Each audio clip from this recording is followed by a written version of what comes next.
Everyone and good evening. Well, I should say good afternoon actually. I'm so used to saying good evening. I say good evening when it's 1 p.m.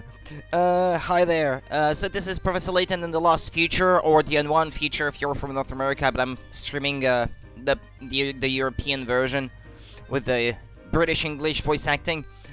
And so, well, let's continue. This is part 2.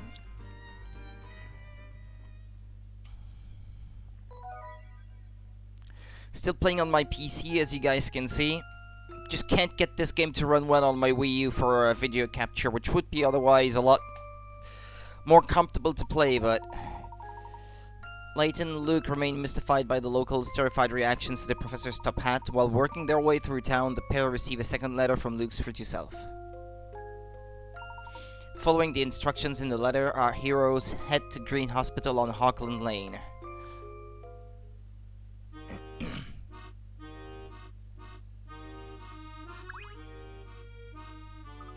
What do you want? Please don't hurt me. If you're looking for the station, it's just down the street. Please just leave me alone. He's gone.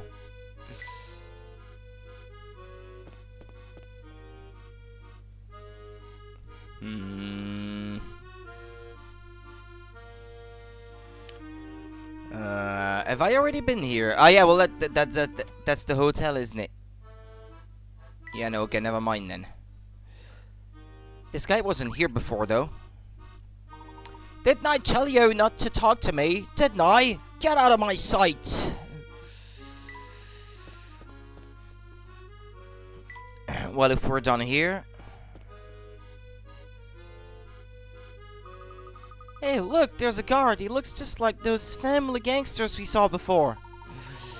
Indeed, it's remarkable just how anonymous they seem to be. But there's the station, though.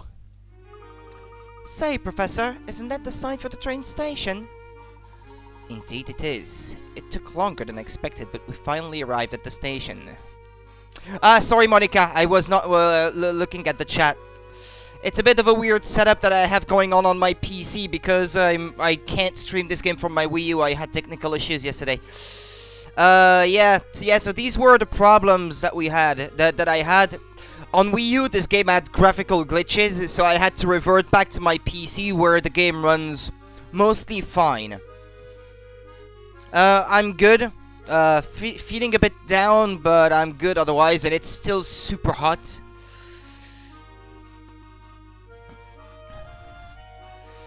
But anyway, indeed it is. It took longer than expected, but we finally arrived at the station. That's another mystery. A selection of shady characters, all dressed identically in grey, seem to lurk on every street corner in the future London. What are they up to?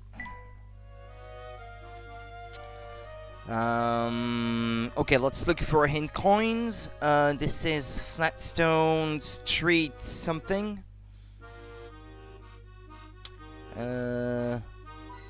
Okay, there's one.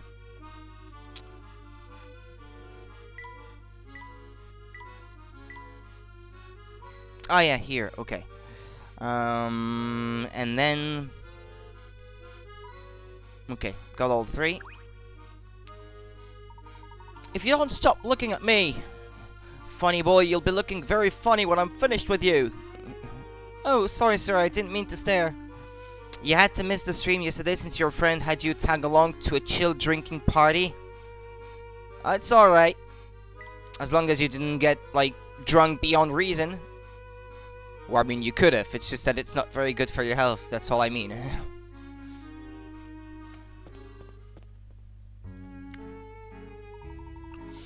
We need to buy tickets before boarding. Will you take care of that, Luke? Of course, Professor. Okay.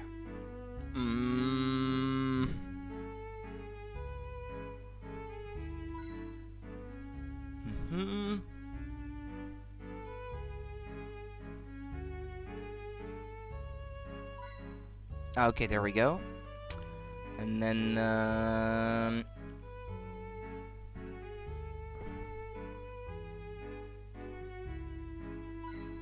okay, got it.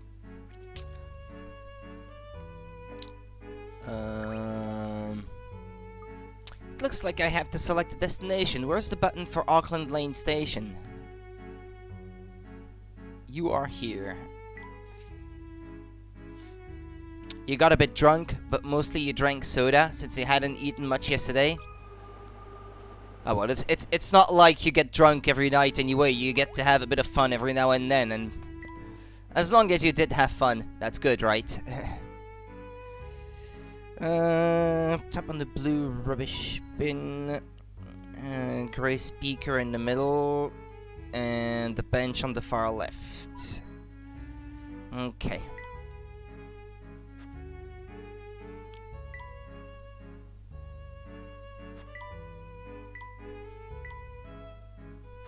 Okay, I was looking for possibly some hidden puzzles, but I guess there weren't any.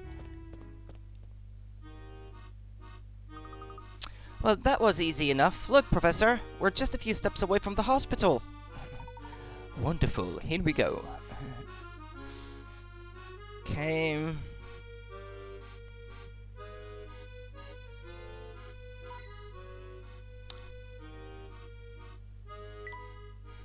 What paint? It looks bone dry to me, though.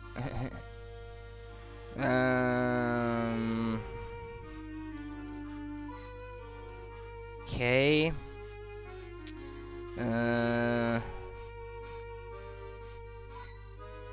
Okay, got it.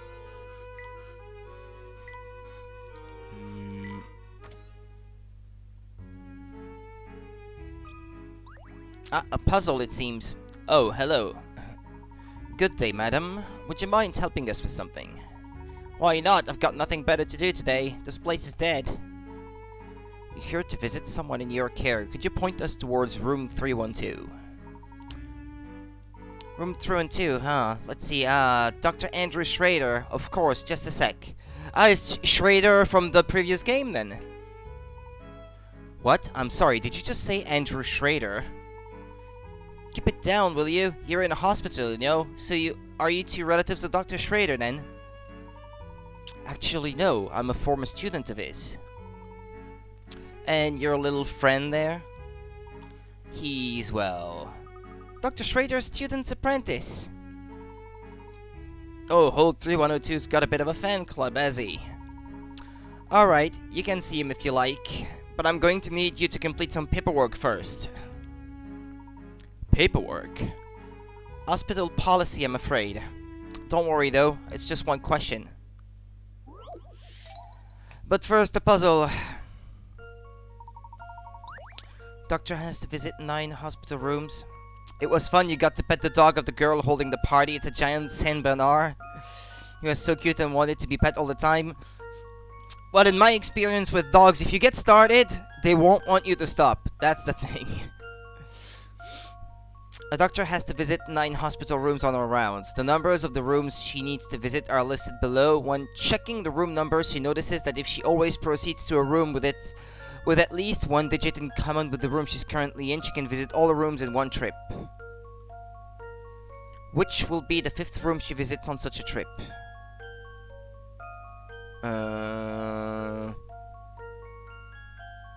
Wait, what?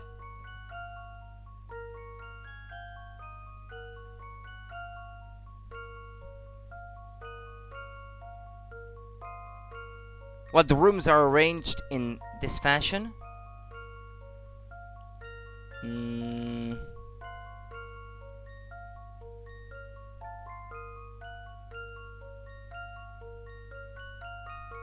Well, I'm stuck already. That's great.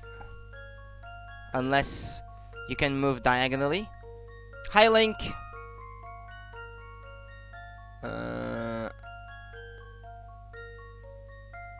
Nope, that's not it.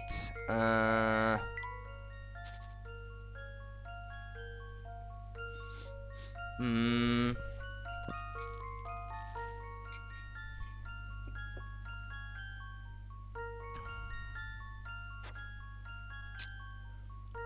don't know. It's just a list, right?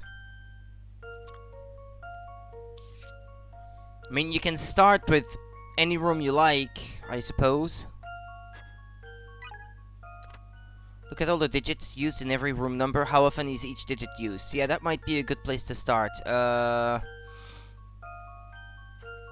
8 is used twice, 3 is used 3 times, 2 is only used once. Yeah, I guess the one you start with and the one you end with should be rooms that have a digit that is only used once. I guess that would make sense.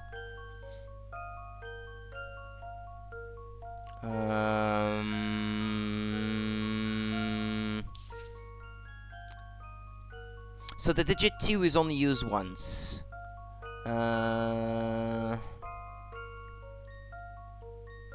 The digit 3 is used several times, 4 is used twice, 5 is used at least twice, 6 is used twice, 7 is only used once. Okay, so she has to start with 29 and end with 71. And besides, whether she starts with one or the other, it's gonna be probably the same trip, and the 5th room would be the same, because there's 9 rooms.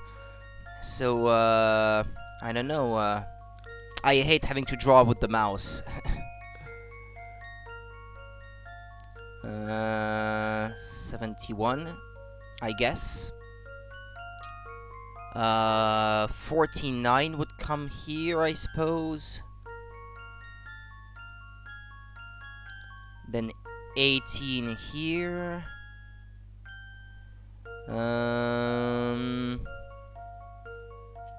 So I need one with a 4 here. 54. It might be 33, actually, the one in the middle.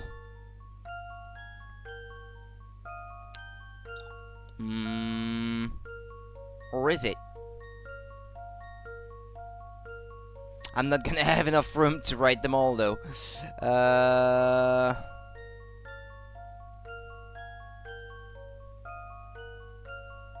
54, 65...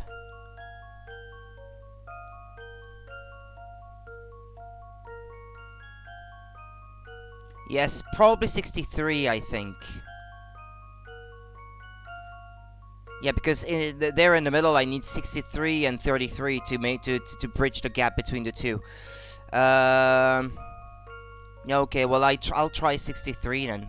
Draw your circle, yeah. If it's not that, it's 33. Okay, got it. Few things satisfy like a puzzle solved. That's right, room 63, the digits 2 and 7 are only used once, while the rest of the digits are used at least twice, so a route through the 9 rooms is as in the image above. Whether you start from room 29 or 71, the 5th room will always be 63. Yeah, okay, there we go. Big Brain Rudy, for once. Making the rounds is now in your puzzle index. Thanks for that. You can visit Dr. Schrader now. His room is on the 3rd floor. Just take those stairs over there. Okay. Oh, a dead tree? I can probably finish one of those puzzles now. Have you played a lot of NDS games with stylus controls on a mouse? No, not a lot of them, no. I was going to stream this one on my Wii U. Like replacing the ROM within another virtual console game, because it would be easier, because there I have the touch screen, but I had graphical glitches, and well, in this game the 2D hard style is kind of like the highlight of the game, so I really didn't want it to look the way it did, so I had to move it to my PC. It was the only way I could stream it, I'm afraid. But in an action-oriented game, I wouldn't want it. I wouldn't want to play with a mouse. Definitely not. You can't talk about yesterday, but last Layton game, you did well. Yesterday's puzzles were fine. They were easy for the most part. I get the feeling playing this game that maybe they put more of the harder puzzles towards the end, because I haven't really had one where I was completely stumped so far.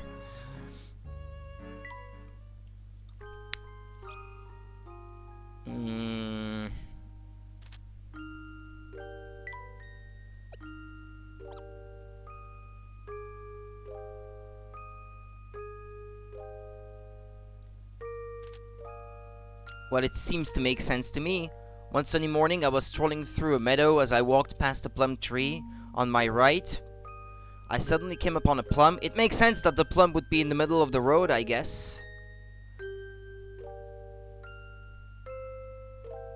Unless the plum was dropped by the girl, or I don't know. Also, since we don't have tea brewing, what do we have in this game? Well, this thing, picture books, a toy car, like radio-controlled car, and there's a third thing that I have not identified yet. When I have to play Tingle's Rosy Rupee Land, I'm sort of considering playing it on PC because I don't like mashing with the stylus on your new 3DS XL.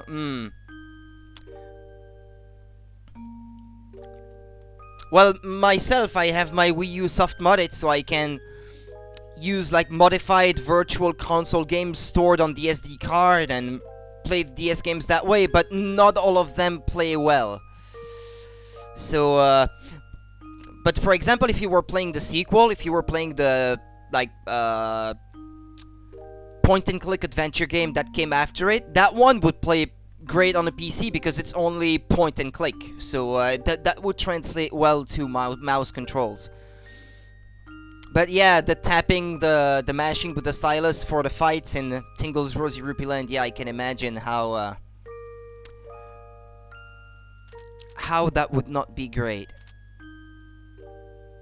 Oh, that's not, it's over. There was a fourth page, I guess. More pages, actually.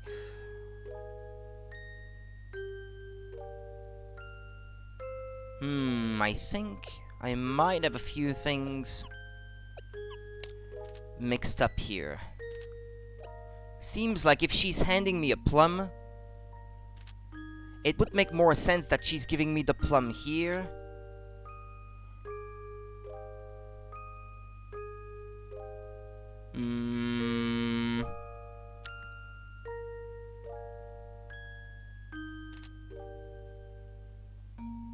Yeah, well, we'll see. I don't have enough stickers to complete the first picture book anyway, so... Yeah, so, yeah, it seems to be a parrot or a bird of some kind, Monica, the third minigame in this one. To answer your question more thoroughly. Okay, so this time I should note, I'm using a guide for the hint coins because last time I missed one that was missable, so I couldn't find all of them, and I was really bummed by that. This time I want to at least be able to find all of them. Just as a disclaimer of sorts. You have a drawing pad for PC. If I could, I would have lent it to you. I don't know if it's... If you can have the screen displayed on the drawing pad, I guess it's fine. Because if you can't really match what you see with what you have to draw, I don't know if it's easier. Well, I guess perhaps it would be, yeah. Maybe it's our new Jeff. If I can name it, I would name it Jeff again. Let's see. So I am at the hospital reception. Tap on the closer light on the ceiling. Yeah. Tap on the light above the entrance to the stairs. Okay. And tap on the pamphlets on the right side of the receptionist's desk. Okay, there we go. No more hidden puzzles or something? No? Okay. Let's move. Strange, no one is here. Perhaps the receptionist made a mistake. It's him! Who's that? Oh, it's you, Herschel. And little Luke. Can't see a screen, sadly, but when the pen is close to the drawing pad, it will show on screen. Ah, yeah, I see what you mean now. Andrew? That would probably still be better, I guess, to draw something.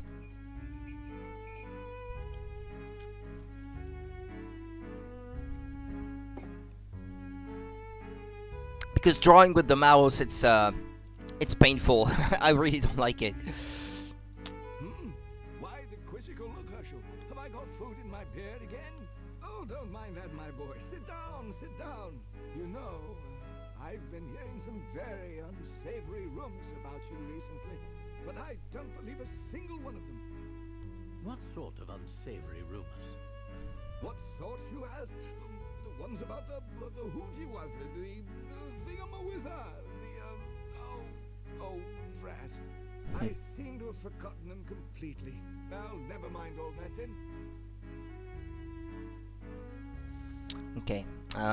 In his room, the picture hanging on the wall. Okay. The left leg of the bed. Okay. And the leftmost curtain. Okay. Found them. Puzzle time! It's not the best, but it's not like it's a professional one. It's one my mom got once for Christmas and then gave to me since she didn't use it, but it works. Did anyone have any reason to gift her that for Christmas? Like, does she draw on PC, or do you, for that matter, since she gave it to you? Indeed, Urshel, I trust you're still spending the majority of your walking hours doing research. What can I say? I learned from the best. Having an office in which to work has made life easier, too. You've got your own office? Oh, what am I saying? You've had one for some time, haven't you? And you deserve it. I've seen my share of scholars, but you were the brightest to ever set foot in my classroom. Naturally. Oh dear, with all this excitement, I nearly forgot to take my medicine. Silly me. I've got the bottle here, but working out the correct dosage is proving rather taxing. Luke, be a good boy and help me work out how much of this I need to drink. Medicine time. Dr. Schrader needs to drink 1/5 of this bottle of medicine per day over a period of 5 days. Unfortunately, the dosages aren't marked on the bottle. Dr. Schrader has taken the first dose, and the amount of medicine in the bottle has been reduced to the level shown in the diagram. It's now time for the second dose. To where should he drink today? Draw a line on the bottle to mark the point at which he should stop drinking. Okay, so he's supposed to take 1/5 per day then. Is that it?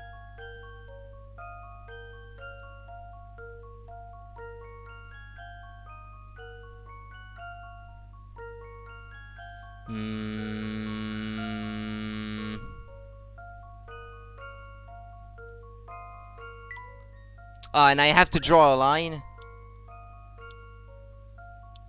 Like that? Isn't that correct?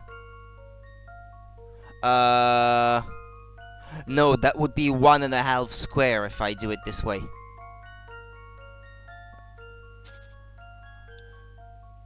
Okay, there. If he tilted the bottle, I guess, to drink it.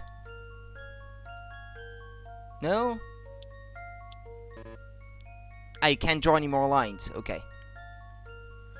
I mean, to me, it looks like that's it. Can I submit this? No, but she sometimes enjoy drawing, and I guess they thought she would like to draw on PC. She didn't. And I had a phase where I drew on PC. It was also just used instead of a mouse since I had done something with my hand, so it hurt a bit to use the mouse, but the pen was okay for some reason. Well, that's good for you then. I mean, it got some use. That's right, you can rotate the bottle left or right and get the same result. Just make sure the medicine reaches the line you drew. Looking at the diagram, you can see that a diagonal line like the one shown divides the rectangle into two. Since the rectangle makes up 2/5 of the medicine, halving it gives you just the right amount. Yeah, well, it was easy. This one wasn't too complicated. You've taught this boy well, Urshel. You've clearly passed down some of my skills. Hey. Yes, as I was saying, you always were the brightest, though there was one other pupil who came close. That boy was something of a whiz as well. I wonder what became of him.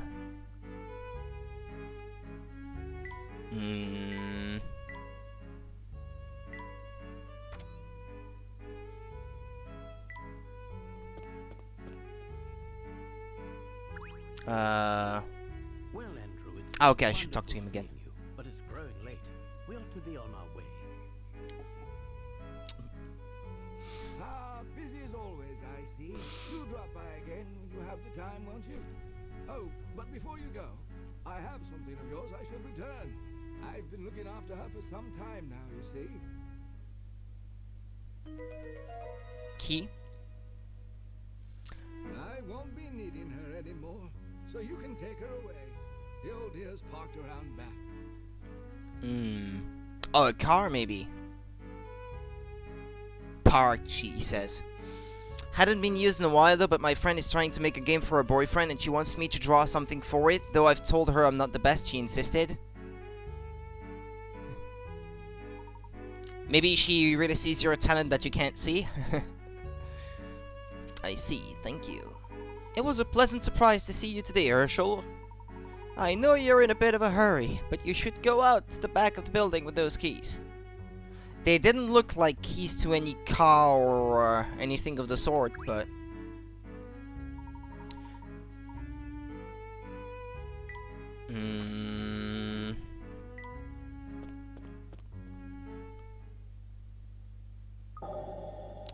It's the Layton mobile, is it? I don't know, it kinda looks like it. Oh my gosh!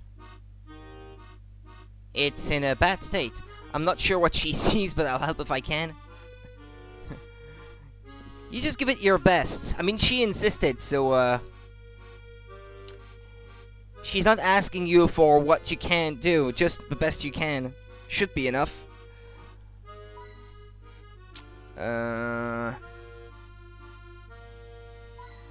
Okay.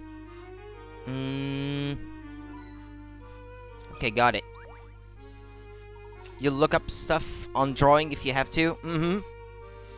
Why, it appears to be my beloved Layton mobile. That's what I thought too. I've never seen anyone else with such a funny-shaped car after all. Funny-shaped? I'll have you know that this is a classic, my dear boy. Judging by all the dust and dirt on it, it must be. It doesn't look like anyone's been taking care of your car while it's been parked out here, Professor.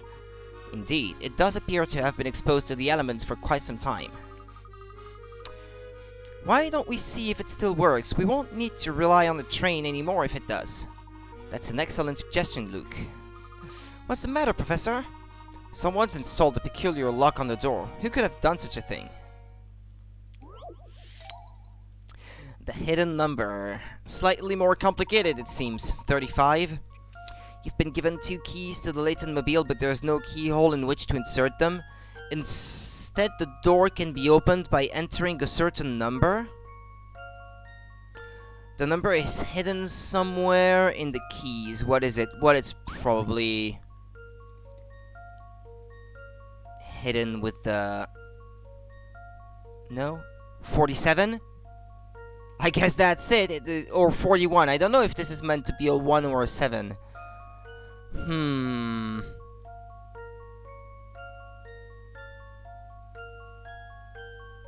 Or is it 3 digits? Let me go back a bit.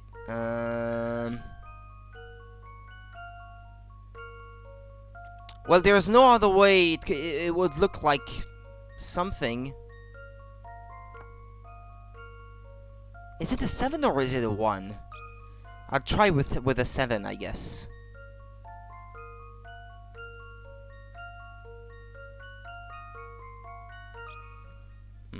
I've got a good feeling about this one. I think it was already named like that in the first game. I'm not sure. I know the name from somewhere, but I can't remember if it's like from a previous game or something, or maybe I've heard it somewhere else. But as far as I know, it was already called like that before this game anyway. Since I had not played this game and I was already calling it the Layton mobile before. That's right, the hidden number is 47. You can see this number when you put the ends of the keys together. Well, okay, that was easy. There we are, it's finally open. They just got it. They already had it in the previous games. I mean, they are 10 years in the future in this one, Monica. So they just like rediscovered the card that hasn't been used in like 10 years. Imagine picking 41 there because the number was a bit unclear. That would be a bit unfair, but I don't know, it felt more like a 7 than a 1 to me. Alright, start her up, Professor. That would have been infuriating though. What's this? The engine won't start. To my knowledge, if you leave gas in a tank of a car for too many years without using it, it goes bad or something. Like, you really should, like, I don't know how to say it in English, but like empty the reservoir and like clean up the engine, perhaps. It probably won't start just like that. You could be lucky and it's still working, but in most cases I think it wouldn't. I wouldn't be surprised if there was a broken part or two. Oh, look,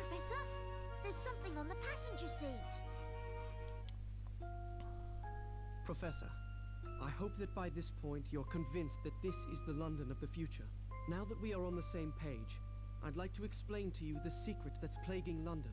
However, I think it would be best to discuss this issue in person. Meet me at the Gilded Seven Casino on Flatstone Street. I'll be waiting for you there. For one line of dialogue there, the sound sounded like it was more compressed than the rest for some reason. Well, what do you say, Luke? Are you ready to meet your future self? Honestly, I don't know. This whole situation is making me feel very strange. Wouldn't that create a time paradox that could lead to the destruction of the universe? That's quite understandable.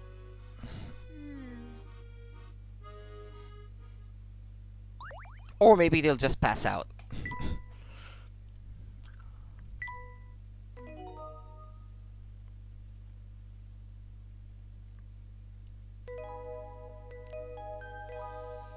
A boy named Luke.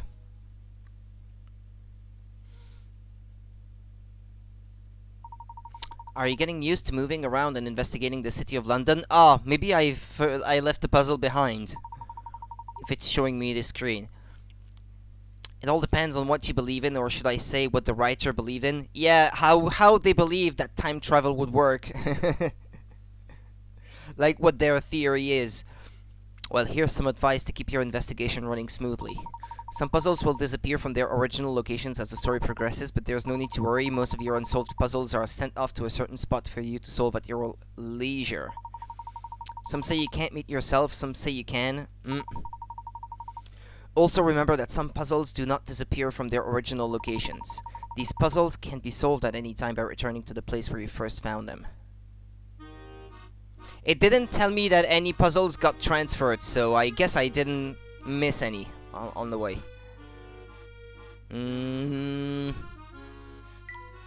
Well, I just saved, so I don't have to save again. Let's move.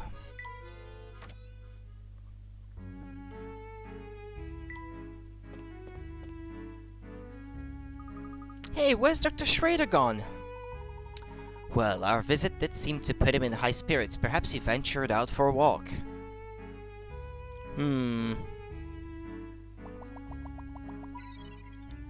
Yeah, it seems that there are some coins where you have to tap multiple times, but before, since the doctor was already lying on his bed, I guess I couldn't get this one.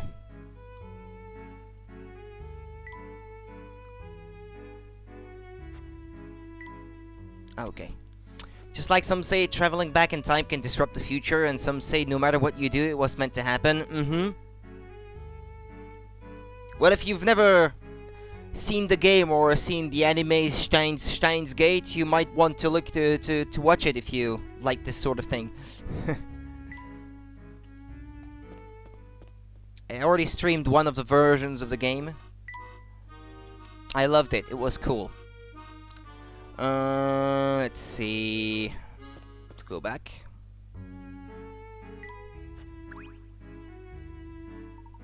We need to take the train back to Flatstone Street if we're to visit the casino, Luke. Okay, Professor.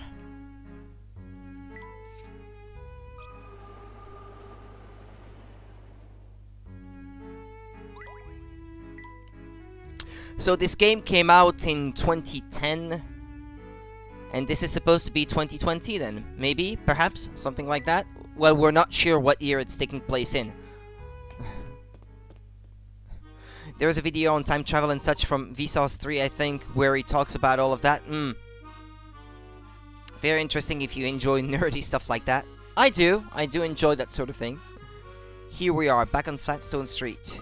Yes, but I can't see anything around here that looks like a casino. I think our best bet would be to ask local. Oh, look, there's someone we can ask. Wait here, Professor.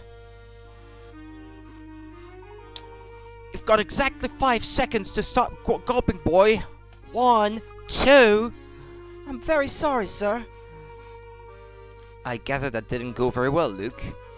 Might just find it and put it up on Discord. You can if you like. Yeah, I will have a look at it later. Thank you, Monica. Let's ask someone else, Professor. I can't even look at that man without him snapping at me. And all this time I thought you had a talent for communicating with wild animals. Ha ha ha. Don't laugh, Professor. That man was scary. Now, don't look so sour.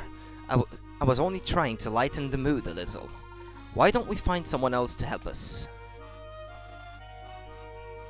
This person? Another puzzle. There's a lovely breeze blowing through London today. I couldn't agree more. It's the perfect day to find a nice grassy spot near the river or to go for a walk. Speaking of walks, my hubby and I came... it's a woman. My hubby and I came up with this great puzzle while we were out one day. I couldn't tell it was a woman. Checkerboard bridge, spelled this way.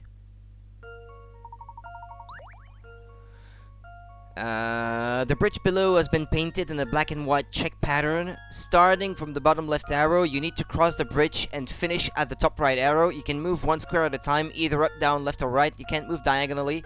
Now here's the tricky part. How many different routes across are there that cross exactly 4 black squares and 3 white squares? Okay.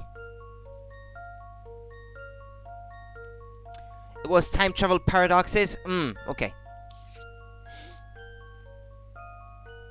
So, 4 black squares and 3 black squares. Okay. Well, I guess you have to cross the 2 here either way. So you have to trace paths that go through 3 whites and 2 blacks besides these 2 that I already crossed out. I don't know, like this, for example, that's 1.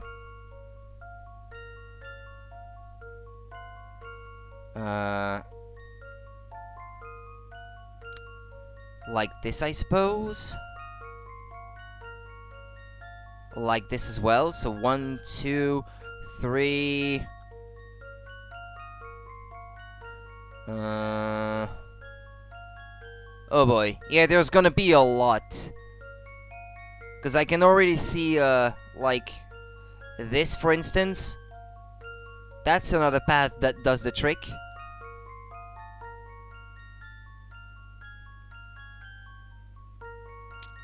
One, 2, 3, 4, 5, 6, 7, 8, 9, I'd say. 9 would be my answer. It's completely messy, but I can make some sense out of it. I know it is super messy. 9. Let's try. I've got a good feeling about this one. Okay, well, Well, if at first you don't succeed.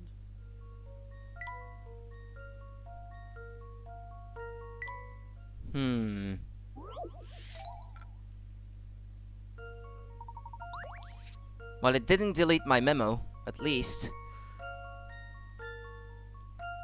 1, 2, 3, 4, 5, 6, 7, 8, 9. I only see 9.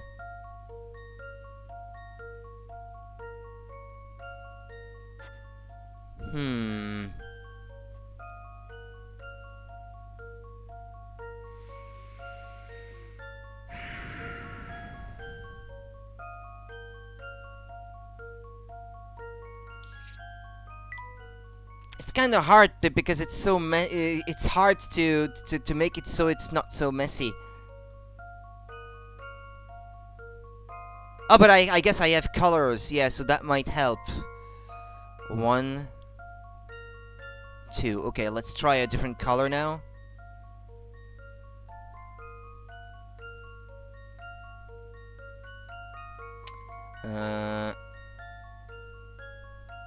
Oh, there's another path, for example, that I didn't count last time. Okay, so it's at least 10 then. Now let's see.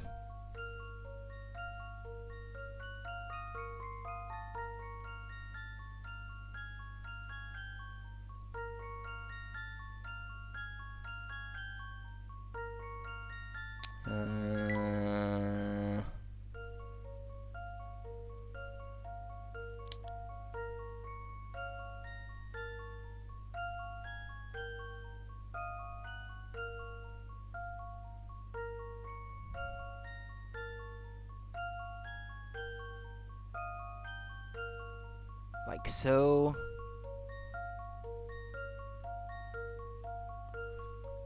So I've got 6, 7 here.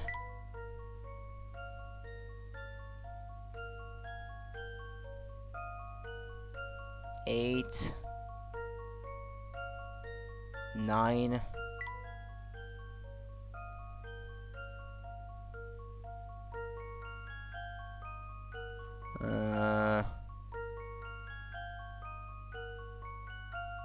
10, I guess. Yeah, let's try 10. I hope it's right this time. Let's see if I've got It's kind of hard to do it without being super messy. Well, okay, this sound. it's more. It can't be less. It has to be more than 10 then.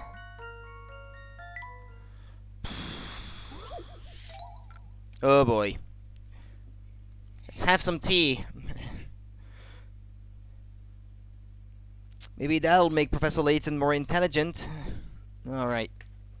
Well, hey, Panda. Sorry, didn't say hello. Hi there.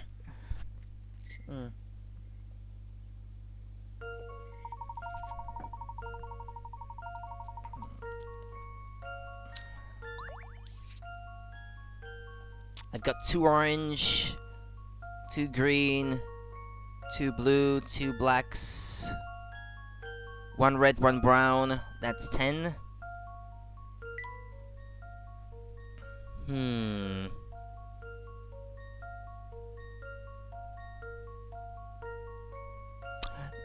I think I can see one I didn't draw. Like so. Across here and up. Yeah, I didn't have any like that.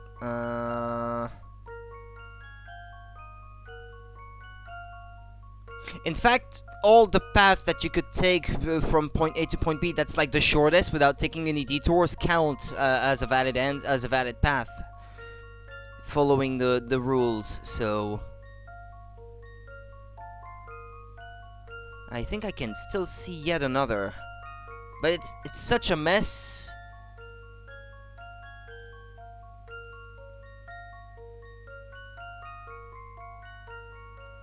Like that, but now it's such a mess that I can't tell if I already redrew over a path that I had already laid down. I don't know, I'll try 12 because I think... I hate that I have to, like, try all the different possible answers, or at least it comes across like that, I suppose. Oh boy. I must have overlooked something. Yes, I must have overlooked something.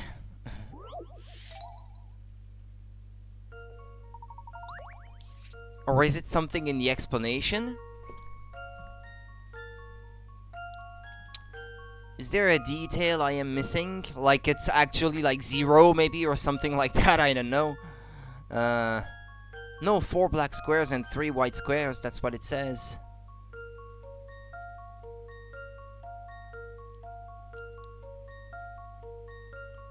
Or is there yet another that I didn't see or something?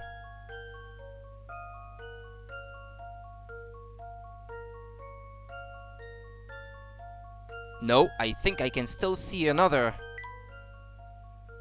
Oh, yeah, but I already used this color. This would be number 13, I guess. At this point, you can't even see what I'm drawing anymore. This one, I mean, here in black. I think I didn't count this one.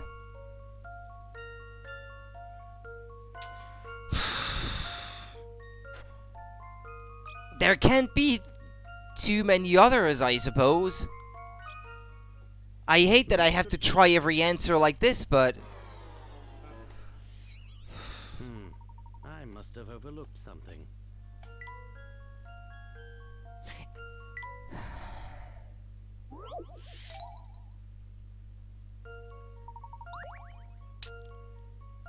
Look at that mess.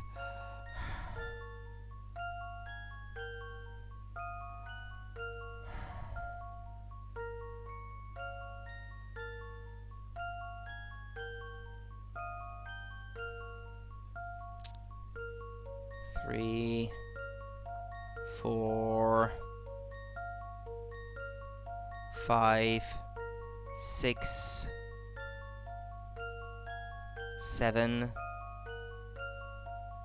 8, 9.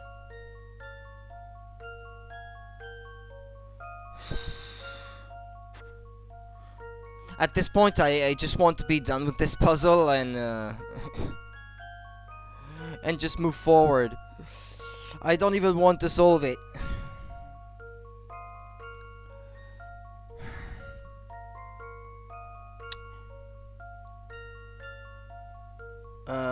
Which puzzle is it, by the way?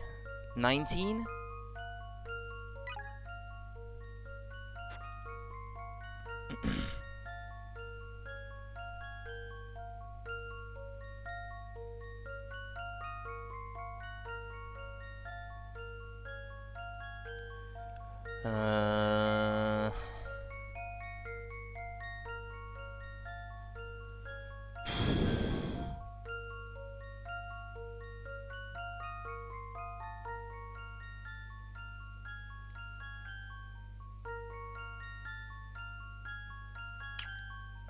Come on.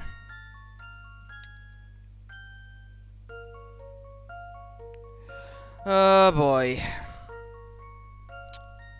Don't have any Wi-Fi.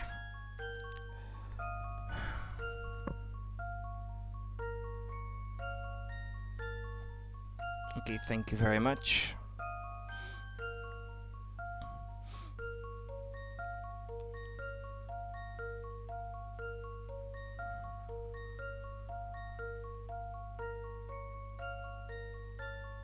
There are 15 different routes, okay. Well, I wasn't even close to the right answer then, I suppose. I can't spend all my afternoon on this one. That should do the trick. It doesn't help that it's not easy to draw with the mouse. Anything satisfy like a puzzle solved. Yeah, well, I wish it wasn't so tedious, though.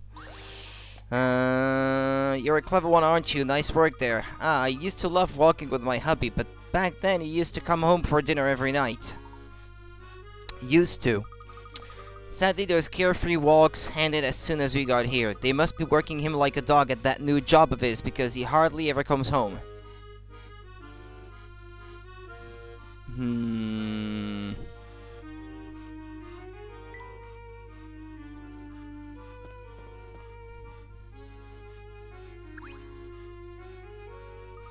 Where's that so-called casino? What? Why are you scared of me?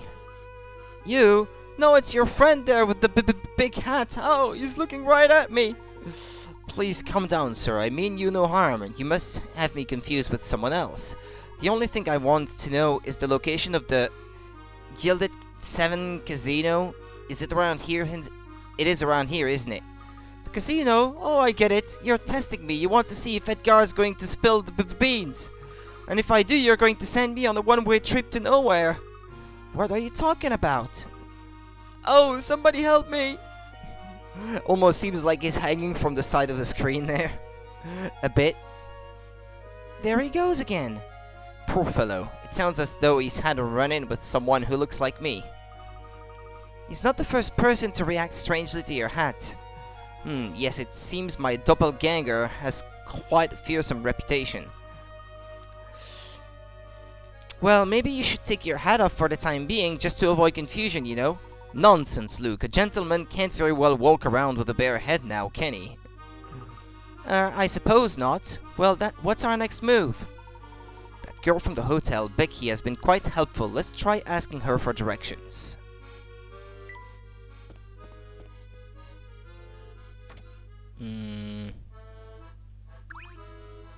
Hey, Becky! You're looking for the Gilded 7. Use a different hat then. Yeah, why not? Would be so much simpler. He's making things more complicated than they need to be. Yes, we're supposed to meet someone there. What if you say so, but I think you ought to know that the place is a favorite family haunt. We appreciate your concern, Becky, but we really do need to go there. Alright. Oh, good. Granny's asleep again. I don't think she'd be too keen on me directing you to a hotbed of criminal activity like that. Oh, we don't need to worry about our safety, do we? Not that I'm scared or anything. Tee, good. Bravery is an admirable character trait, even if it can get you into trouble. So anyway, you know where Flatstone Street Station is, right? Just head north from the square in front of the station. You'll see the casino eventually. I had a feeling it was somewhere around there, because it was guarded by that guy. You did? How come? One of the family's thugs was guarding the way north when we passed the station. I thought there might be something dodgy up there, but I couldn't get past him to see for myself. Well, you might be alright at this time. Those thugs move around from post to post pretty often. Good to know. Yeah, it really doesn't sound like the best security plan, does it? Go and see for yourself. There's a good chance you'll be able to pass now. Uh-oh. Becky, these are our guests. I'm sure they have better things to do than listen to you blather at them. No need to worry, madam. Becky was just giving us directions to our next destination. Oh, is that so? Well, as long as she's being helpful.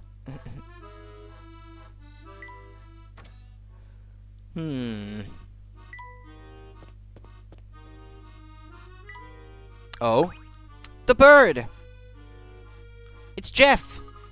Look at the bird in the sky over there, Professor. What a beautiful color it is. That's no ordinary bird, Luke. It's a parrot. How do you suppose it got here? Let's ask him. Hiya, Mr. Parrot. Where did you come from? Oh ho, I think you may have been a bit too eager there, my boy. You scared him off. Oh, I was just trying to be friendly. Ah, we'll see it again, I guess. Look, the fellow who was standing guard over there is gone. It seems Becky's guess was spot on. Let's keep moving north. Okay, hint coins.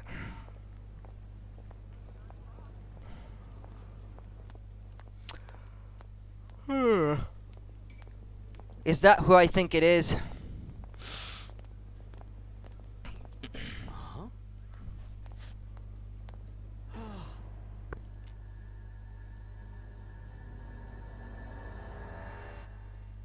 It's just that she's an adult now, I guess.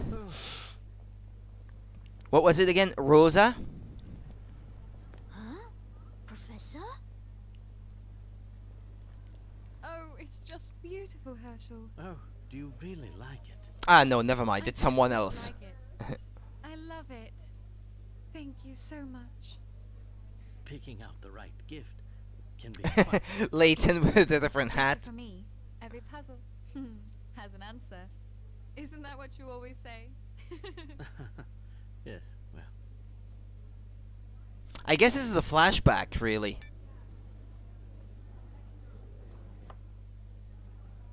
I've been thinking, Go on. if I were to get the teaching job, then we... Well... Yeah, just read. Same kind as Luke. I'm listening, Herschel. Oh, I'll tell you later. Go on out with it! Tell me more about these plans of yours. No, it was nothing. Now let's eat before our food gets cold. Hey, you can't just change the subject. Yes, exactly. Talking about, I did nothing of the sort. You most certainly did. Who knew you were so shy, Herschel? Professor, is something the matter? Professor, you look dazed. I'm fine, Luke. I thought I saw... No, my eyes must have been playing tricks on me. Does it have something to do with that lady who just walked past? It's probably nothing. She just reminded me of someone I knew a long time ago. Okay. Window of the building on the left above the archway. Okay. Right street light. The base of the left street light. Okay, go. Does this manhole remind you of anything, Professor? There was one in the first game you have to go down into. Towards the end of the game, I think. Where do you two think you're going? We're on our way to meet someone at the Gilded Seven Casino. I see. Going to the casino to meet someone, are you? Interesting. Very interesting. Psst, Professor, I think this man is trying to intimidate us. Stop that whispering, boy. I'm right here, you know. Oops. Sorry, mister. Well, since you've apologized, I suppose I can overlook your rudeness this time. I'm sorry to impose, sir, but would you be so kind as to let us pass? It's getting rather late. But of course, my good man. As soon as you solve this puzzle of mine, that is. Upon reflection. These three shapes were created by moving and rotating a mirror over a capital letter. Can you work out which letter it was? Uh-huh.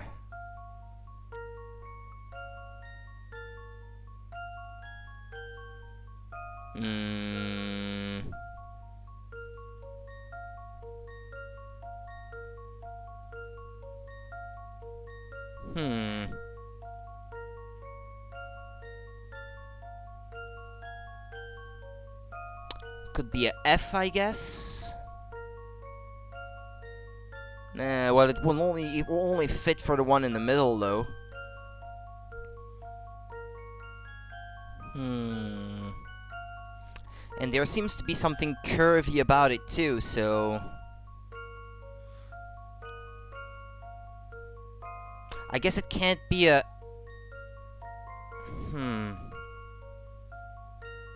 Could it be a P, perhaps?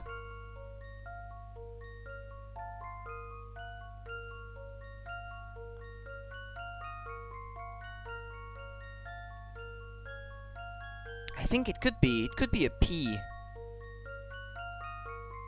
Well, there's only 26 letters, so I guess if you just try them all in your head, eventually you're gonna figure it out.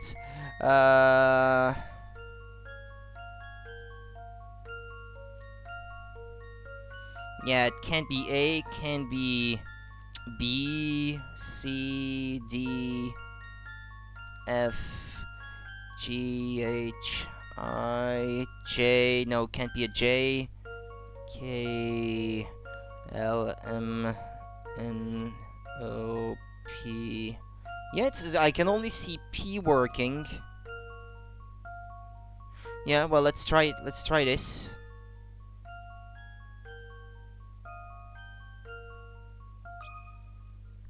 I've got a good feeling about this one. Okay. Few things satisfy like a puzzle solved. Nicely done. The answer is P. It's hard to believe that one letter can create such different shapes, isn't it? Okay. Well done. You've proven yourself worthy, so I will provide you with a cryptic but valuable warning. You know, it starts to feel like Layton could actually be maybe like the big head-on show behind these this family thing. I mean, everyone is afraid of him, and his thugs seem to be handing out puzzles to try to prove people worthy of passing through or something. I guess I could see it working like that. Danger lurks about that hat of yours. You'd best watch yourself around here. Why is everyone so fixated on my hat? Do you know someone else with a hat like mine? If I told you, it would kill all the suspense, wouldn't it? I'll leave that little mystery for you. You got a sticker for picture book 2, Coco.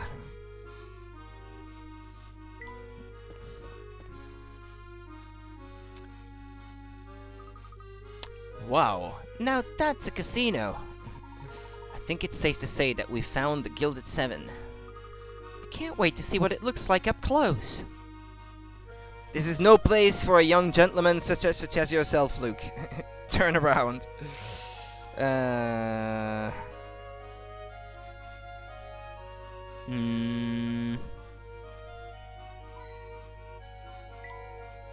Yeah, you have to wonder how they reach hint coins, like, all the way up there. Ah. Oh, there was a secret puzzle here. Professor, look over here. I think I've stumbled across a hidden puzzle. Okay, ooh, 144. That means there's even more puzzles than in previous games. One of the 5 people shown below has a very unique nickname, Mr. 820. A rather odd moniker, I'm sure you'll agree, though apparently everybody who sees this person thinks it's just perfect. Well then, who is Mr. 820? It's the one with the mustache, because his mustache looks like the hands of a clock, isn't it? I bet it's E.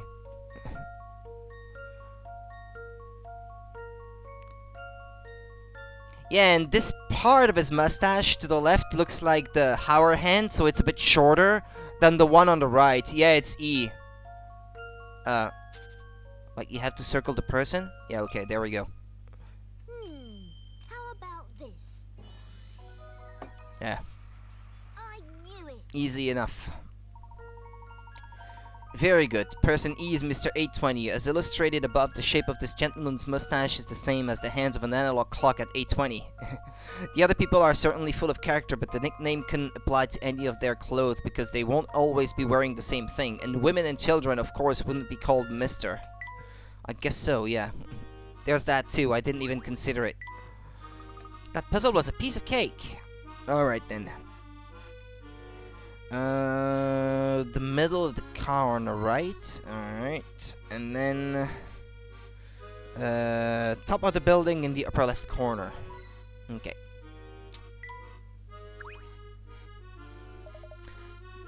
Good evening, sir. May I see your membership card, please? Membership card? The Gilded Seven Casino is a haven where society's finest ladies and gentlemen can gather. We check membership cards upon entry to ensure that less savory types are kept out. This is certainly the first I've heard of such a policy.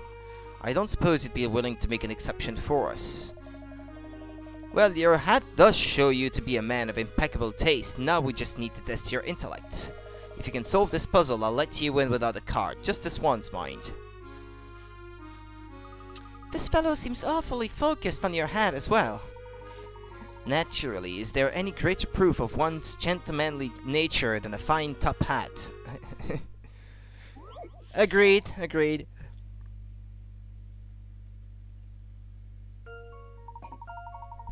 Here's a painting of 2 players in fierce competition over a game of cards. At first glance, nothing seems strange, but occasionally people remark, if they're really in fierce competition, isn't this part of the painting strange? Circle the part of the painting that people would find strange, then touch submit.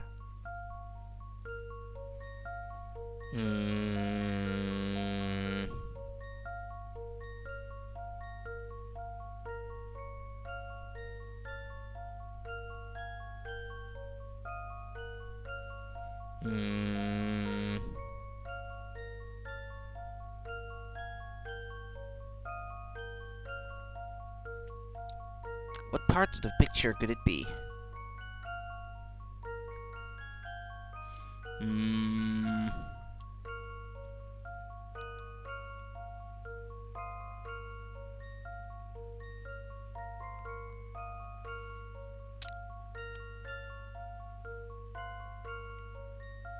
I don't know what the onlookers.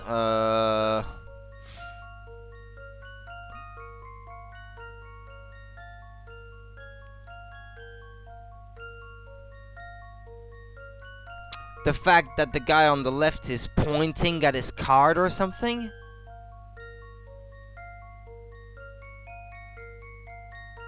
Like, what's he doing holding his card and then pointing his finger at it?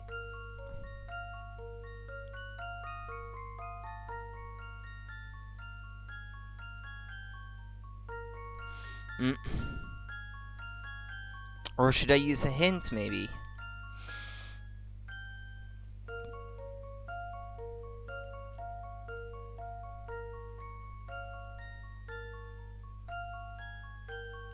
This one doesn't even seem to be looking at the game of cards. I don't know what he's doing. Or is he whispering in the other guy's ear, maybe, or something? Because when you think about it, his head is like at the back of the one that's holding the four cards. He's not looking at the cards then, he's not looking at the game. Seems to be whispering, I guess.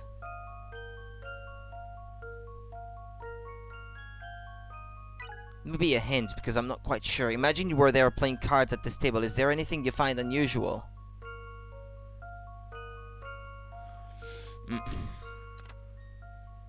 This painting is of two chaps in fierce competition. Look closely at the players. Okay, it's the players I have to look at then.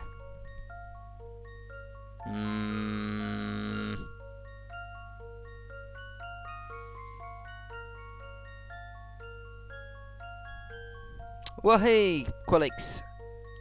Hi there. Well, I'll take all three hints, I guess. Have you given some thought to the characteristics of playing cards? Look carefully at the cards the man in the foreground is holding. The location of the number on the card is a clue.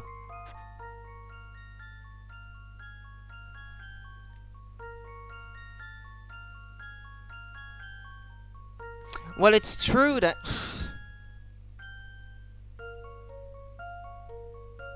I don't even know if he's holding it, really. It kinda looks like... It might even... Well, no, I guess there is a drop shadow behind it, so it's not really lying down on the table, I guess. I don't know, I will follow my initial instinct and we'll see if that was right. That should do the trick. Well, no, that's not it. Well, if at first you don't succeed. Try considering how things would look from a different perspective.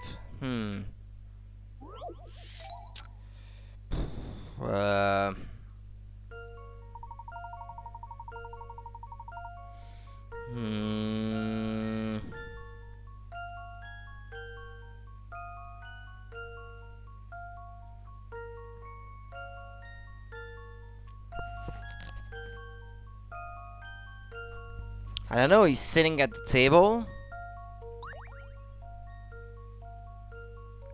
He's pointing at the card, I guess.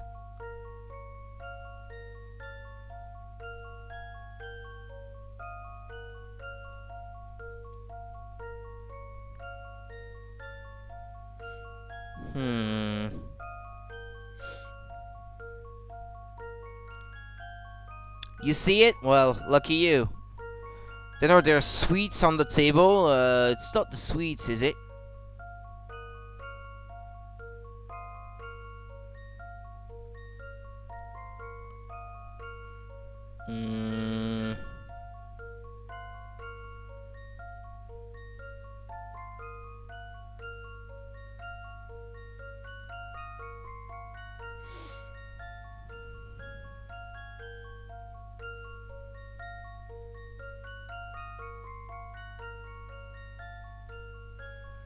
They just gave you a precious hint.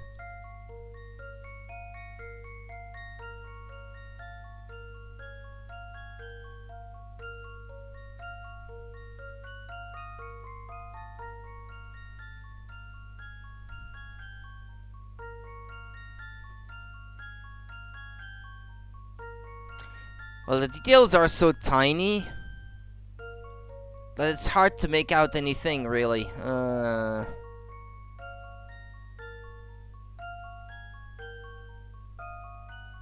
The one in the foreground is holding an ace of spades, but...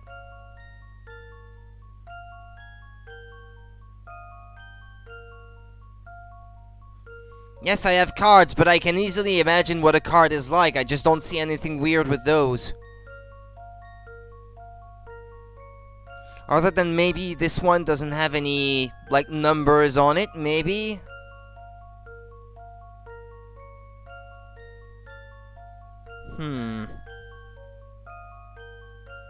They're printed in the corners normally, the numbers on the card. And I don't see any numbers on this one.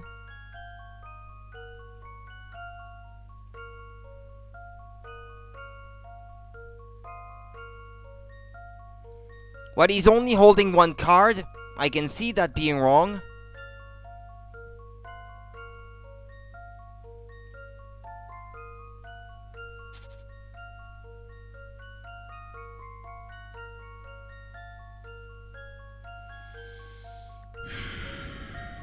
I know what cards look like in your hand. I still don't see it.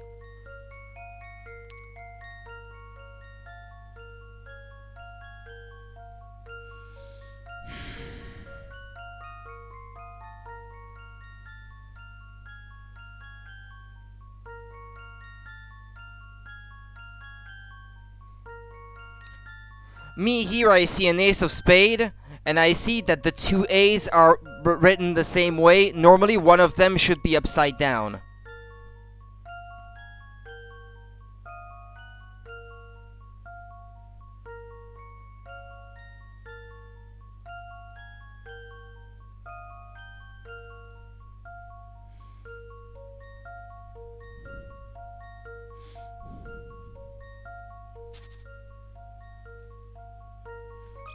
Alright, I don't see it, but... That should do the trick. Few things satisfy like a puzzle solved.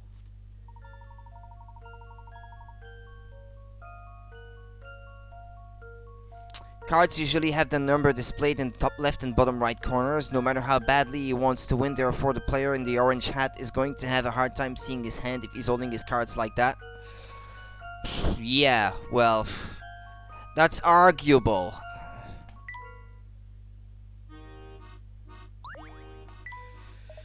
Expertly solved, sir. You've certainly earned the right to enjoy our exclusive facilities. Welcome to the Gilded 7.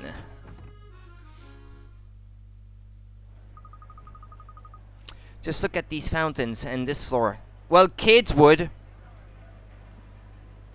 Little kids would because they wouldn't care about it. Just look at these fountains and this floor. The owner must be filthy rich. I know you're excited, Luke, but do try to keep your voice down. Sorry, Professor, this place is just so impressive. I understand the feeling. It's all quite large. Finding your future self in here may prove difficult.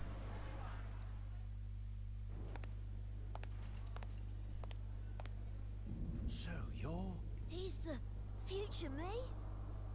It's good to finally meet you, Professor. Or rather, I suppose I should say it's nice to see you again. It's me, Luke Triton.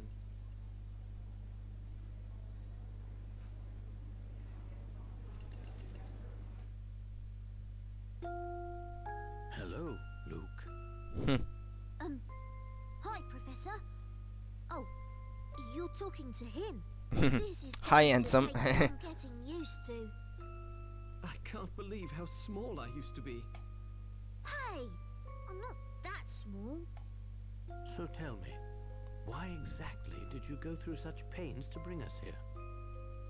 I'll be happy to tell you in just a moment. But before that, I'd just like to verify that I'm dealing with the real Professor Layton here. With a puzzle. Who else would I be? Allow me to explain. In my London, it's rare to find someone who doesn't know the name Herschel Layton. In fact, many imposters have come forth recently claiming to be him. Are you saying you think the Professor is a fraud? Professor, if you think back on our adventures together, you may recall a man named Don Paolo. Well, it wouldn't surprise me if he was behind it again. Like As you posing know, as he me. was a master of disguise. Mm. How do I know the man before me now isn't Don Paolo in another of his costumes? Now that's just rubbish, and you know it. Is it now? He's tricked us before. Very well, I'll play along. How do you propose I prove my identity? How do you think? Quite simple, really. With a puzzle. Professor, I challenge you to a battle of wits.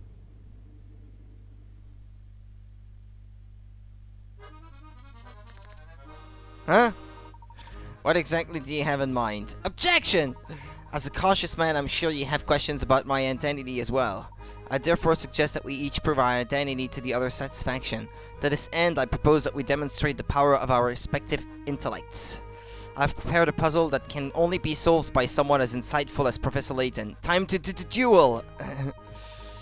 To find the solution, I will give you the chance to present me with a similar challenge. If I am who I say I am, I should have no trouble solving whatever you throw my way, should I? Let's get started. Before us are 4 cards arranged according to the following set of conditions. First, a heart is next to a diamond. Second, a club is not next to a spade. Finally, a heart is directly to the right of a club. Using just these 3 conditions, I challenge you to find the spade among these 4 cards.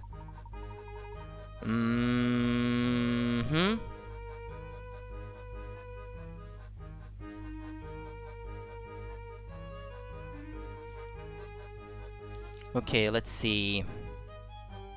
Oh, the overlay's on top of the cards.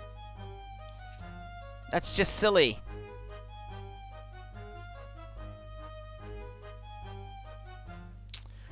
Well,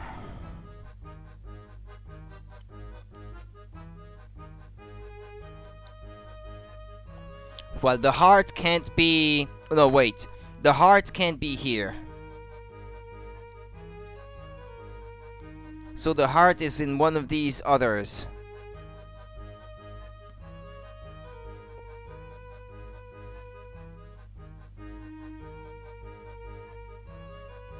So I guess the heart could be here and the club here. Yeah, there's 3 configurations, I guess.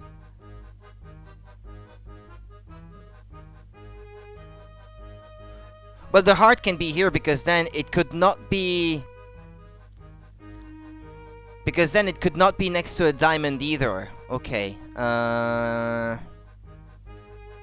So if it was diamond, heart, and club... No. Damn it.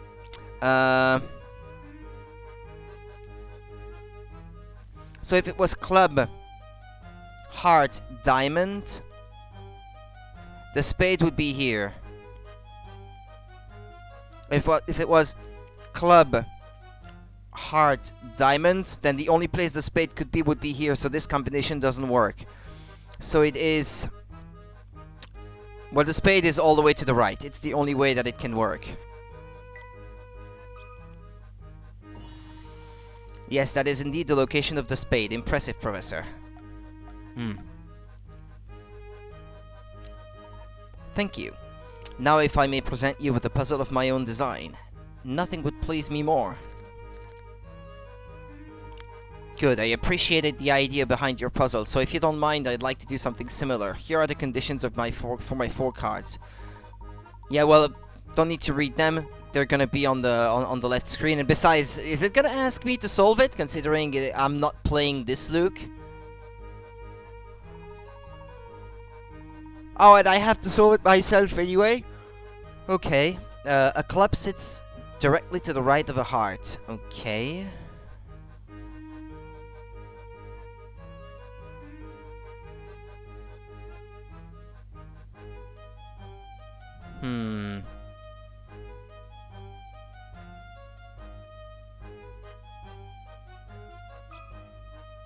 Oh, no, okay. Yeah, I just click continue and he solves it by himself. Yeah, that makes more sense. Because I was gonna say, I don't have the memo here. But then I noticed there's just a continue button. You almost had me there, Professor, but as you know, this puzzle is flawed. It's unsolvable. Is that so? Yes, I tried several solutions, but none work, given the conditions you've set forth. Oh, really? Tell me, did I ever state that the 4 cards on the table included 1 card from each suite? Or suit? I don't know, yeah, suit, I guess. So the answer is, there is no spade. Precisely, this was a trick question, but it makes a pertinent point. In the puzzle you issued me, you failed to specify that the 4 cards included 1 from each suit. Leaving in a loophole that like that can make the puzzle unsolvable. The same omission can also open the door to alternate solutions. You intentionally presented me with a puzzle that, when examined closely, is actually incomplete. That was the real test you set out for me, was it not? To see if I would spot the loophole. It seems you're the genuine article, Professor. I'm glad to see that I've finally convinced you. To be honest, I was convinced from the beginning. But I just couldn't pass up Cheeky the little opportunity to bugger. put myself against my mentor in a battle of wits. I'm flattered, I suppose. So? Out with it! Why did you call us here? There are too many eyes on us in here. There's a storeroom in the back where we can talk. Follow me. You could just avoid that line of dialogue too. They avoid the rest. Okay.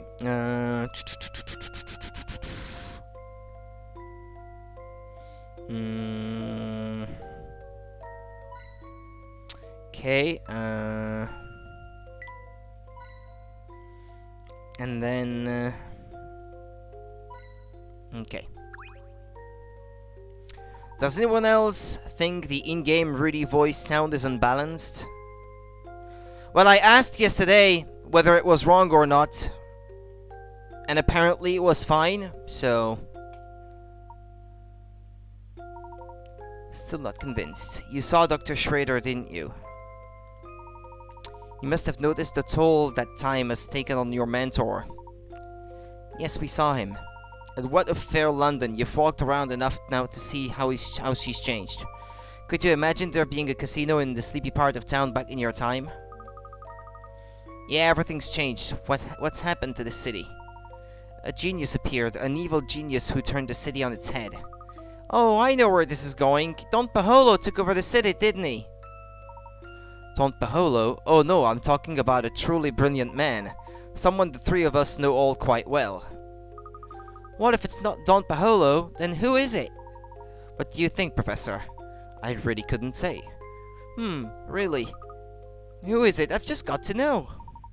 His name is Herschel Layton. The evil genius is you, Professor. What? I was afraid you'd say that. That can't possibly be right. I'm sorry to say that it is. They call him the devil in the top hat, and he rules London from the shadows. It's common knowledge for people in this part of London.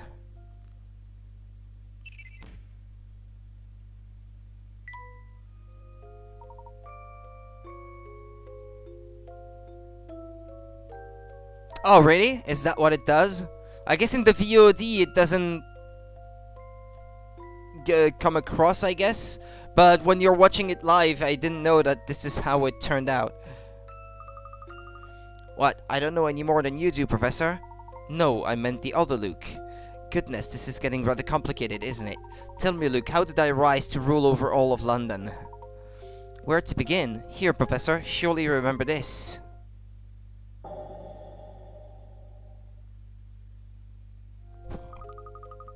Of course, this is an article about the accident that happened just the other day. Aha, yes, to you I suppose it was a recent event. But here it's been a full 10 years since that fateful day.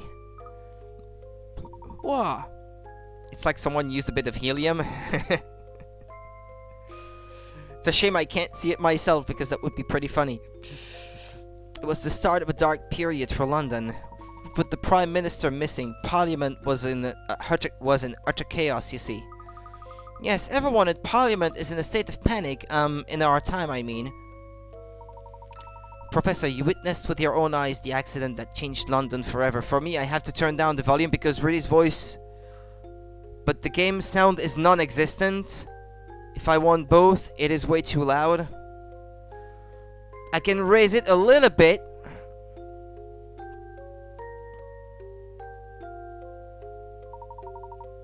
The Time Machine presentation was a complete failure. Yes, both the Prime Minister and that scientist. You mean Dr. Stangun? Yes, that's right. Several people disappeared in the blast, including those two. It seems likely that they were killed by the force of the explosion. Didn't the papers say that a few of Dr. Stangun's assistants had also vanished in the blast? That's the story in the press, but what would you say if I told you Stangun was still alive? I don't know how to pronounce his name, it's a bit weird. I'd say it's impossible. Then you'd be wrong. Dr. Stangun escaped the blast, but he went into hiding to avoid reprisals after the experiment. The man was responsible for the loss of our national leader, after all. Desperate for a place to lie low, the doctor was given shelter by an unlikely person. You, Professor. Me? Why would I aid the man responsible for this pandemonium? That is something I have never understood.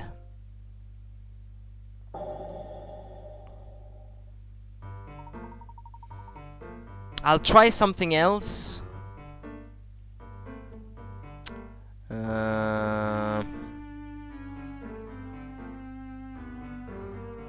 Which I think might be affecting the sound. I already turned off something yesterday.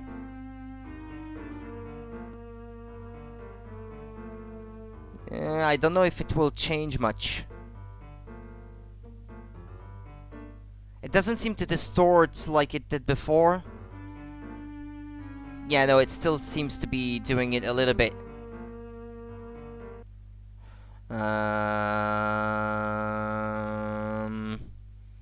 Configure audio.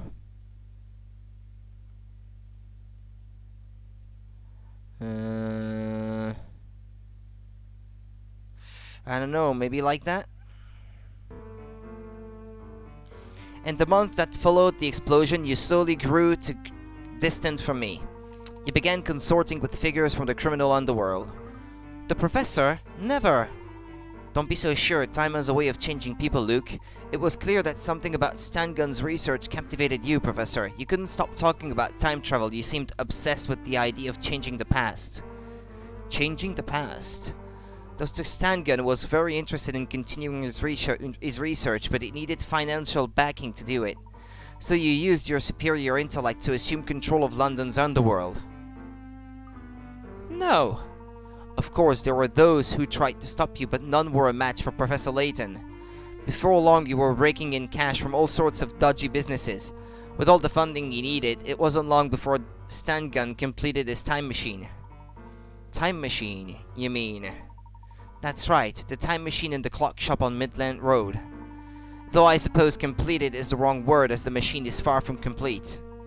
How so? It doesn't allow the user to select a destination. You can select neither the place nor the time you wish to travel to. In fact, it would be more accurate to describe it as a sort of tunnel between two periods in time. A wormhole. Precisely, and by sheer chance. This wormhole opened in the clock shop and crosses the 10 years between our two times. This gives us the ability to move back and forth between your present and mine. So you use the wormhole to get the message to us and to bring us here. One thing is bothering me though. This wormhole is obviously very important to my future self. Surely the Layton of this era must keep a close eye on it. How did you gain access? I'll get to that, but right now there's more pressing business I'd like to attend to. Go on then, tell us why you called us here. Always one step ahead of me, eh? You haven't lost your touch, Professor. I wish to enlist your help in stopping Herschel Layton. You want me to stop myself? Even as we speak, the other Layton is working to build a fully operational time machine. He's been ducking back into your time to gather every bright scientist working in time travel. But why bother going into the past to find scientists? There must be plenty here in this era. Actually, many of the experts in the field were lost when Stangun's presentation went awry. Ooga booga, hi Gugoots. Layton had no choice but to travel back to the time before the blast in order to gather talent. Things are already bad, but if Layton manages to build a fully functional time machine, well, who knows what could happen. Someone has to stop him from completing his scheme, but the only person who might succeed is... me. That is what you are going to say, is it not? Exactly, we have to fight fire with fire, and no one else stands a chance against him. But how? I'm not familiar with this future London. I wouldn't even know where to start looking. That's one obstacle we'll have to overcome later. Layton's actions are shrouded in secrecy. His base of operations, however, is well known. We can start our search for him there. You mean this casino isn't the future professor's headquarters? No, this establishment is just one of the many ways he makes money.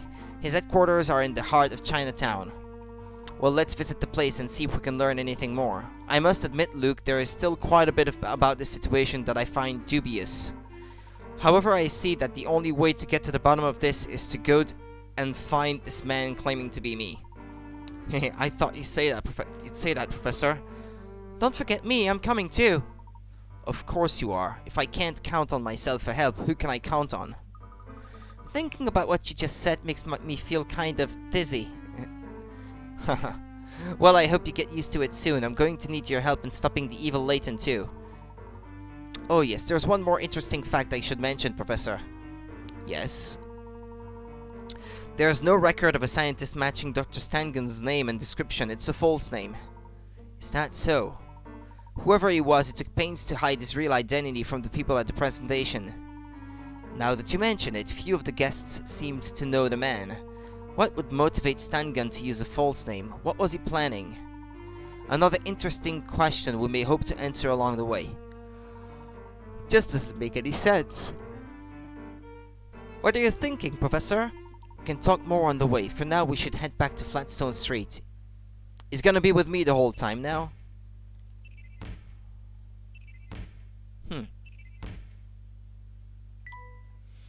Dr. Stangen is the scientist who unveiled the time machine at the presentation, but no records exist of a scientist with that name. He must be somebody else, using an alias to cover up his true identity. Who is he really? The future Herschel Layton is a crime lord who terrorizes London with his gang of thugs. Known and feared by Londoners as the devil in the top hat, how could this model English gentleman have turned into such a monster? And this one is solved, I guess. A grown-up Luke used the time machine to send the letter back to the present, requesting the help of his former teacher, Professor Layton, in rescuing the chaotic future city of London. A tiny bit of dark side.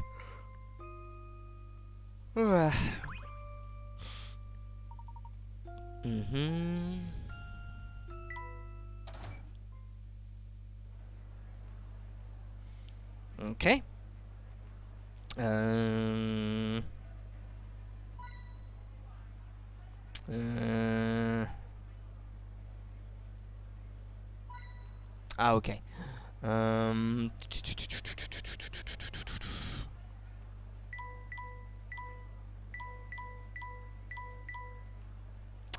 Okay, it says tap on in the bottom left corner, bottom of the stairs.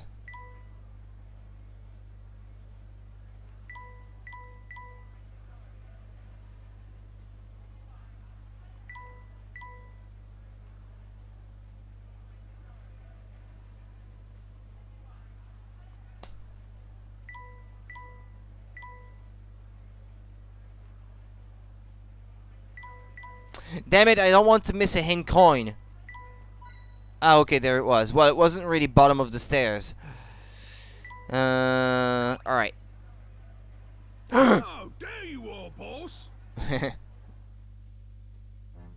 Oh, Oi, what are you doing wearing the boss's get-up? This your idea of a joke? no, not at all.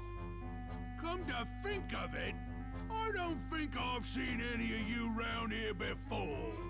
I like his voice. Yes, well, we don't often get a chance to visit this fine establishment of yours. Dunno about that, but I'm gonna need you to come with me for some questioning. This way, you friend. Oops. Professor, run away while you can!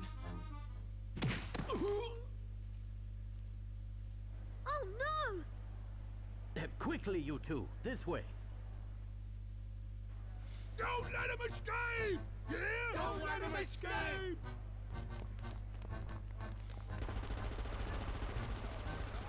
Oh, wow. How violent! Is this a Layton game?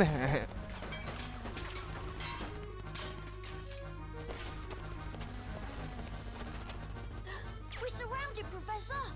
Calm yourself. They should just put the HD versions that they put on iOS and Android on the Switch. Where are you going? Ah! I kinda wish this was in HD, but I don't have access to that version. Way out of this. I do, but I'll need your help.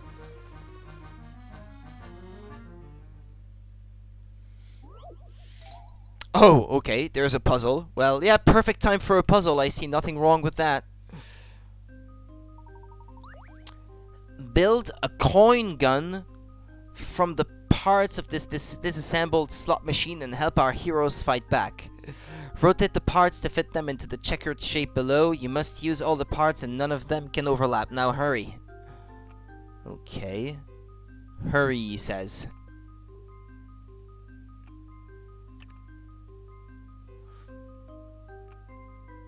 Hmm.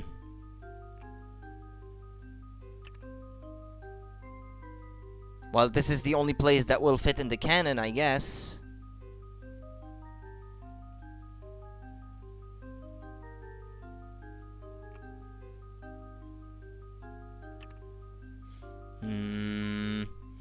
I like the story-integrated puzzles more than some random stuff. Yeah, it's not bad.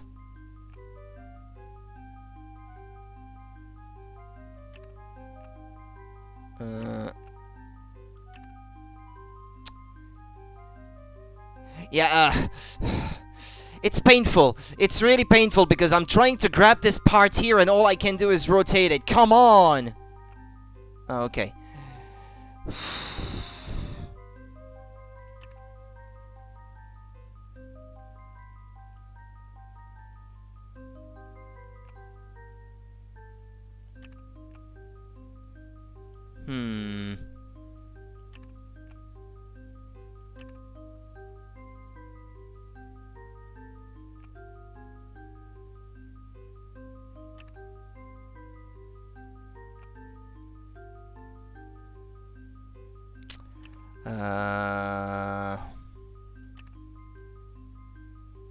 Okay, yeah, you really have to click right in the middle to grab onto it to move it.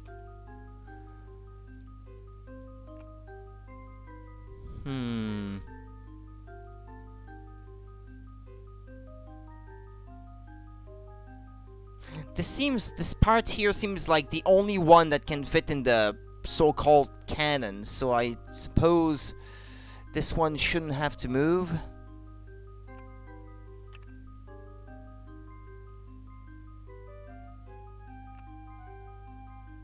I know that can't be, that would be a waste of space.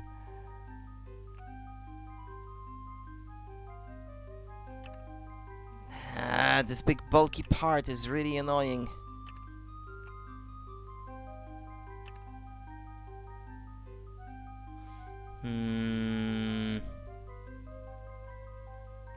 Or like that, maybe? No, that's not gonna work.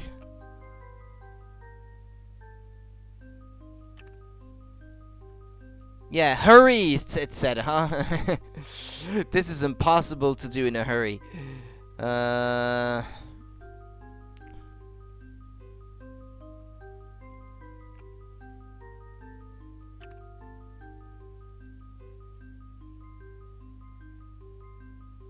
Am I right, at least, in assuming that this must be the cannon? That's what it looks like to me. Really, there are people shooting right now. I guess, gentlemen, don't rush.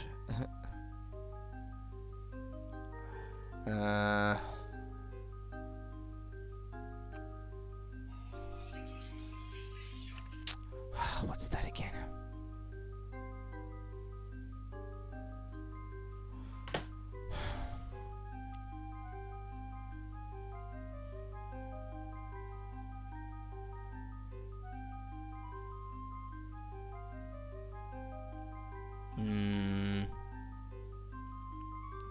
That seems like it would be a waste of space if I put it like this.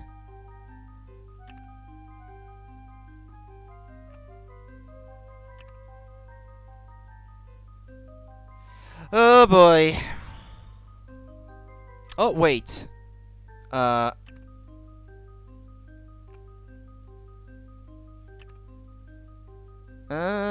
might be onto something.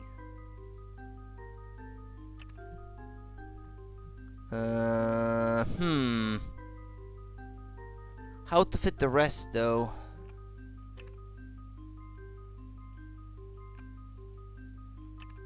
I guess it could fit like this. There would be a yeah, no, okay, it fits perfectly. Okay, Let's see if I've got good. this right. Okay. Well, that's settled. Yep. It's time to fight back. Thank you.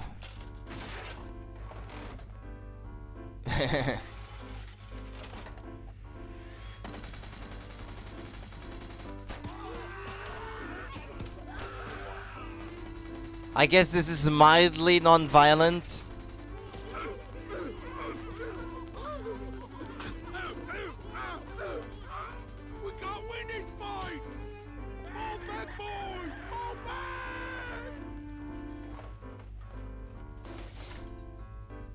say, that was a close one. We gave them a taste of their own medicine. Funny, I don't remember you helping. Look, you're me, so that means I get some credit for assisting. Oh, is that so? That's very interesting logic. Yeah, it's not logic. That's what it is. You got a new course for the toy car. Big score. Save your progress. I guess this is the end of another chapter.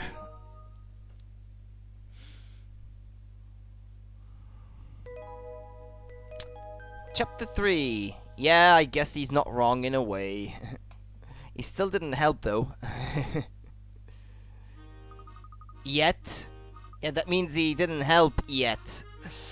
So, where are we headed to now then? Mr. Triton? Luke, please call me anything but Mr. Triton. It's really strange being called that by myself. It's pretty awkward for me too, but what else am I supposed to call you? I don't see why you can't both be called Luke. Should the need to distinguish between you arise, you can be Big Luke and you can be Little Luke. I'm not too keen on Little Luke, but it's better than all this confusion. You're the boss, Professor. It's a pleasure to make your acquaintance, Little Luke. Oh no, the pleasure is all mine, Big Luke. Now, where were we? Ah yes, there was something I needed to check upon. Professor, did you pass a restaurant and the shopping arcade on the way to the casino? The one near the arcade's southern exit. That's the one. We'll head there first. A friend of mine is waiting for us.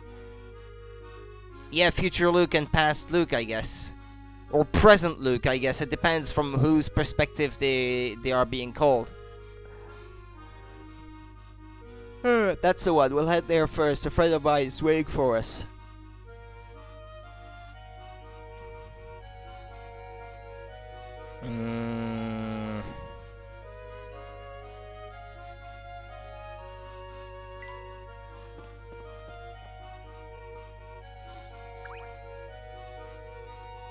It's good. I made 2 bottles last night, so I already have a bottle for tomorrow, and I had 1 for today. Since I already drank all that I had last night, I had to make some more. Accidentally clicked enter, so it sent too soon, but that was what I was gonna write. Hi, Blue. Yeah, I'm early, right? Yeah, afternoon, Blue. Yikes, what are you doing, sneaking up on me like that? You almost gave me a heart attack. Sorry, sir. I didn't think a simple hello would scare you so much. I was lost in thought and didn't see you coming. Anyway, I have things to do. Goodbye! What's the matter, Professor? Look at the ground, Luke. Footprints. Yeah, it's 2:40. Wet footprints, but it hasn't rained since we got here. Yeah, exactly, yep. How come his shoes are wet? I haven't the faintest idea. Yeah, that reminds me. Let's try that toy car thing.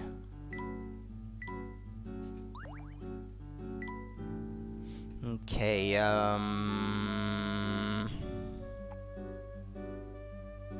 No, wait. There's probably an easier solution to this.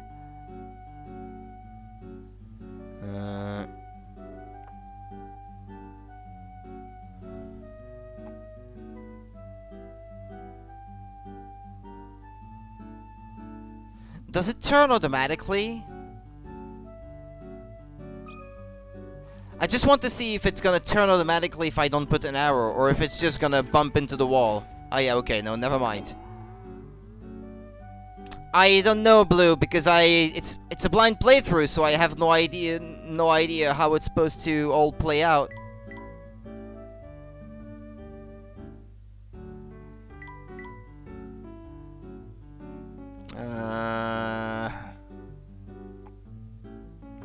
I think there should be, from the looks of it, around 150 and between 150 and 160 puzzles.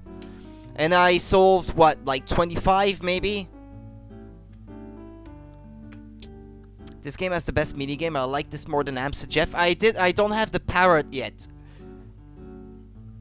If I can name the parrot, I will name him Jeff, but otherwise it's gonna have to be whatever it's gonna have to be.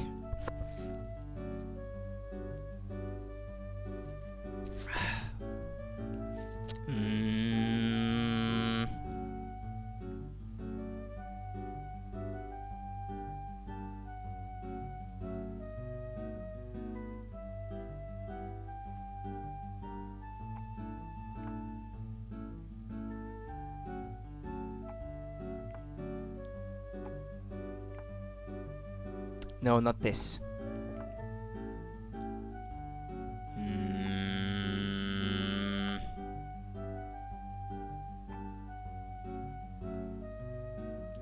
Ah, crap, it's not gonna work the way I wanted to make it work. I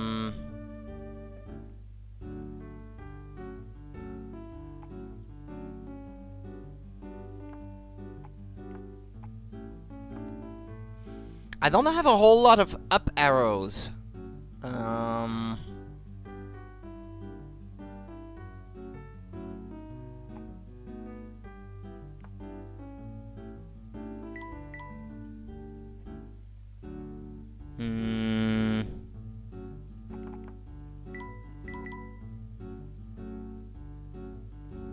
Or hold on. What if I make it jump as soon as I start? Instead.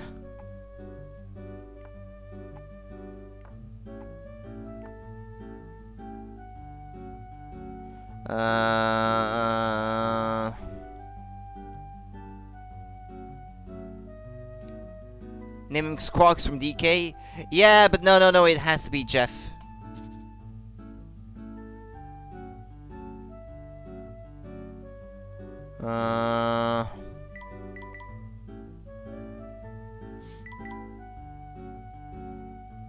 Because Jeff is another chat member. And so it always has to be Jeff.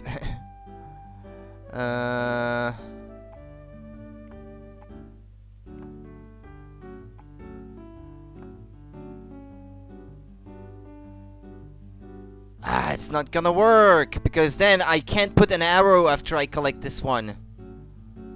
Because Jeff. Why not Jeff? Because Jeff.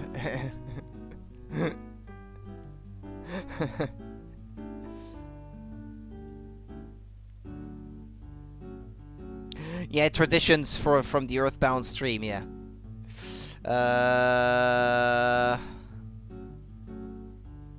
No, it can't be, because I can't put an arrow on the bag here. It's just gonna crash. This one I have to be coming... To collect this one I have to be coming from the left or from the right. I can't be coming from the bottom, otherwise I can't turn. Earthbound, yeah. Jeffbound.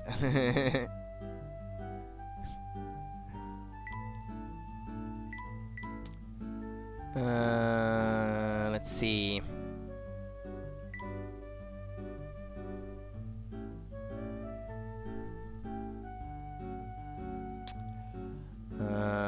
If I try like this.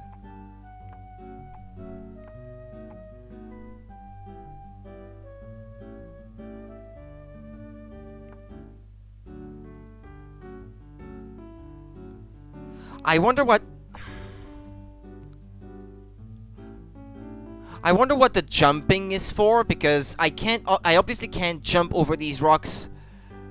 Oh, but no, I could actually, come to think of it. I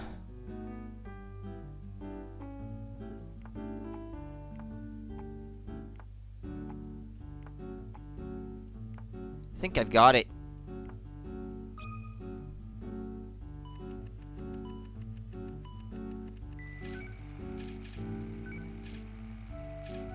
Ah, no, I left one.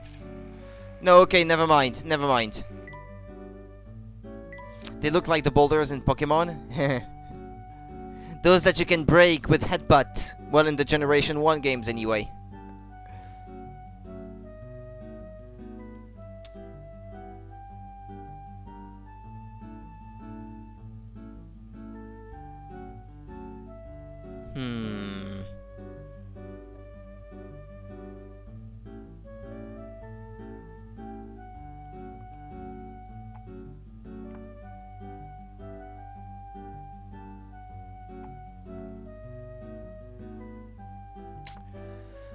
Okay, clear everything. Were European cards grey? No, they were yellow. We never got any grey cartridges for Pokemon games. They were always colored something.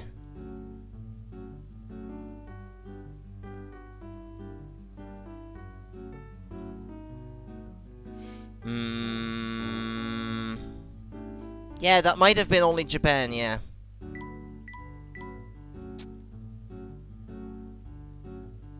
Hmm.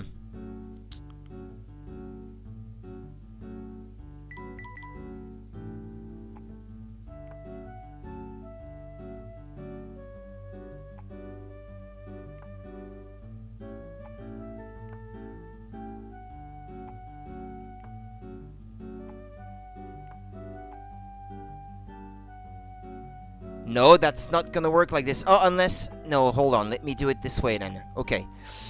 Like this. Okay, this collects all the bags. Okay, got it. I think I've got it.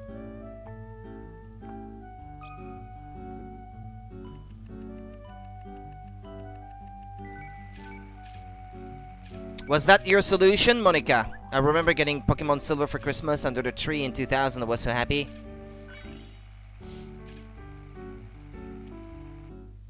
Okay.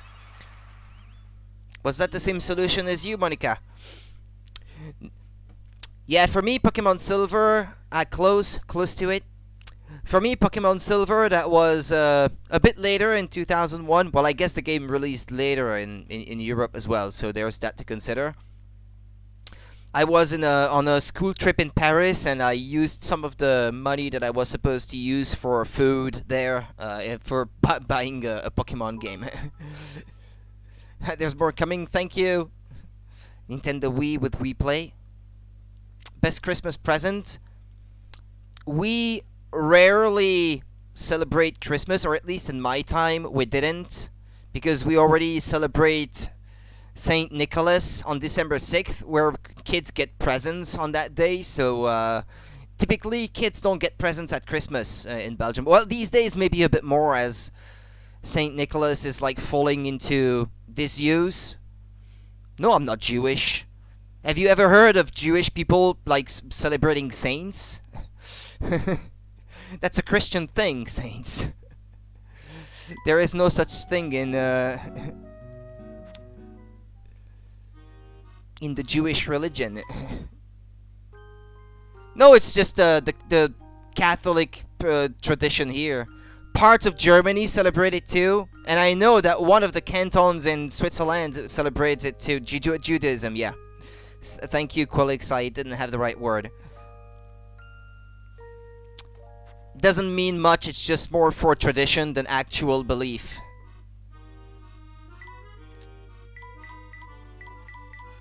For most people, anyway. But I'm not Catholic. Well,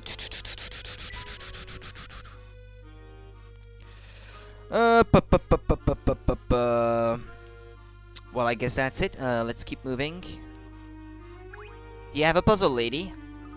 The breeze today is just blissful. I wish my hubby would finish work so we could go for a picnic. Okay. Just a little further, Luke. We're almost at the arcade now. I know, we walked through here earlier. Oh, right, of course you did. You mentioned that before, didn't you? Yeah. Hey, you know, there's something I've been wondering about. What's on your mind? Well, a machine that can take people to any point in time would really change the world, and not only that, it could improve people's lives. Yes, it would certainly have the potential to do that. But even though this time machine could do so much for people, you want to stop it from being made. Picture the scenario. Imagine there's this bully who's always giving you trouble. Go on. Now, let's say you had that time machine we've been talking about. Would you travel back in time to when that bully was a teensy 5-year-old and get your own back? Of course not. That'd be cruel. Of course you wouldn't, but that's because you've got a good heart. Imagine the damage that someone less kind could do with a machine like that. Luke found a twin. It's his future self. Core, I never thought of it like that. We've got to stop that machine from being built. Puzzle? Ah, puzzle. Oh, there you are, Flukykins. Now I've missed the sound of your sweet voice. Belle, my name is Luke with an L. Oh, what's in a name anyway? All that matters is the love we share, Fluky. Don't you feel lucky to have met your soulmate so early in life? I know I do. Listen, Belle, I think maybe you've got big dreams for our future. I certainly do. Now, if only I could sort out this house plan.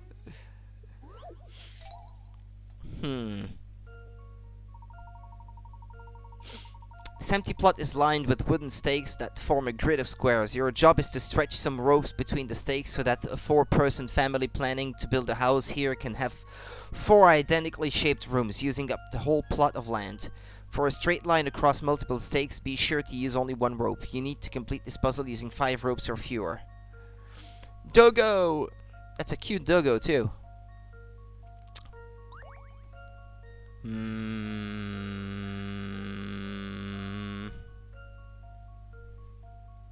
4 identically shaped rooms, you say?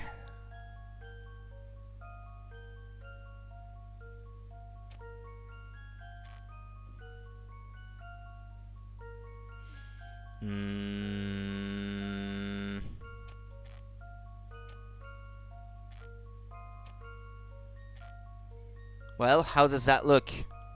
You lose the space here, I guess. But that's 4 identically shaped rooms.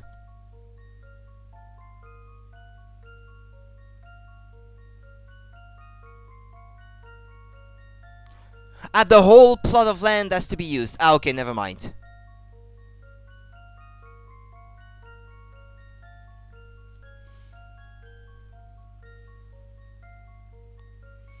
Yes, we do. It is celebrated. It's just that the presence thing is not really enforced, or like, not everyone does it, is what I mean.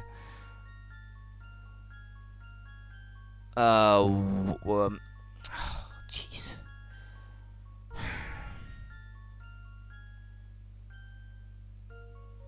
These corners really make my life not easier.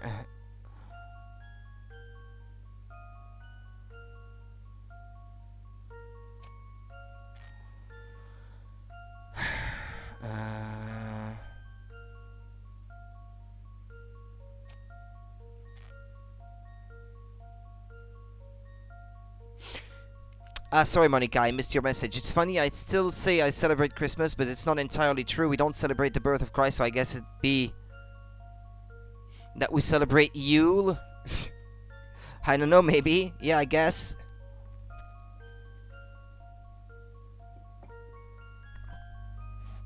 You can all say you celebrate my birthday on the 24th. If you like. I don't mind, personally.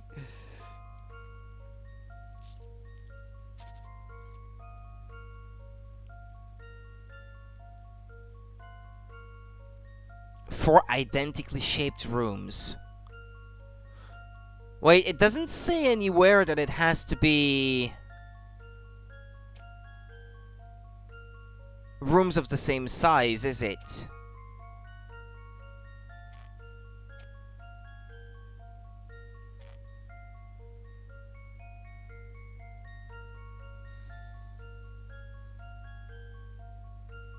Yeah, it says nothing about Qualixmas. Qualix Navidad.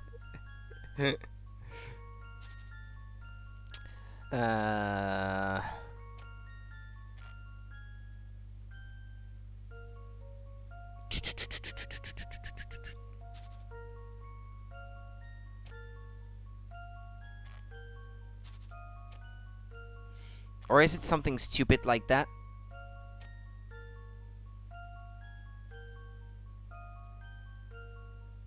No, not really. No, it couldn't be.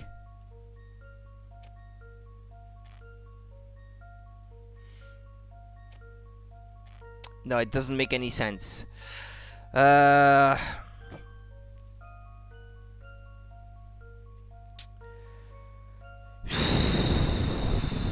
It's hard to concentrate. The plot is shaped like a square with 2 of its corners cut off. Keep this in mind and think about what kind of shapes you can make 4 of.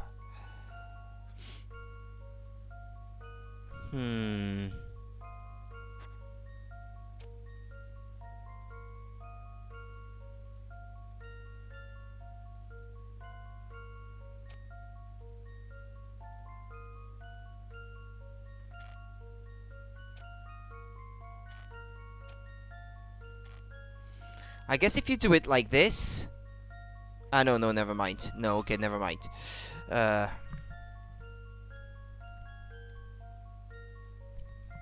Well spoken, Monica.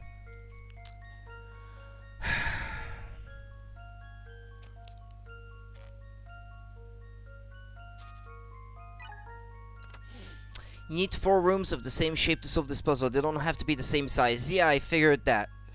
Did you perhaps make 4 trapeziums and wonder why you failed? You remember to truly be considered the same shape, all the rooms need to be to scale.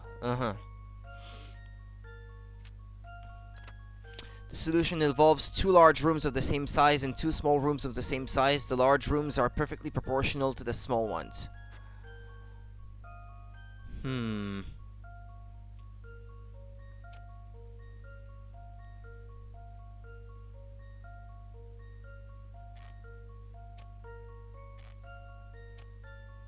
If I do it like this, I've got 4 rooms, and they're all triangles, but I guess they're not proportional.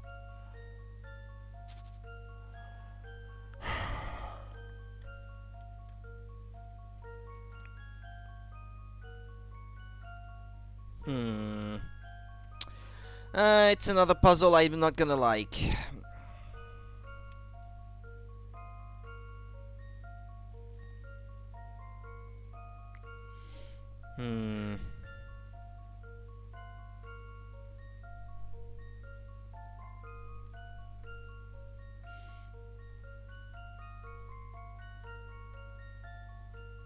It's hard to build a house.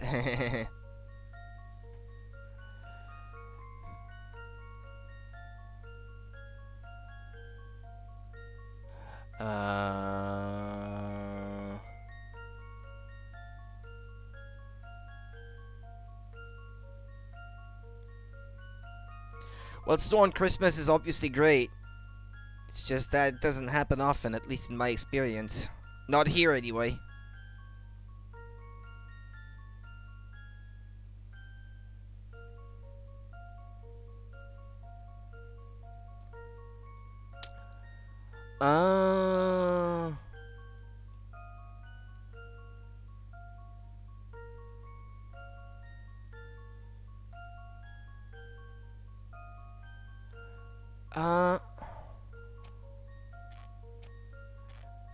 So I've got 2 per side here.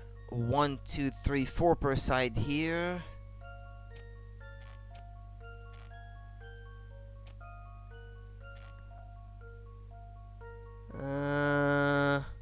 Is it proportional? I've got 1 on the side here.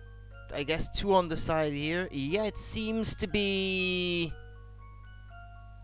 Seems to be correct. How about this? We used to almost have snow once November, December hit, but it hasn't really shown up for a long time. Yeah, it's kind of the same thing here, yeah. Might come randomly out of season, but disappears almost as quickly as it came. Yeah, that's practically the same situation as we have down here. Not much of a winter to speak of. Actually, last winter was surprisingly, like, not cold. I mean, it's still winter, but it's just that... And it still freezes at night and stuff like that, but it's... Miss building snowmen. I was never really a big fan of it, though, myself. Stop making that kissy face at me. Oof, look, there you go again. Every time you get embarrassed like that, I just melt. Yeah, snow forts I used to do when I was little. Never remains like Canada and Alaska. You got a new course for the toy car, Cake Hunt. Okay. Oh, let's try it then. I don't mind these.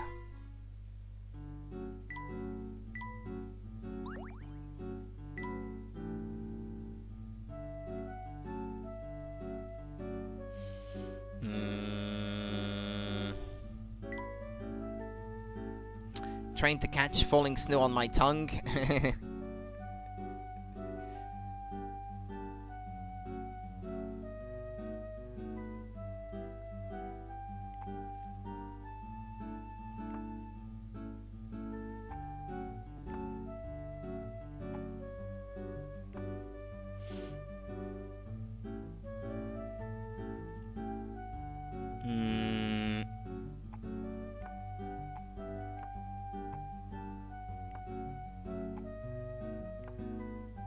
Well, wouldn't that work if I do it like this?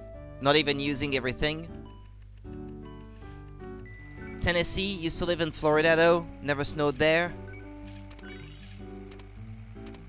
Ah! No, okay, never mind.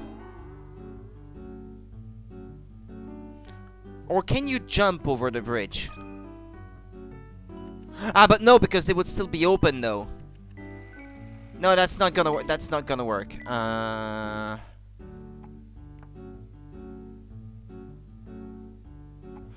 Or if I put a jump here, to jump over the switch.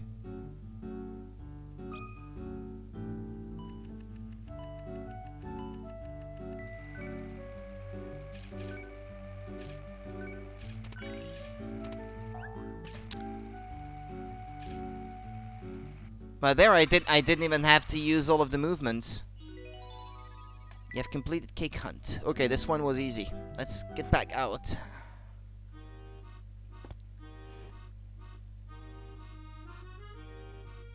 Yeah, I'm sure Quillix goes skiing and ice skating every day in the winter.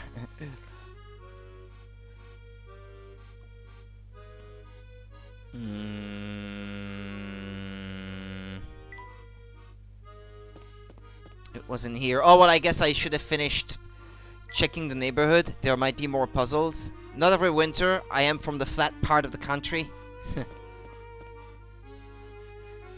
But you don't have far to go within your own country to find snow, though. Like, even if you're down in the valley, you've got mountains, like, less than an hour away from your place, I'm sure.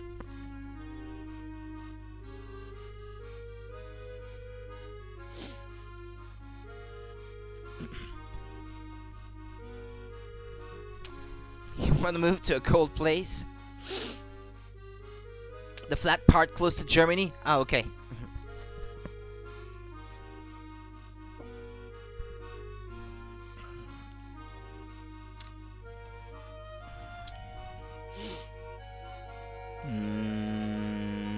I had 2 hours and a half. Yeah, okay.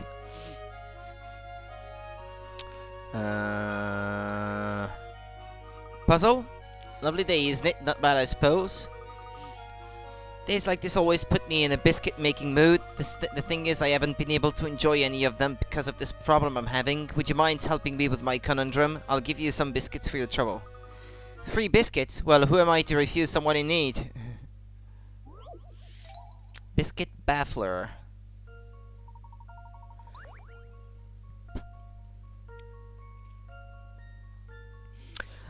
You have 15 biscuits to share among a large group. The first person eats 1 biscuit and then passes 2 equal shares of the remaining biscuits to 2 other people. They both eat a biscuit and both pass 2 equal shares of the remaining biscuits to 2 other people, and so on until all the biscuits are gone. It takes 1 minute to eat a biscuit, ignoring the time it takes to pass them. What's the shortest amount of time in minutes that it would take for all the biscuits to be eaten? Okay. Nice Wikipedia knowledge. Yeah.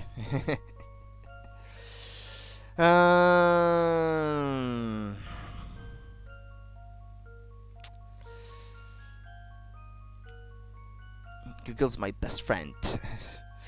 15 biscuits to share among a large group. The first person eats 1 biscuit and then passes 2 equal shares of the remaining biscuits to 2 other people. Okay,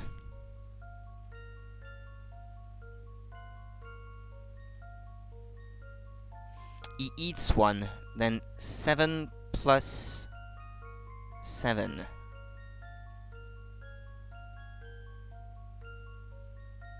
Then the 2 others eat 1 and pass 3 plus 3. 3 plus 3. They eat 1 and they pass 1 plus 1. 1 plus 1. Yeah, and so on and so forth. You get the idea. So, 1 minute to eat a biscuit here, plus 1 minute to eat a biscuit here, then 1 here, then 1 here. It would be 4 minutes. 4 minutes, I'd say.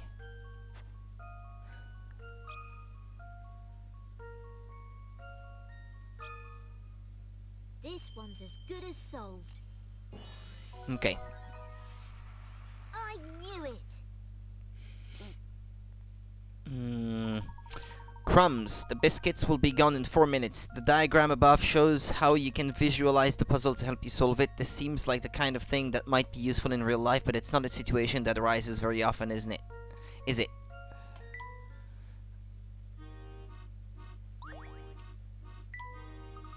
Biscuits always taste better when you share them with somebody, don't you think?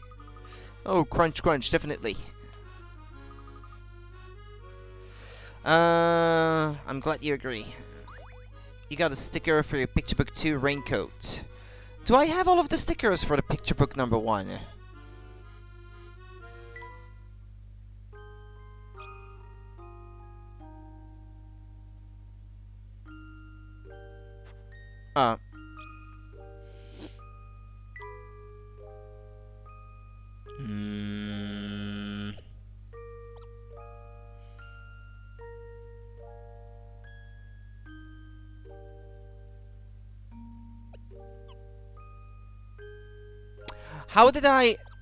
How did I make a mistake like this? It's a yellow thing on the left. Maybe it's the hat. Or the banana. I don't know. Let's try the hat, I guess.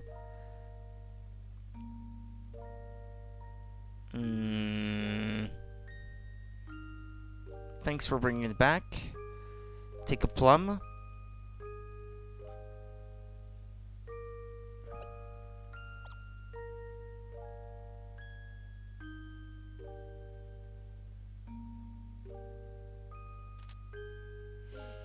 The old man hesitated a moment before replying in a timid voice, I can't help you, but there's a white cottage just up ahead. Try asking over there. Tasty looking yellow thing. Okay.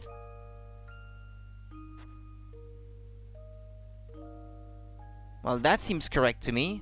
No, it says incomplete.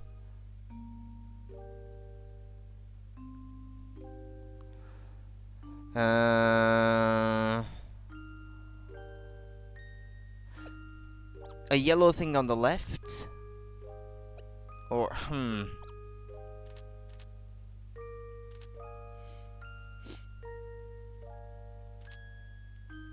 Or maybe it's between the old man and the girl, maybe, that I have to swap around.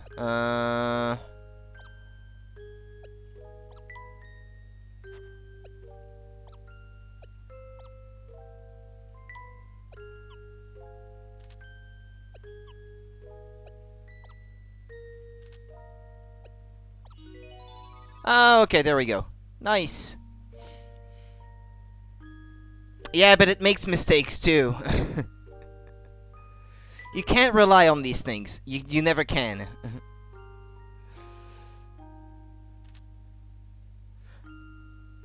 Okay, one sunny morning I was strolling through a meadow. As I walked past a dead tree on my right, I suddenly came upon a boot in front of me and a hat on my left. I wonder who dropped these, I thought to myself. I couldn't just leave them there, so I decided to take them with me. I soon got to a big square with a plum tree in the middle. Underneath the plum tree I saw an old man gathering something, so I said, I found some things that someone dropped in the meadow. Have you seen anyone looking anxious? Twiddling his mustache. I guess I was supposed to read this because twiddling his mustache, the little girl, that would have made sense. Glanced at the objects I was holding and replied, oh, that's where my hat went. Thanks for bringing it back.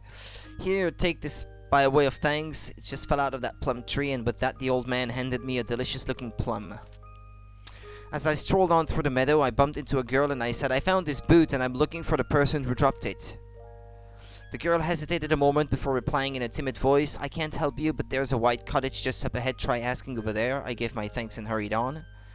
It seemed likely that the boot might belong to someone in the cottage, so I walked over to it and knocked on the door, and a kindly lady opened it and said, hello there, can I help you? Peeking inside, I couldn't help but notice that there was a tasty-looking banana on the kitchen table.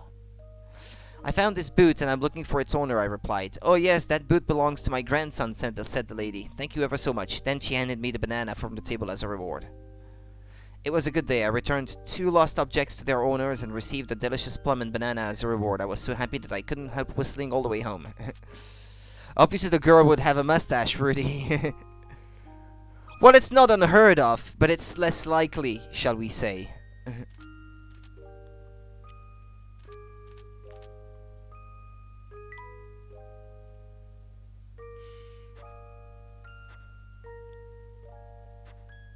Well, it's a picture book, so it's a fitting kind of music, I suppose. I should save, by the way. You need to read carefully for these. Yep.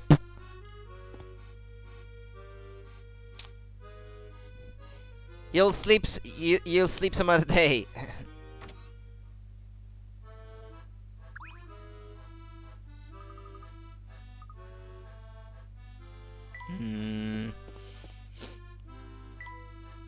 Just wondering if maybe I've missed something.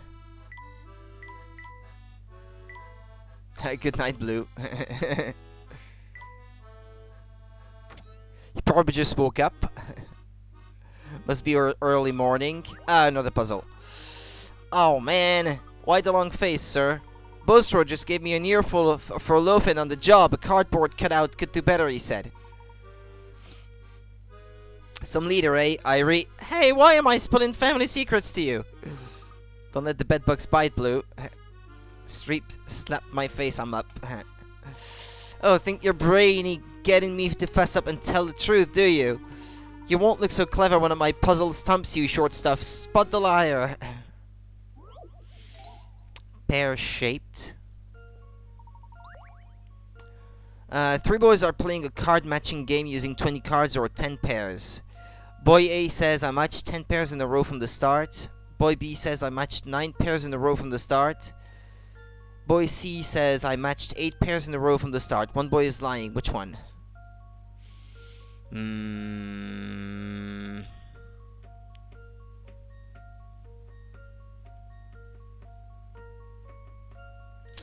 one in the middle, because he is pear-shaped. I don't know.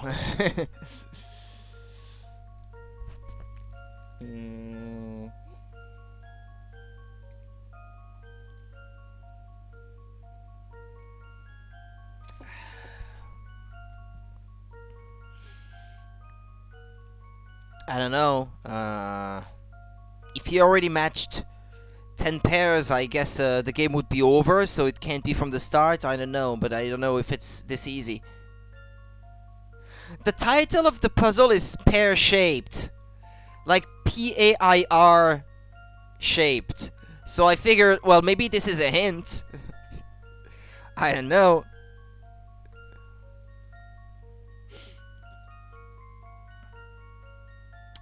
Uh, 10 pairs in a row from the start. I don't know. There's only 3 possibilities anyway. It wouldn't say from the start, because then he would be already at the end of the game now, wouldn't he?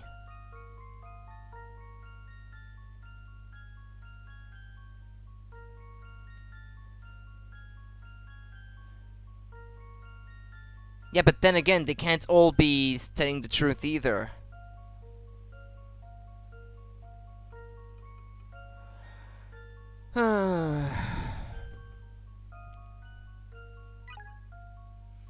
I could just try. Like, there's... Yeah, only a liar can make a statement that's impossible. Duh! I didn't need that kind of hint. Someone is describing a situation that couldn't possibly happen during this kind of game. Well, so you have to actually think about how cards pair, I guess.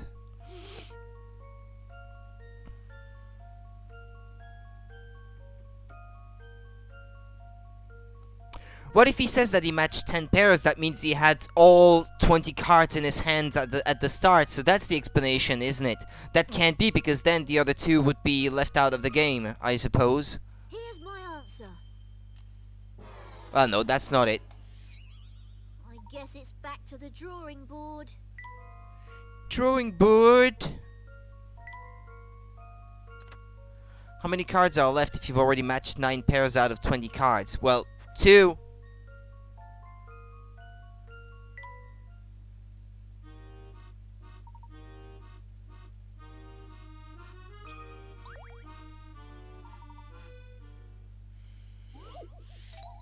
What, is it just giving me the answer or what? So it's the one that says 9?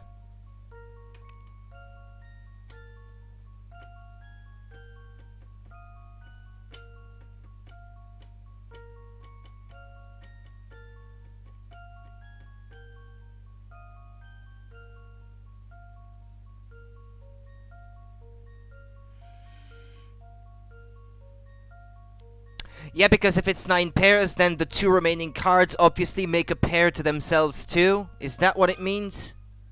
Here's my answer. No puzzle can stop Layton's apprentice. Yeah, B is lying. If you match the first 9 pairs in a row, you would automatically match the last pair. Yeah. Yeah, okay, got it. Yeah, that's true. I didn't think of it. At first, anyway. Wow, that dozy expression of yours had me fooled. You're brighter than you look.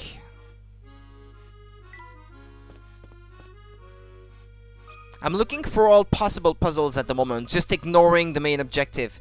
Hey, listen to this. I came across a brilliant puzzle the other day. Want to hear it? A new puzzle, eh? Where'd you find it, Max? It's a secret, but if you solve the puzzle, I'll tell you. What do you say? Want to try it? Sure. No-go arrows. From the start point in the top left... From the start point in the top left to the green flag in the bottom right, moving horizontally or vertically. Yeah. However, you can't move in the direction the arrows are pointing, and you can't go over the same square twice. Can you make it to the green flag? Touch each square that you pass along the way, then submit your answer. Okay.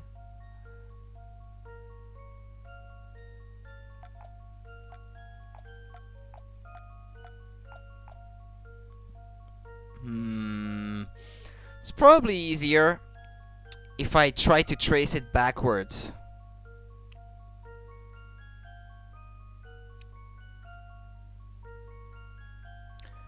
Right here, let's just say, because if I was on this square, for example, I couldn't be moving towards the flag. So to get to the flag, you have to be coming from from this one.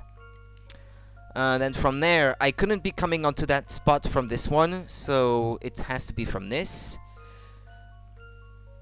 I couldn't have been coming to this one from here or from here, so it's this one.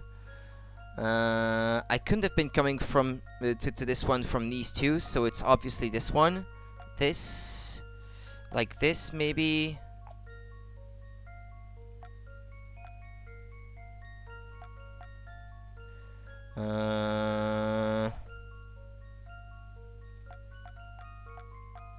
Like so. That seems correct. Here I move down. Here I move right, I can. Here I move right, I can. Here I move down, I'm allowed. Here I move down, I'm allowed. Here I move left, I'm allowed as well. I move left here, I'm allowed as well. And down, down, right, right, right from here, up from here, right from here, right from here. Yep, that's it. Here's my answer. Phew, that's a relief. That's right, you can reach a green flag if you take the route shown in this image. Considering each square individually is the way to make it to the end. And working backwards from the end also. From the way I look at it. Ding ding ding, correct. So where did you find that nice puzzle? You are going to tell me now, aren't you? Ding ding ding, correct. I found it by touching a suspicious looking spot. A suspicious looking spot. Ding ding ding. Yeah, if something looks a little fishy, just give it a bit of a poke. If you're lucky, a hint coin or a puzzle will appear out of thin air. Wow, that's amazing. Yeah, you need a sharp eye though. Those hidden items could be anywhere. If you touch an area and something happens, well, you could say that's a good sign. What kind of thing might happen? Oh, you know, maybe you'll see a splash of water or a puff of dust. Yeah, I did notice that. If you see something like that, touch that same spot again. You never know what you might find.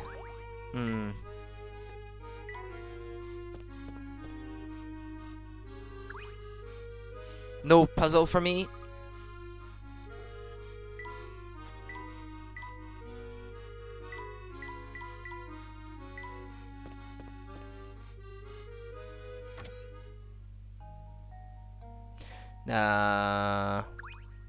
I don't have any abandoned puzzles, do I? Now, Luke, I'm sure he won't hurt us, as long as we don't bother him. If you say so. You know, I've never seen a bee quite like this. Can you try talking to him, Luke? I suppose I can try. Well, look at Mr. Tall out here. Clearly he knows a bee of distinction when he sees one. Wow. You're not like any bee I've ever met. Isn't that what I just said? Well, it's true. I'm no run of the IFB, but I do try to blend in. You'd probably have better luck blending in if you didn't talk. Sure, whatever you say, smart guy. But listen, I've got something you should hear. You know those puzzles you don't get around to solving? Well, they all come hang out with me. And I like that it is. I think it's pretty funny. You know, especially since they gave him that voice. Well, or her. Well, whenever they gave it that voice. You know, those puzzles you don't get around to solving? Well, they all come hang out with me. You see, I have what you might call one of them magnetic personalities. Wait, are you saying you've got the same job as Granny Riddleton? Granny who? I don't know no grannies. But my name is Beasley. I'm gonna tell you how to peruse those puzzles now. So listen good. Huh. I'm all ears. Tap that flower over there to see a list of all the puzzles I've got. It's as simple as that. So anytime you get a craving to solve some of the puzzles you left behind, come here. Did that all make sense? Because people tell me I do tend to drone on. Get it? Drone. It makes perfect sense. Talking bee! All right then. You have fun with those puzzles, and I'll be here if you need me.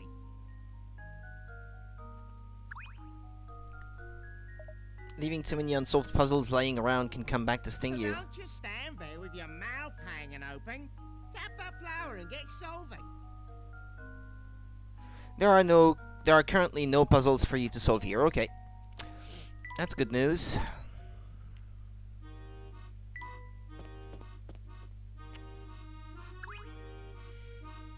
No puzzles, my good people?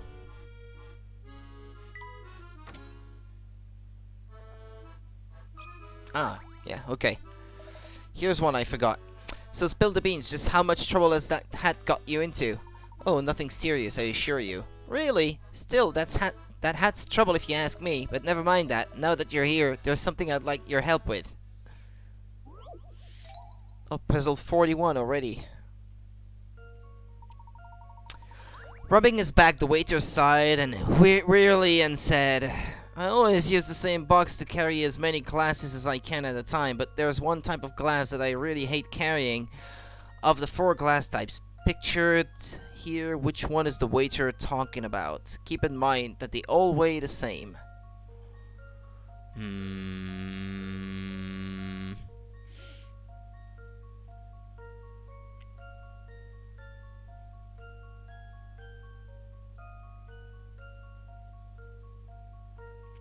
I guess a glass the shape of which makes you lose some space, I guess, so you can't really carry as many as you want as with the others.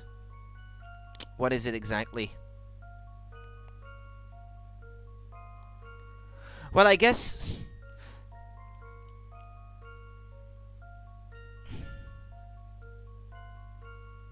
well, no, not really. I was gonna say maybe with D they would be rattling around because you can't really like block them in the corners of the box because of the shape, but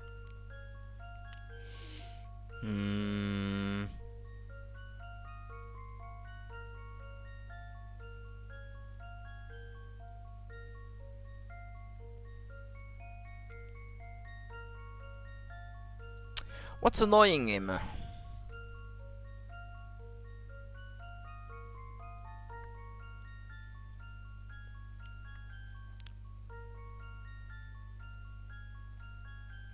You bet A?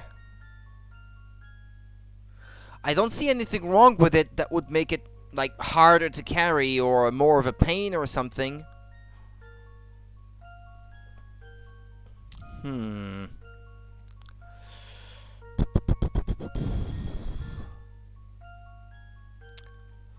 It can't be stacked? Well, how would you stack C anyway? Or how would you stack D for that matter? B would be the most convenient. Yeah, that I can agree. I mean, all the others, they're just as large at the base as they are at the top, so... Or sometimes maybe even larger, if anything.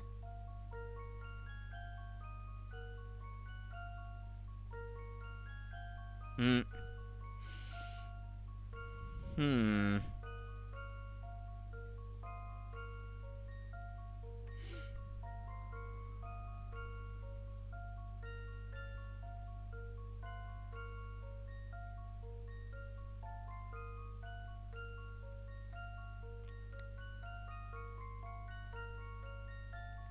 Yeah, me too. I've seen them like D and some putting upside down and others upright. Yeah. Or, just a suggestion, read the question carefully. He says, I always use the same box to carry as many glasses as I can at a time. You would be able to fit more glasses that are stackable in the same box, so the box would be heavier, so that would be more of a pain for him to carry, right? Because the others, he wouldn't be able to stack them, so you would not be able to put as many in the box. So the box would be heavier if it's B. Because he does say that he puts as many in the box as he can, which would make the box heavier to carry then. And he says that they all have the same weight, but if there is more in the box, my answer is B. Let's see if I've got this right. I think it's actually Few things something satisfy like the what puzzle. Quotic said, but it's actually the other way around. It's because they can't be stacked that it's more of a pain. Yeah, there you go. The glass type in question is B. This is the only kind of glass that's stackable, which means that you can fit a lot into the box, making it very heavy and a pain to carry. Yeah, there we go. Yeah, sorry, Blue. What's the deal with that hat of yours, then? You must be awfully attached to it if you keep it on knowing it could cause you trouble. By George. Yeah, but it's Quedix's idea that put me on the right track, though. Because I was thinking of it in terms of them being stackable. I started thinking about how they would stack, and I probably wouldn't have thought about it if Quillix hadn't said anything. You're quite right about that. I dare say that this hat is one of my most prized possessions. Well, I can see there's no persuading you to take it off. Be careful out there, though. These days it seems like there's trouble around every corner in London. No puzzle? No. What's that? You want to solve another puzzle? Well, I'll think of one. Give me a minute. Okay, I have to be back then. Let's see. Let's return. This man? Ah, he has a puzzle. Excellent. Watch out, fellas. Can't you see you're standing in the middle of a building site? Maybe if we look hard enough, we can find Ron Weasley and the gang. They usually don't hang out in London together, though. It's good to see that you're making progress with the construction work. If only that were the case, we've had a snag, see? Look at these boards here. They're very odd shape. What are you using them for? Diddly squad, I've got crates of these things, but I can't use them. Is it gonna be another puzzle where you need to cut a board in such a shape that it's that you can put it back together to make like regular shaped boards or something? Making the cut. Oh yeah, I think this is what it's gonna be. Yeah, it's another one of these.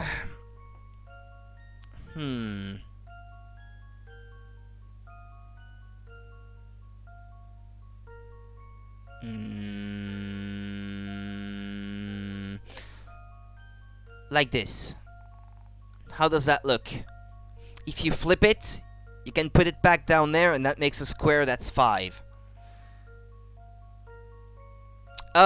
It was B because they were stackable. Actually, it was the other way around from what you said. You put me on the right track by talking about them being stackable. And it's because it was stackable, therefore, because he puts as many as he can in the box, that makes the box heavier, then that's why he hates carrying them.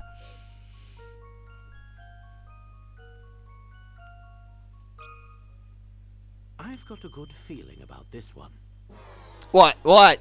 What? I was sure my logic was sound. Or maybe I should have read more carefully. Maybe it says that you can't flip it.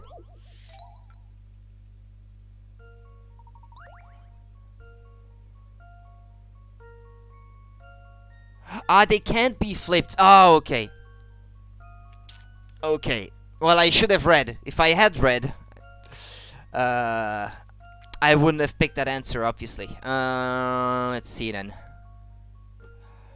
Huh.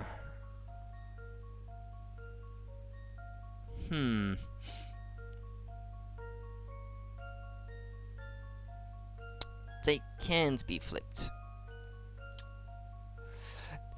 The Professor Layton games are all about solving puzzles. It's the whole base of the game. So it makes sense that it would be full of them.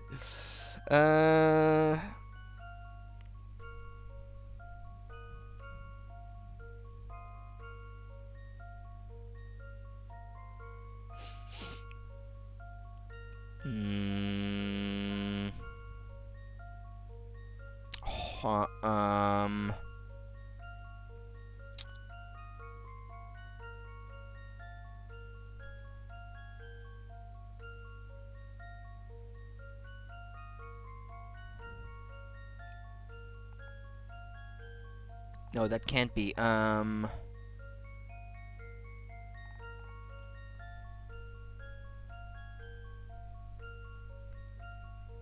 Would that work this way?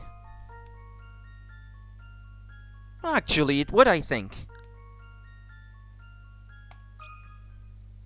Let's see if I've got this right. Ah, okay. Good. Few things satisfy like a puzzle solved. Yeah, there you go. When you see it displayed on the screen, obviously you say, oh, yeah, okay, obviously, yeah, it's actually not that hard when you think about it, but this makes me feel like watching Sherlock Holmes. I guess it's not really solving crimes and stuff like that, but I guess it is meant to sort of give off that sort of vibe. Hey, look at that, one cut and I've got square boards. Thanks for the idea, mate. Can't go back in. The shop door is still locked. Not to worry, Luke. The world outside the shop contains plenty of mysteries for us to investigate. Well, I'm done looking around now. I should head back.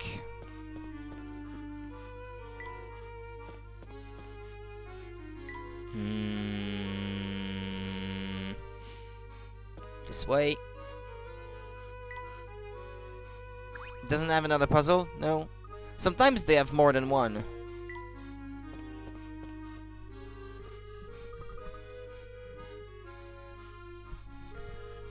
Well, the aesthetic, I guess, yeah. It's pleasing. Look, there's the restaurant. Is this the place you had in mind, Big Luke? Yes, this is the one. Let's head in. I wasn't done looking over there, though. No? Don't have any puzzles? How have you been, fellas? Word is there was a shootout at the Gilded 7 casino. Wow, that's in the papers already. Seems some nutters went in there and tried to run off with the day's profits. When the casino security staff caught them red-handed, the place turned into the Wild West. What? But that's not how it happened at all. Whoa, now, don't shoot the messenger. I'm just telling you what the paper says. Well, the paper's wrong. Oh yeah? How do you know you're not the one? How do you know you're not the one who's wrong? But Professor, why would the paper print lie? I hate to say this, but I think the family controls the press here. The papers print what they're told to.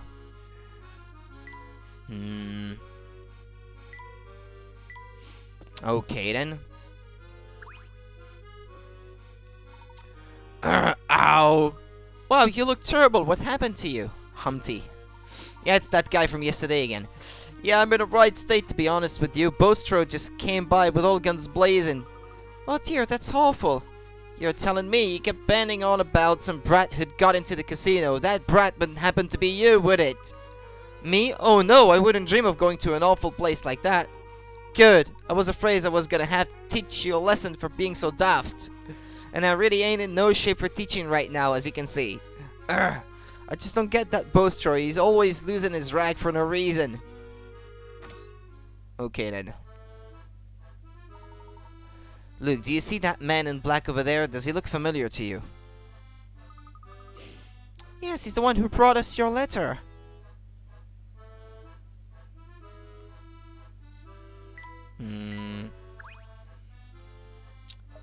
Welcome, fellas. If you're looking for the best home-cooked meal in London, you've come to the right place. Fantastic. What do you recommend?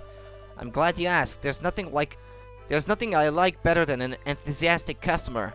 First things first, my fish and chips are award-winning. There's none better. I mean, better. What kind of Englishman could say no to that, eh? Not me, that's for sure. I love fish and chips. Well, I would love it too if it was not done the way they do it. So I guess that I don't make a great Englishman. And if you fancy something warming on a cold day, I've got you covered. My lamb stew with crispy potatoes will have you licking your chops, and the lamb stew. That I would not say no to. I'm sold. I'll have both. Don't get carried away now, Luke. The food sounds wonderful, but we didn't come here to eat, did we? Oh, that's right. I'm sorry, Professor, but we have business to attend to, and I'll order something later, though. Because they put vinegar on the chips. That's why I don't like it. If they didn't, if it was just golden, crispy chips with a good fried fish, just plain and simple, I wouldn't mind. But they had to put vinegar on the damn thing. Ugh. Sour cream and onion is pathetic. Sorry to keep you waiting, Shipley. Not at all. I just got here a minute ago myself. You've all met before, but I don't think you were properly introduced. This is my good friend, Shipley. He has played a vital role in bringing you and little Luke here to our time. Pleased to meet you, Shipley. Well, I see their chips being pretty limp, though. And limp chips, that's, no thanks. They have to be nice and crispy on the outside and soft on the inside. And burning hot, because a cold chip is no good. Likewise, Professor, sorry I had to be so brief with you when we last met. Luke here told me I shouldn't share any details until he had the chance to speak to you himself. No, I had some nice fish and chips here at home the other day, actually, and it was, the fish was like sea bass, and it still had the skin on one side. It was fillet, and there was still a tiny bit of the fat of the fish still between the fish itself and the skin, and the skin was nice and crispy. It was really delicious. Like best fish I had in a while. I want chips too, but I'll wait until December. Luke here told me I shouldn't share any details until he had the chance to speak to you himself. Yeah, fries, you should say, yeah. Yeah, but I knew what you meant. Don't give it another thought. Luke needed to test us before sharing the details of his plan. Shipley, did you manage to do some reconnaissance work in Chinatown as I asked? Certainly did, Luke. That filthy scumbag Layton. Apologize, Professor. I'm talking about the evil Layton, of course. Today I stood on the scale and I have lost 8 kilograms. I feel good. Nice, colleagues. Good going. Keep it up. The Professor is aware of the situation. Do continue. Right. You know the towering pagoda in Chinatown. Evil Layton is holding them captured scientists there, apparently. We want to lose 8 more. Yes, I have. He's got them working like slaves on something or other. So the scientists are in the towering pagoda. That's going to make things very difficult. I heard another peculiar rumor while I was about town. Yes? Word has it that the Prime Minister who disappeared 10 years ago is being held up there too. What? Bill Hawks. Uh-oh.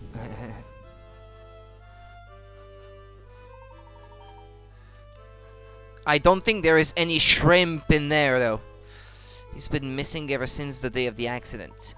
It's been 10 years now. Do you suppose Evil Layton might have abducted the Prime Minister as well as all those scientists? We won't know until we check the facts for ourselves. Big Luke, you seemed apprehensive at the mention of the Towering Pagoda. What is this place? The Towering Pagoda is the family stronghold, situated among a sea of warehouses in Chinatown. To complicate matters, all of Chinatown is under family control. Yeah, and without the shrimp or scampi. Which means it'll be difficult just to get within walking distance. Be that as it may, we need to uncover the truth. Can you guide us safely to the pagoda? Infiltrating a place like that is going to require a bit of preparation. Why don't we split up for a bit and I'll see if I can secure us a safe route there. You go on ahead for Chinatown without me. Chipley will tell you how to get that far, alright? Very well. I'm getting hungry now. All this talk about food.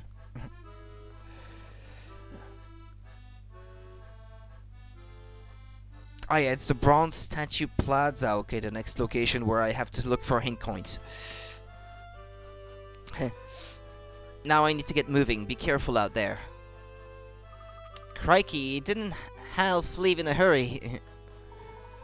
We need to get to Chinatown, Chipley. What's the best way to get there?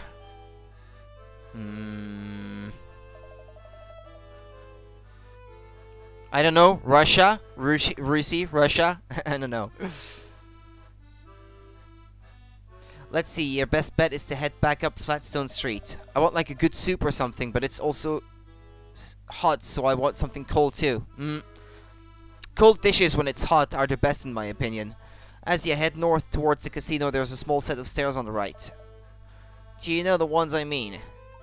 Ah yes, now that you mention it, I do recall passing by an area that fits that description. Good, head up them stairs and follow the narrow alley at the top until you hit a path above the river. From there, just follow that path and it'll take you straight into Chinatown. No, I don't know what that is. You're not coming with us, Chipley? I wish I could, but I've got to stay here and wait for word from your older self. Very well, thank you for your assistance, Chipley. Come, Luke, we mustn't tarry here. Be careful out there. If you run into any trouble, you can always find me here.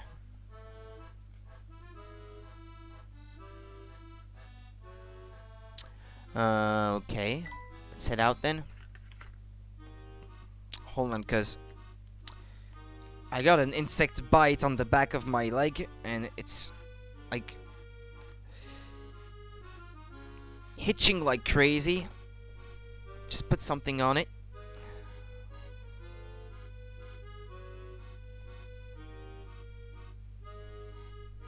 So it stops hitching. It is indeed. It's pretty much a stir-fry bowl. Okay.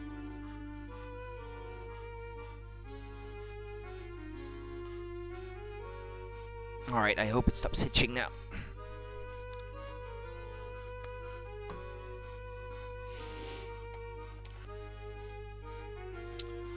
Okay. No more puzzles from these guys? No. Yeah, okay, that's the same dialogue as before.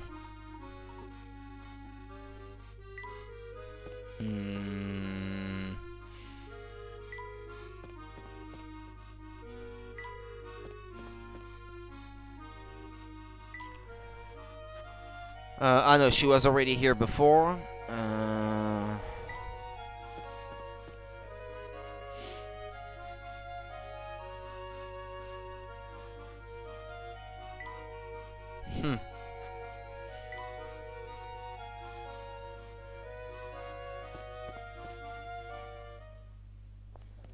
Oh, okay, there we go. There she is again.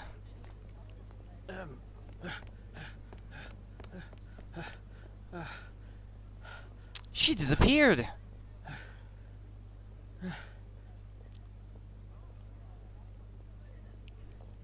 Aw, so sad.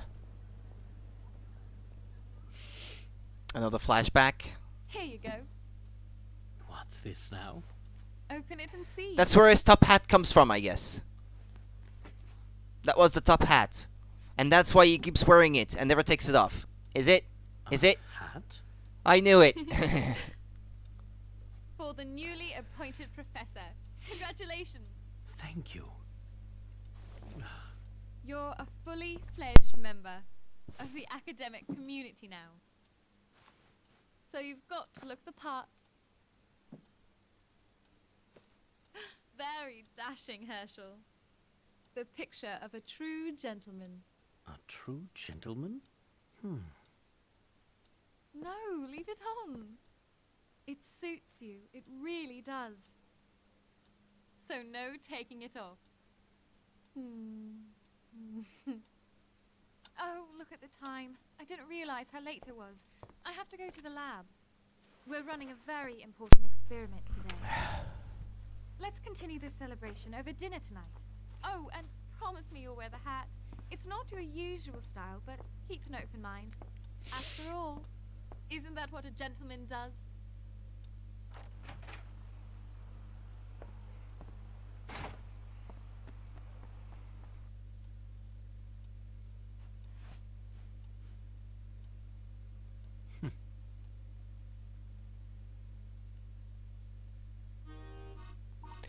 Alright. Did you see that, Professor? That was the same woman we saw earlier, wasn't it? So she's the reason he won't take his hat off? I guess so. She never told him to take it off, so... I thought you'd wear a top hat for the stream. Yeah, that's gonna be real convenient, wearing headphones and the hat at the same time. I really like the food at IKEA, the Swedish food. Like meatballs. Do they eat anything else? You seem distracted, Professor. Are you alright? What's that? Oh, I'm fine, Luke. Absolutely fine. If you say so, Professor. Hey, look! I bet these are the stairs Shipley mentioned. I could have sworn that was Claire, but that's impossible.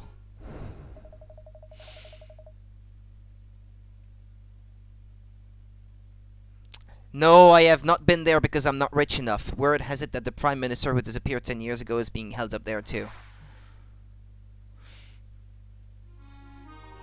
Perhaps that's what happened when the Prime Minister was abducted 10 years ago. Perhaps he was sent to the future as we were. What if all this talk of time travel is real? If so, then maybe that really was Claire. No, it defies all logic. Claire can't be here. Not after that day.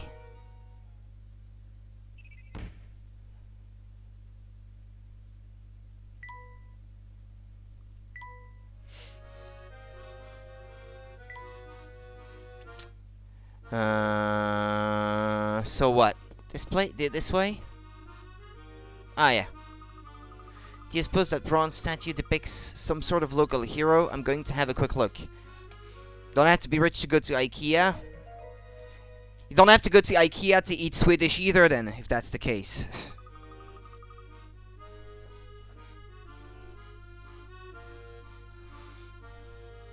Look, Professor, the man in the statue has the same hat as you. Yeah, well, the IKEA we have over here, they had, like, shit in their lasagna a while back, so I wouldn't want to step foot there ever again. No thanks. Considering what they treat as hygiene in their food, look, Professor, the man in the statue has the same hat as you. Yeah, a couple of years back, there was a scandal down here in... both in Belgium and in France, they found fecal, like, substances in the food that they were serving at IKEA. So, I wouldn't want to eat there. I'd be a bit concerned. Look, Professor, the man in the statue has the same hat as you. So he does. If I'm the man in the statue, does that make you that boy there? Yeah, any restaurant can have that. Yeah, but that doesn't motivate me to go there. Well, I suppose he looks a bit like me. Oh, there's a description of the statue here. Let's see. It seems our friend here was some sort of famous author. An author, you say, not a professor. Imagine if he was. Now, that would be a coincidence. Let's see what else it says. The author used to write big, complicated books, but all that changed because of this boy. The boy was ill, and to cheer him up, the man wrote an adventure novel for people of all ages. I suppose the book was so successful that he went on to write more of them. What a heartwarming story. Oh, but that's not all, Professor. Here, I'll read you the rest. In the end, the little boy was taken by his illness. However, the extraordinary friendship between the author and the boy would last forever. Can't believe how sad that ending is. There, it's not all bad, my boy. It sounds as if the two found true friendship in each other. Some people go through their whole lives without experiencing such a thing. I suppose so. It's still terribly sad, though. Look here, it says, in memory of an extraordinary and everlasting friendship. Wouldn't it be wonderful if our friendship grew to those heights? What do you mean, if? Our friendship is already extraordinary and everlasting. Yeah, Chef Gordon exposes a lot of five-star restaurants. Yeah, that's not scripted at all, that thing. Like, the cameras are in the restaurant, they know they're coming, that guy who has a TV show about exposing restaurants is coming, and they don't even clean out the shit that they have in their freezers? Come on. Come on. No, I don't believe it for a single second that these things are not scripted for to have like great audience numbers. No, I don't believe it for 1 second. I'm not saying that it never happens, but I say that those that they show you on TV, it's all scripted for the show. No. No, Luke, I didn't mean to ruffle your feathers. You're right, we're very good friends. You're not upset, are you? Me upset? Of course not. The last thing you want to find in your IKEA lasagna is someone else's fecal matter, but as it turns out, that might be what you get. Oh dear. Well, there's a puzzle in the statue. I guess you know the statue reminds you of a puzzle? Precisely. Here, give this one a try.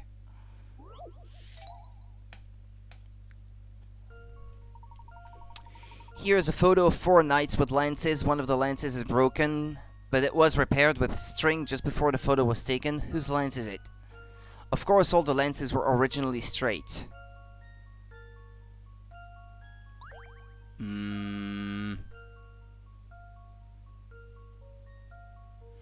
I don't know. The C lance seems to be not lined up on both sides.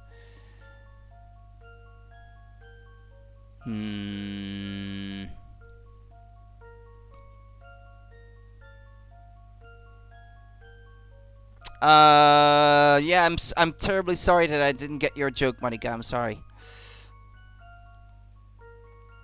I'd say C from the look of it. This one's as good as solved. It's not lined up.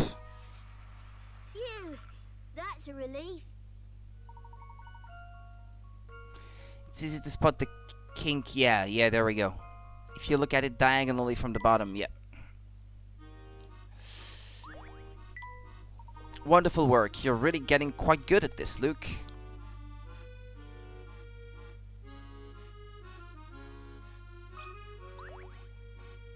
Yeah, or there was another scandal, for example, with beef lasagna here over here in our part of Europe, where it was actually horse meat in them, despite the fact that it clearly said beef on the front. So you can never really be sure what you're eating. So it's official. I'm a genius. Just listen to this puzzle I thought up. It's a real gem. You had that scandal too? Yeah. It was pretty big, I think, all over Western Europe, I think. In pretty much every country, when they started to analyze what was in there, they figured out that it was rarely what was written on it. Well, poor beef, if you want to go that way, or poor pigs, or... I mean, it's not so much the fact that it was horses, but it was not what they said it was. They were lying. Yeah, poor all animals if you want to be that way. But I like meat, so I can't really be like poor horses or poor pigs, because then I would have to stop eating meat.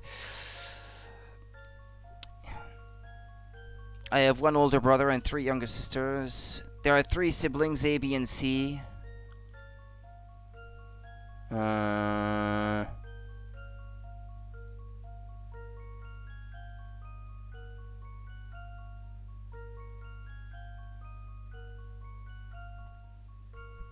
Well, 5, no?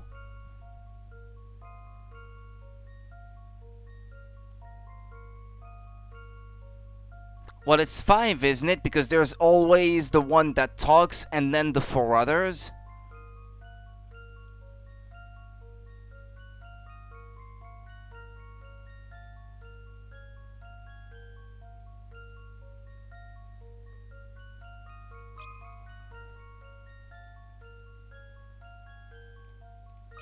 Five.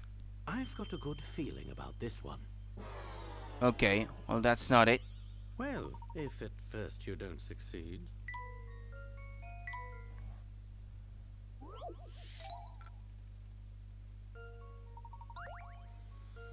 Hmm.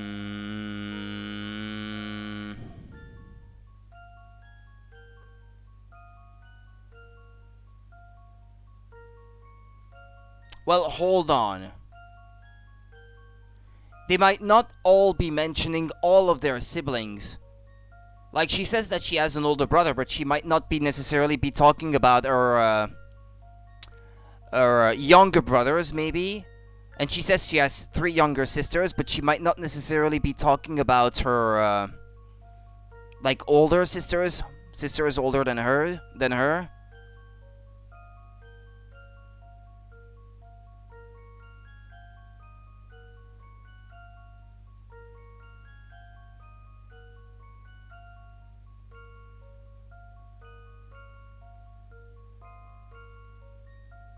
Well, if there's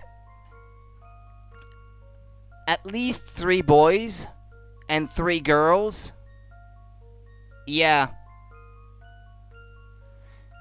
There could be at least 3 brothers and 3 sisters. I don't know, it's 6, and then maybe you have to count the one that's talking as well every time. So that might be 7, I guess. There is at least 3 brothers, I suppose. And 3 sisters. Yeah, and you never know. Actually, well, the pictures depicts, like, I guess, 3 girls, or at least it looks like girls to me. It'd be a good idea to try to figure out where they are in the family. I don't know about that.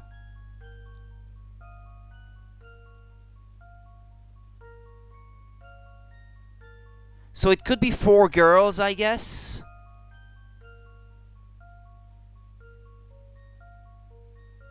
If this one, let's say that this one says she has 3 younger sisters.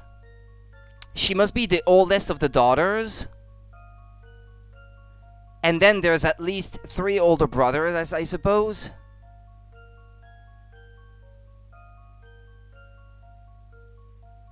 Like, maybe you see is the... Maybe, let's say the last 2... Dude, one has a beard. That's a beard? You see it as a beard? Yeah, I guess so. Yeah, I guess, yeah, there's a little bit tiny thing here that could be considered a beard.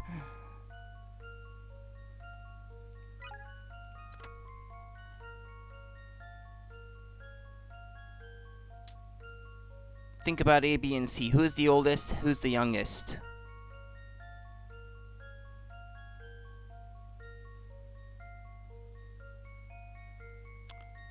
What I'd say, A is the oldest. B has to be somewhere in the middle, and C is the youngest. I guess so. You know that A is the oldest, followed by B and then C. A also has an older brother. C also has a younger sister. Uh-huh. Try making a diagram based on the... Yeah, but I hate making diagrams with the mouse. It's so annoying. A is male and B is female. Okay, yeah. That clears it up.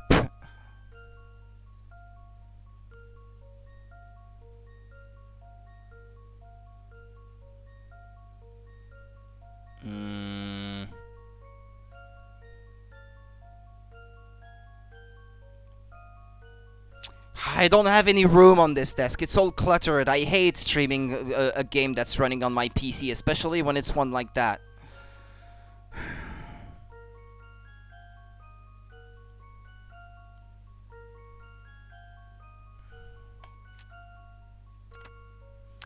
There are more than 5 siblings. If A has 3 younger sisters and C has 3 older brothers, then there must be at least 3 female siblings and 3 male siblings. The biggest and most important hint is what I already know. What I already figured out.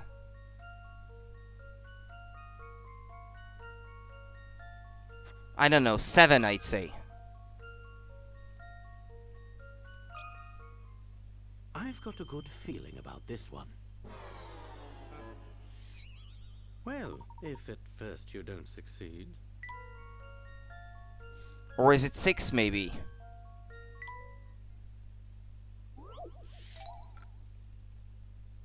Because they include themselves in there. Yeah, A is male, they said.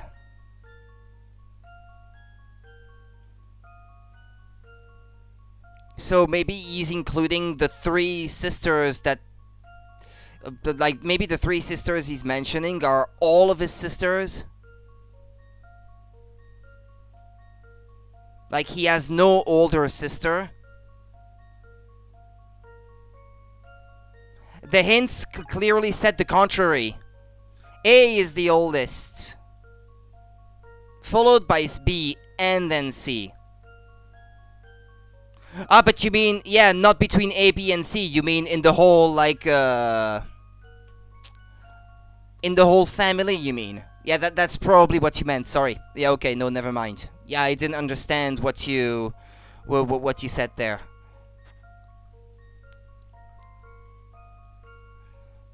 Yeah, my bad.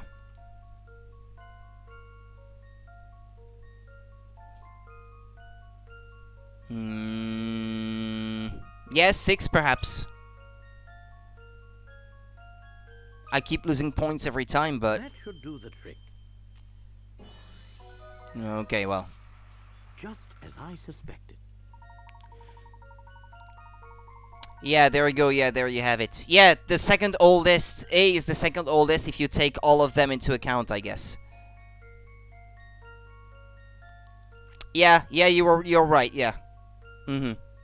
Well, yeah, now with the diagram in front of you, in front of us, it's obviously a lot easier, yeah. What, you solved it? You must have cheated. I don't talk to cheaters. Good day. I have to look for hint coins on this screen.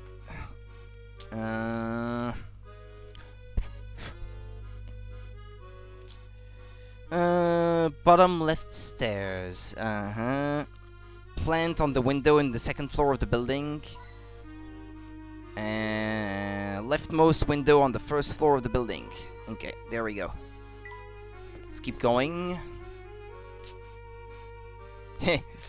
He's wearing that hat too. You like that puzzle?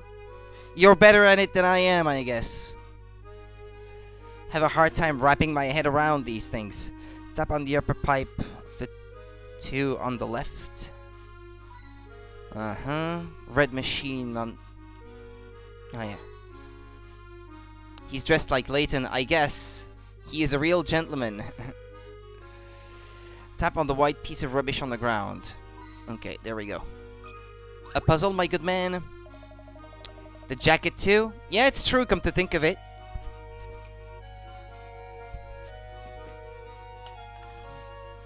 What, I didn't drink my tea as fast as I thought I might.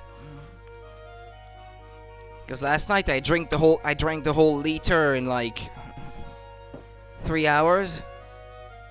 Got a dress to impress.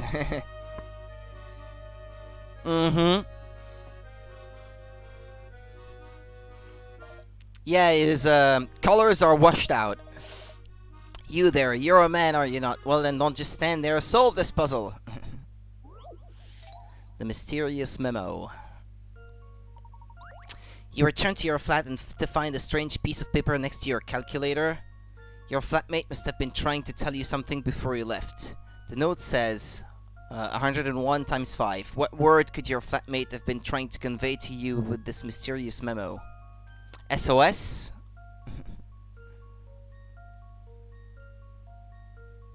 Because a 5 is kind of like... If you imagine what it would like on the LED display of the calculator, it would look something like this. Right? Well, you know what I mean, I'm sure.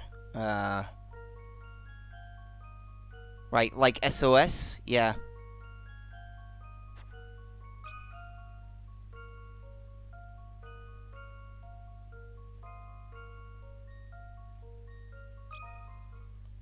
That should do the trick. Oh, yeah, okay. Just as I suspected. No sweat, this one. Yeah, when you enter, yeah, 101 times 5 into a calculator, you can interpret the answer 505 as SOS. Your flatmate was asking for help.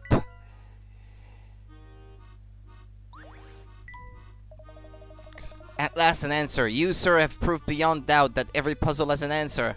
Excellent work, my good man. No more puzzles? No.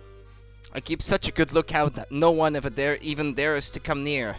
Unfortunately, it leaves me with nothing to do. Looks like it's time to think up another puzzle. Okay, so that means he's gonna have one later. Is this really the way to Chinatown? It's awfully dirty and dark. Does this place frighten you, my boy? Me? Scared? No way! I just want to get to Chinatown. Let's go! There's no need to dash off, Luke. Do be careful. You could slip. Whoa! Ow! Ow! Ow! Ow! Ow! Ow! Oh dear, what did I just tell you? Are you laughing at me, Professor? Laughing? Me? Certainly not. Are you quite alright? Of course I am. I just bumped my knee a little. I'll walk it off. Oh good, I was worried for a moment there. Let's go. Luke is peeing his pants.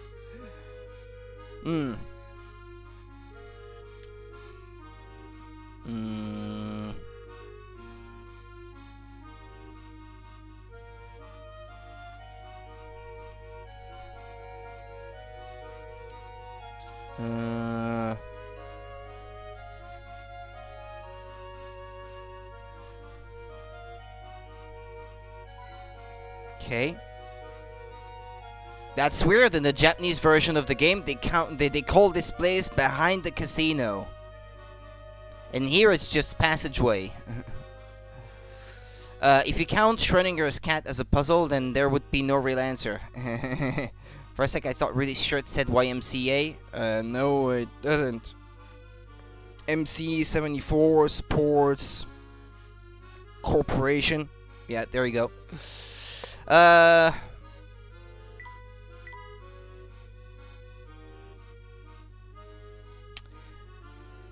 Rusted section of pipe in bottom left corner. Tap on the shrubs you can see through the doorway. Shrubs? Okay. Ooh, puzzle man. Hello there, little chappie. Have you ever been so bored you could keel over? I have. Why are you so bored? Well, I don't have anything to do, that's a big factor. But also, I've sort of lost my life, and now I can't find it. How does one lose one's life? A while back, this fella tells me I can earn a few bob doing this cushy job.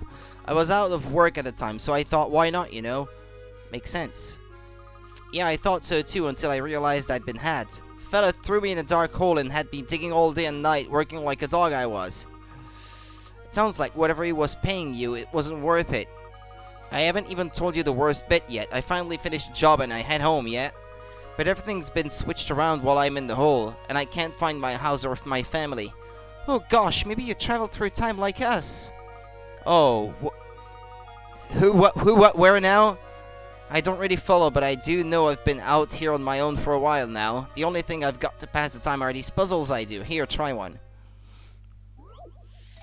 Twisted tunnels. You've dug some tunnels, but they've ended up looking like an ant farm. You have to connect A to A, A to A prime, B to B prime, and C to C prime. But you can't use the same path twice. In order to do this, however, one of your connections must go above ground. Is this connection A, B, or C? Uh-huh. Okay. Let's try it.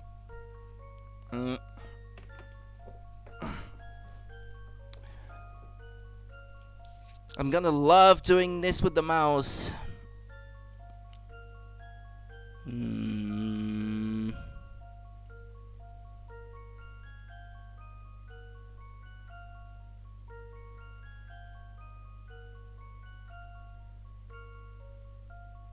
No, wait.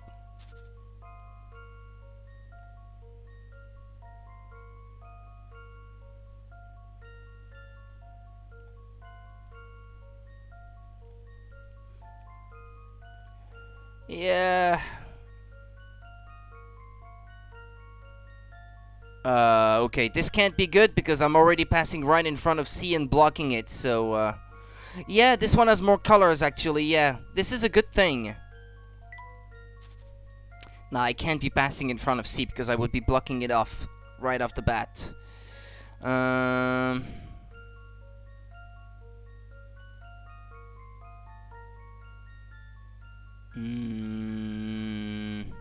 Actually, let's follow the same color scheme. Like B is blue, so let's use blue. So this is what our intestines look like. Yeah, at least I shouldn't. Theoretically, I shouldn't mix them together. Yeah.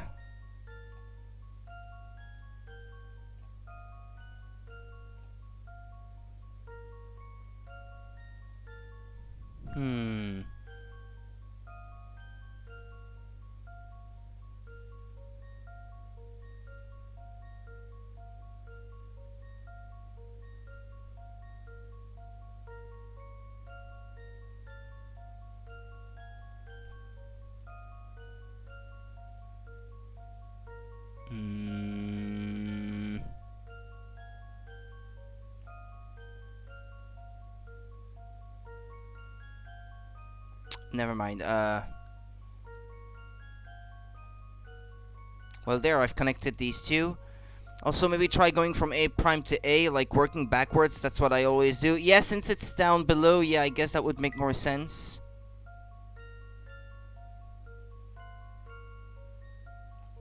I hope I didn't block anything off here. Before I trace it here, well, I can't be going right, because that would make me pass in front of C, and I guess that would block the whole thing. I might have to go above ground, actually, for A prime. I'm gonna see if I can get it to work like this.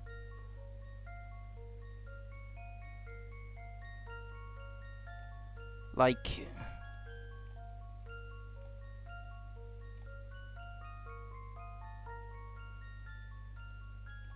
yeah, like this. And see if I can connect C prime to C.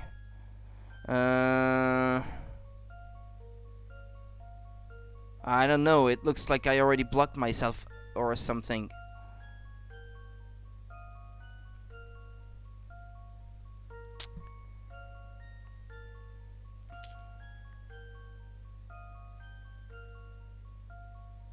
Yeah, I think I already can't do it anymore.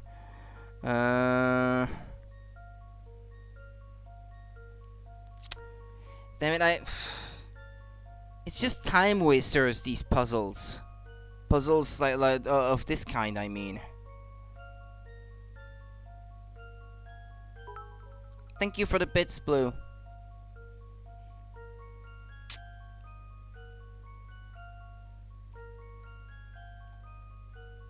Yeah, no, I already blocked myself doing the other path, tracing the other path, so, yeah, maybe it's B that has to change.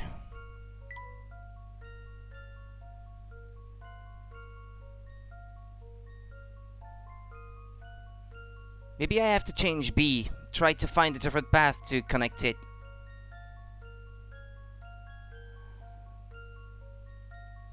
Yeah, the eraser sucks because it's not big enough to erase this, like, tiny bits of pixels.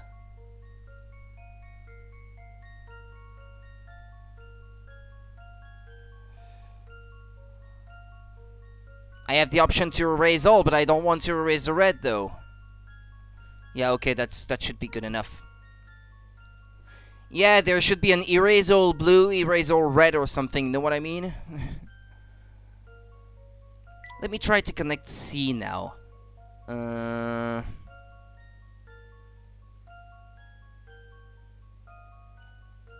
gonna try going this way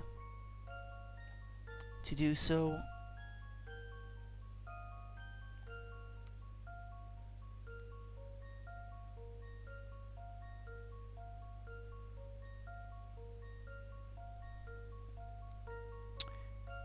Well, that's what I'd like, yeah.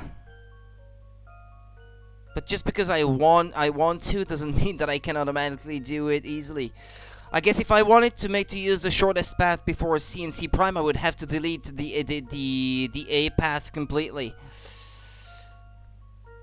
Because there's already some red in the way there.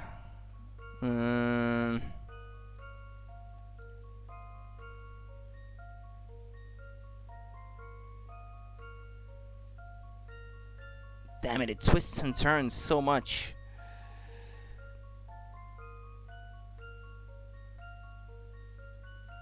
I have a hard time keeping track.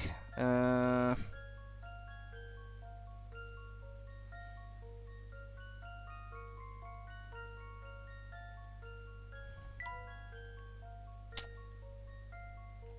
okay, let's just erase all, because I already can't make any sense of this.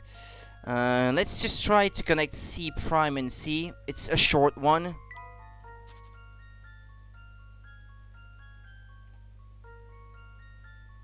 Or is it? Wait. Yeah, okay, no, never mind. Like this.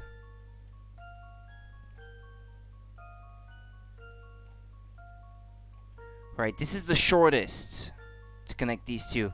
But then, can I even... I can't even connect A prime anymore, then.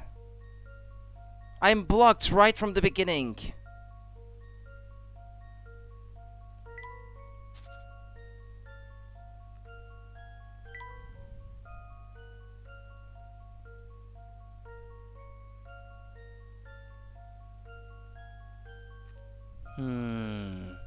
I have an idea. Just start tracing these like this, so that you know which path you just can't change anything about. Know what I mean? Right. So this is obviously right. This much, at least. So I know trying to connect one to the other where I can't be passing.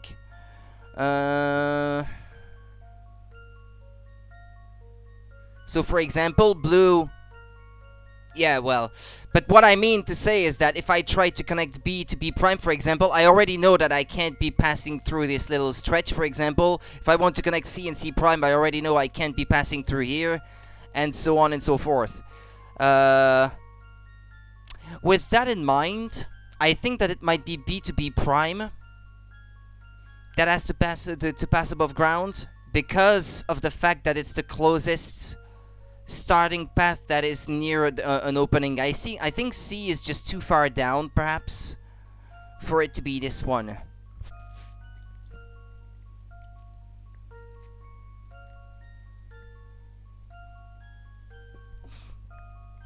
Hold on.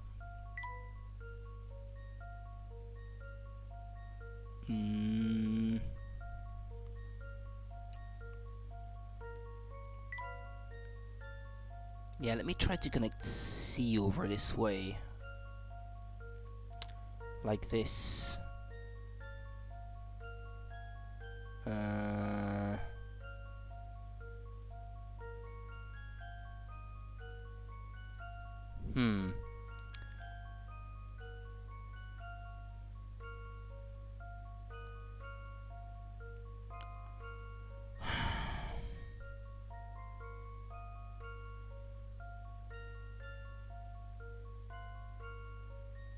This path just goes back around.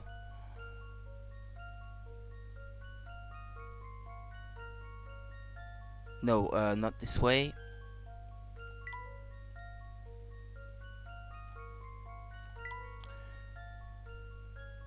Well, good for you if you have. I haven't done so yet. Jesus just comes back around. I'm back to where I started. This was all for nothing.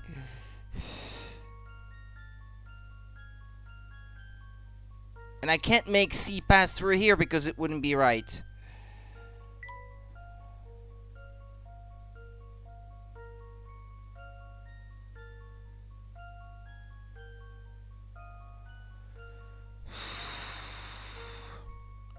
This is so messy.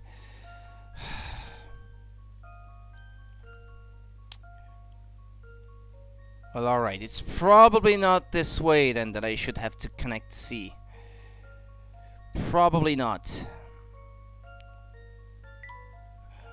Let's see now instead. Let's come up here.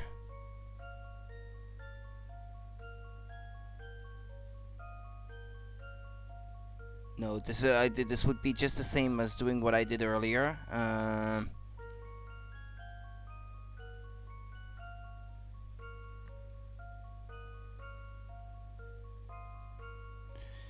I can't even connect C to C prime properly.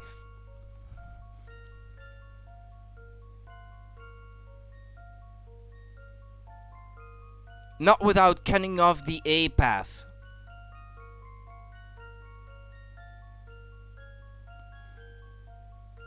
Because it would be pretty easy to go down this way, but...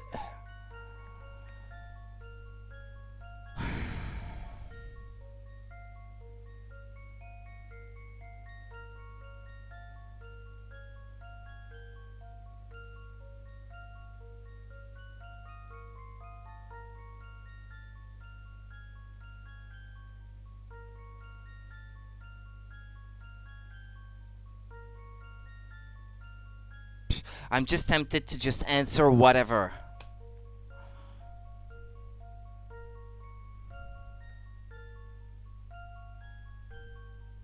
Because I'm wasting way too much time on this. I don't know. B. Here's my answer. Let me think this through again.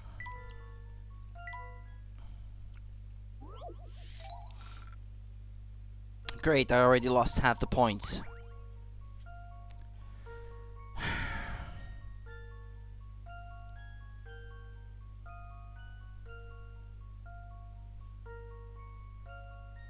Alright then, C. Here's my answer. Phew, that's a relief. This game is just no fun playing it with a mouse like this.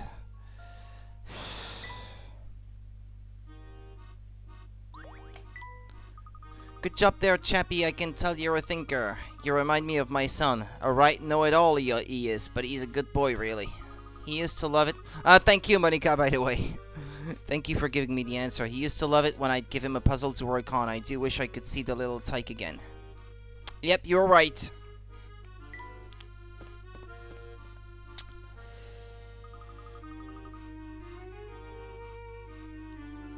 It looks like we're on the right track, Professor. Here's the Thames. Indeed, it looks like as majestic as ever. I suppose some parts of London never change, even after 10 whole... Hey, that wasn't there before. You've noticed it as well, then, Luke. That has to be the biggest lighthouse I've ever seen, and I'm sure it wasn't there before. Judging by its almost pristine condition, it must have been erected fairly recently. That's not a suspicious looking man.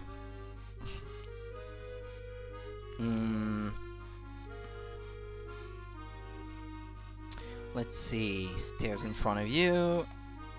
Rusted section of pipe in... No, never mind. Base of the tree in the middle. Okay. And giant building to the right of the lighthouse. Okay. Hello, sir. Good day, fine gents. Isn't the view from here absolutely glorious? It most certainly is, sir.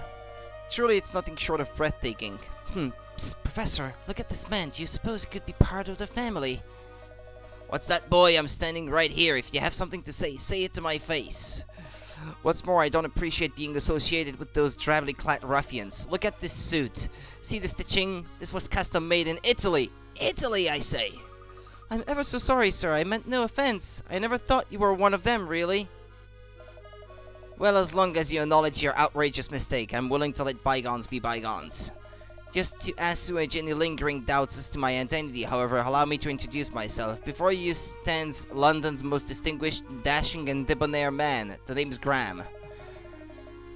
I will tell you to remember the name, but I know you can't possibly forget. Got it, Graham. London's most distinguished, dashing, and I forgot the last one. But I won't forget the name, I promise. Thanks, Luke.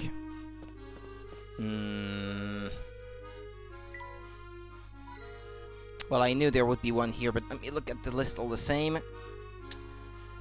Rusty bit in the middle of the bridge.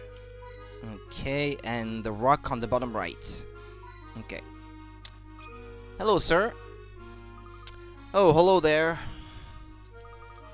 Say, do you happen to know if this is the way to Chinatown? I reckon this path will most likely take you there, You reckon? Haven't you taken this path before? Nay, chance.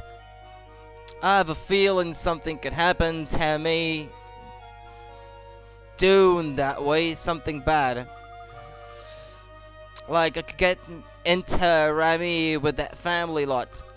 I'm better off just staying there and solving puzzles. Okay, yeah, whatever. Can't make that accent. Not a chance. I'm afraid there might be some of that family lot up ahead. There's no telling what they do if they spotted me. I've taken up a hiding spot behind this wall so's I can take a wee peek without being found. Could you please help me out? Just how many Etchmen are actually out there?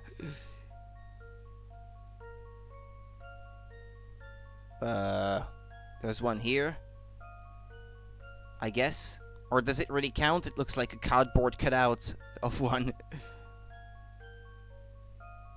2. Is that one of them? 2. Hold on. 1, 2, 3, 4, 5, 6, 7, 8, 9, 10. Or did I already count these?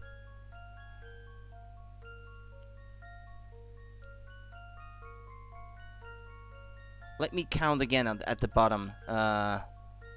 Like the lower half, shall we say.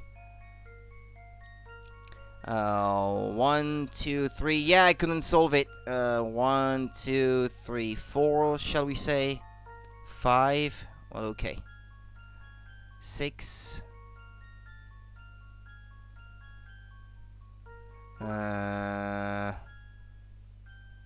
7, 8. I don't know, I count 9. Thank you for the bits, Blue. I don't know, I count 9. But is there something I'm forgetting?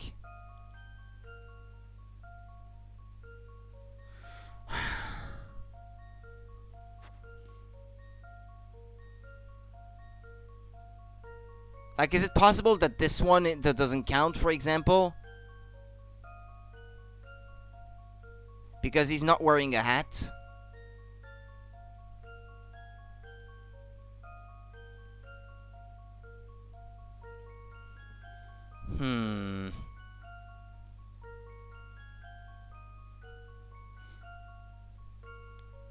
Damn them with their trick questions.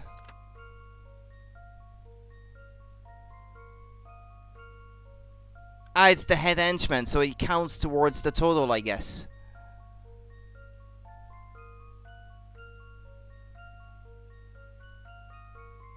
Okay, well, so if he counts, then I counted 9 in total. This one's as good as I know, okay. I knew it. Usually, the last one is not necessarily the hardest. Typically, there's easy and hard ones throughout the whole game anyway. Because most of them, I don't have to do them to progress through the game. I could just ignore them completely. You are so ready for failure. Well, when you're a failure at life, you have to be ready for failure. Wait, Layton, you say? Of course he's not a family minion, he's the head honcho. Help, somebody help me. Oops, I forgot how the name Layton scares the living daylights out of people in this time. Yes, it's unfortunate, but people do seem to think I'm a criminal. On a more interesting note, have a look at the ground, Luke. Still those same footsteps. Those footprints must belong to the man who just ran off. Come to think of it, his shoes and trousers were soaking, but why? It's a bit chilly to go out for a swim, don't you think? Indeed, so how did he get so wet? That's all the mysteries already? Well, that didn't take long. When was the last time I saved, by the way? 4:47. Oh yeah, it had been more than an hour since I last saved. Okay. You know, Professor, with all the trees and stuff, this hill is a bit creepy. What's the matter, Luke? You're not afraid of seeing ghosts, are you? Come on, Professor. I know you would never believe something so unscientific. Unscientific, you say? Yes, there's no proof that ghosts exist. And a man of science like you would never fear something as silly as ghosts, eh, Luke? Well, maybe just a little. Okay. This is the dark hill, I guess. Rock at the bottom. A rock at the bottom. Ah, yeah, here. Yeah, okay. Yeah, it is dark. Tap on the branch on the left, pointing to the upper right. Tap on the bricks on the right. The bricks? Oh, there's a puzzle? While I couldn't find out about the additional stuff like the car and picture book, I did see that this game has mysteries, complete and full story. Okay. Mysteries, complete and full story. I don't know what that means. Paving the way. You want to pave your garden using one of these 5... Wait. Types of paving stones. However, only one of these shapes will, when used repeatedly, cover every part of the garden apart from the star-shaped flower pots. Well, it's not C. I can already see that it's not C. Ha.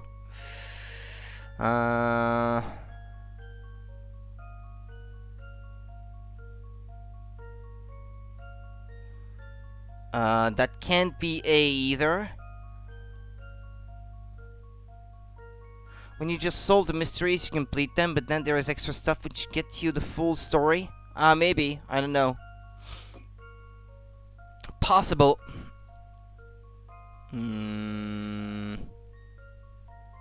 I can't see A, C, or B working.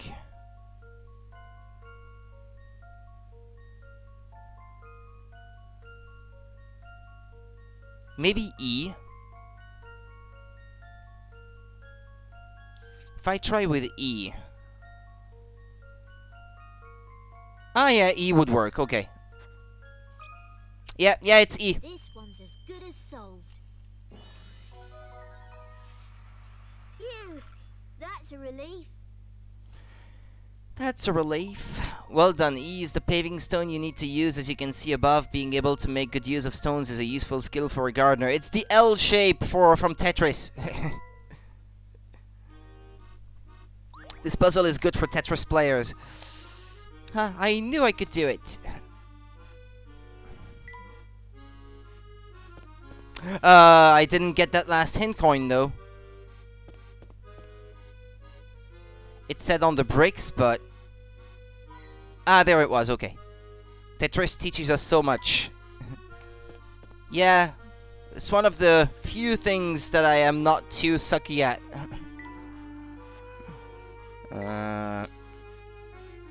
The thief market. Tap on the upper window of the building in the middle. Okay, this one. Red sign of the building on the right. Okay. Metal plate at the base of the building in the middle. Okay. Hello, sir. Psst, oi, you two. Look sharp. You've got a lost look about you. Do you know where you are? I must confess we do not. It's our first time in this area. Listen, I could be wrong, but it looks like you two are a couple of fine upstanding citizens. I'm a nice fella, so I'll clue you in. You're standing right in the middle of the Black Market Bazaar. Black Market? Wow! Well, I was right, Sonny. We sell a lot of dodgy stuff out here and no one questions where it comes from. If it was me and those shiny loafers of yours, I'd keep me head down and leg it quick as I could. That would seem prudent indeed. Before we go though, I've got a question. Why do people come all the way out here to shop? Listen son, the things for sale here, let's just say you won't find them at the local corner shop. But come to the bazaar and who can say what treasures you'll find? Oh, I suppose you mean antiques and other rare items. I think we've asked enough questions for one day, Luke. Let's move on, shall we? You two be careful. Oh, and if you're ever in the market for something hard to find, swing by. What's that? Oh, hello there, Mr. Cat. What is he saying, Luke? He says he's in a bit of a jam, Professor. Cat romance. This tomcat is trying to meet up with his sweetheart. However, there are dogs on the squares marked with X. And if the tomcat comes within 3 squares of one, they'll pick up his scent and chase him off. Rest assured that the dogs can't smell through walls, though. Which entrance out of A, B, C, and D should the tomcat take so that he can be safely reunited with his lady friend?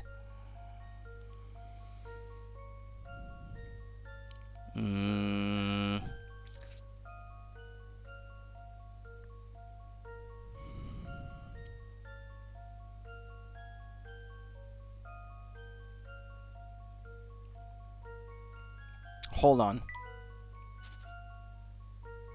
There's a better way to do this.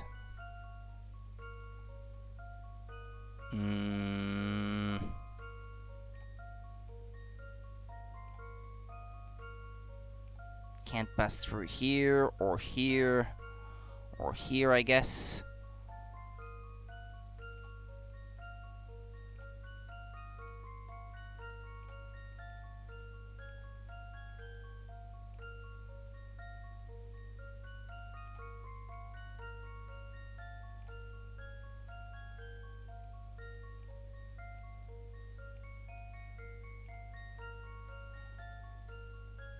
I guess C would work.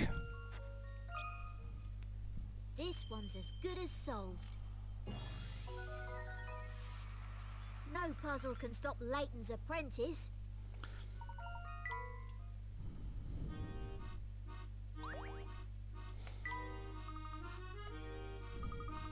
I know, I'm glad we could help as well. Yes, I'm glad to be of service.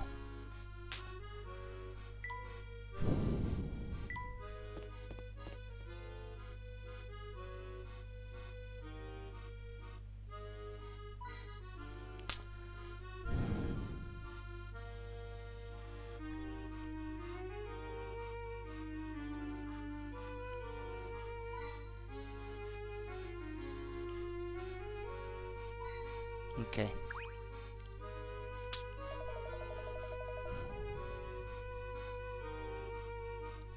Oh, just what do you two think you're doing? No one passes through this here gate. Now clear off, or we'll be having more than words with each other. I see. What nerve? They're just a pair of brutes, don't you agree? What are you thinking about? Tell me, Luke, did those two remind you of anyone we know? It's not an exact match, but they do bear an odd resemblance to a certain pair of fellows. Of course, you're talking about Inspector Chelmy and Barton. I am. The similarities are quite striking, don't you think? Big guy in charge? Check. Small assistant? Check. But something tells me the Inspector wouldn't take kindly to being told he resembles a criminal. Speaking of the Inspector, did his presence at that event seem at all odd to you? Event? Do you mean the time machine presentation? Yes, why do you suppose a police inspector was invited to an event like that in the first place? Well, he's cracked quite a few tough cases. Maybe his celebrity status got him invited. Yes, I assumed the same thing. After all, pseudo-celebrity status is what got you and me our tickets. Pseudo-celebrity? Nonsense, you're the great Professor Layton. The model, modern-day English gentleman. I hate to say it, Luke, but I think you're the only one who'd heap that kind of praise on me. From what I saw, almost everyone there was either from the media or London high society. The inspector and I were clear exceptions to an otherwise homogeneous list of names.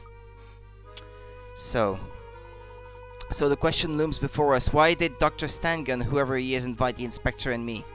What I wouldn't give to hear the inspector's take on the event. Yeah, it's too bad we'd have to go back to our own time to ask him. Wait a second. What if the inspector is still working here in the future? Professor, there you are. Ah, hello, Luke.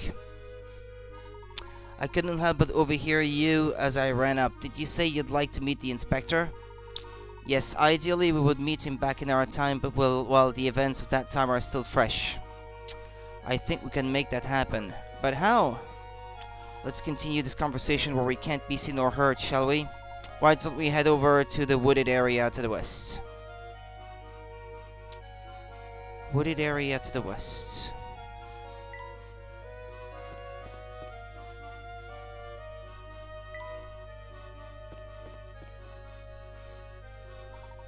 There, much better. I don't think anyone is likely to overhear us now. You mentioned that there is a way for us to visit the inspector in our own time. I can only imagine that this means going back to 10 years ago. Is such a thing possible? Indeed, Professor, but the only way to do it is to use the wormhole in the clock shop. But the door to the clock shop is locked. How are we going to get in? That shouldn't be a problem. I can get that door open for you. Strange. Why is it that you have such easy access to the wormhole? I promise I'll explain everything when we get there. Please trust me on this. But for now, let's return to the clock shop on Midland Road. But what about our plan to head into Chinatown? That'll have to be put on the back burner for now. The situation has changed. The end of another chapter.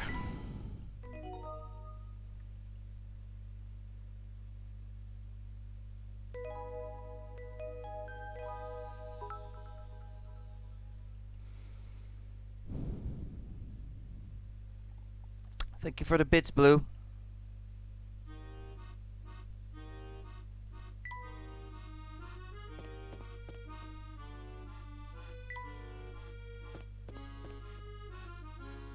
I'm going the wrong way. No, I was going the right way. Yeah. What am I doing?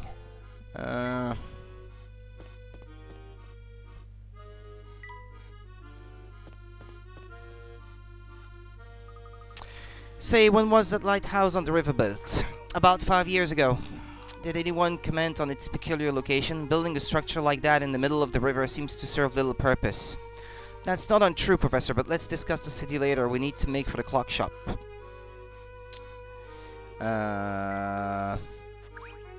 Is there gonna be any leftover puzzles from these people? It's that blasted bird over there. The dreadful creature swooped down and plucked my best cufflinks right off my sleeves. What bird? I always stream this early on Saturdays. Oh, crap! There was that bird there. Oh, that must be the bird that fellow is talking about. Oh, wow, a parrot. Don't just stand there staring. Grab the winged menace before it flaps off. You may not have noticed, sir, but we're in a bit of a hurry here. Luke, listen to yourself. Don't you remember what the professor always says? Helping people in need is the duty of every gentleman. A very good point, Luke. Very well then, let's think. This bird clearly likes shiny objects. Excuse me, sir, would you happen to have anything shiny we could borrow for a moment? Of course, what sort of gentleman would I be without the proper accoutrements? Here I always carry a garnet for when I need to accessorize with a little flash. Oh dear. What's wrong? Curses, the garnet has fallen to the bottom of my case and I can't reach it. You're not making it very easy for us to help you.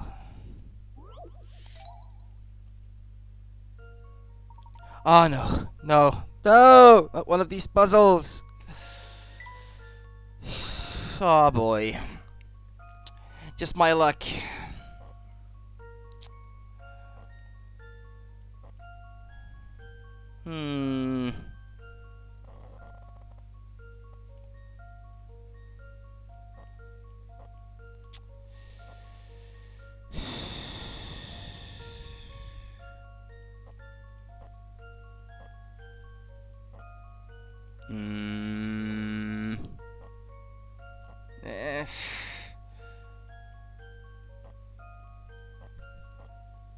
Oh! Ah, but no, this one is blocking the way, you know.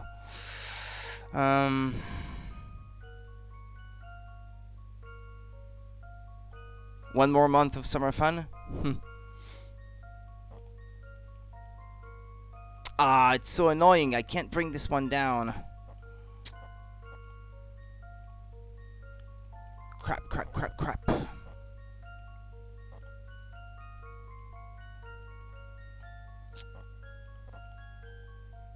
Yeah, but I don't. I suck at these, like many other things. Oh, come to think of it, maybe I can solve it this way.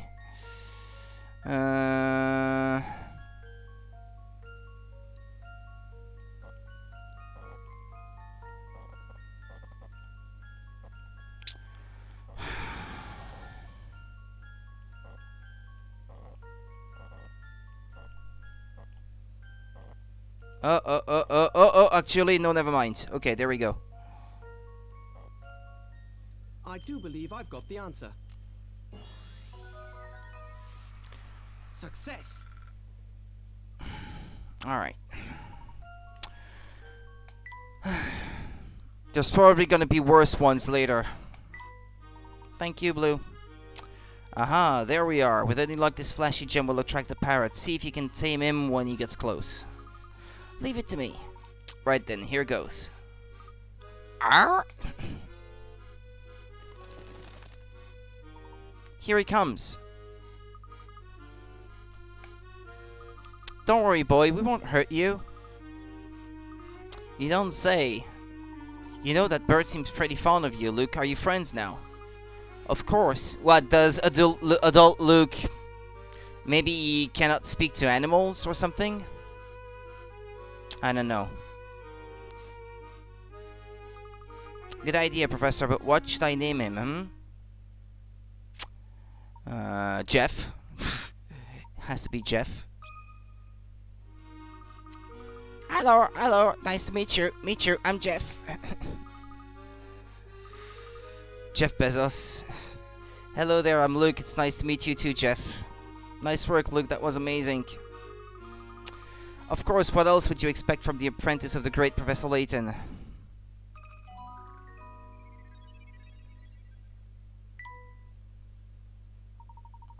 You have a new feathered friend, Jeff the Parrot. The parrot minigame has been added to the trunk. First, have the parrot play with Luke to learn the basics. Once you've done that, you'll have the chance to do lots more with your parrot friend. Thank goodness you caught that fluffy fiend. What fine young men you two are. Keep at it, and one day you will each become a true gentleman, just like myself. Glad we could help. Here's your garnet, and I believe these cufflinks are yours too? Oh yes, there we are. With these in place, I'm even more devastatingly handsome than before. Now I believe you two young men deserve something for your trouble. Oh, there's really no need, sir. Helping people is reward enough for any gentleman. What? He's not gonna give me anything then? Why did they have to go ahead and say that? Anyway, let's check this out, I suppose. Hey Jeff, let's have some fun. Right, so all you have to do is bring that apple to me. Think you can do it? Your parrot has generously volunteered his services as a delivery bird. Unfortunately, the heavy objects he has to carry make it hard for him to fly properly. Predict his flight path and use ropes to create perches that will guide him to the recipient. Create a perch for your parrot by connecting any two posts with a rope. The number of ropes at your disposal changes with each delivery request. The position and angle of each perch will affect your parrot's flight trajectory. Build efficient perches that will help your parrot get to his destination as quickly as possible. Ropes can't cross over each other, also you can't attach more than one rope to the same post.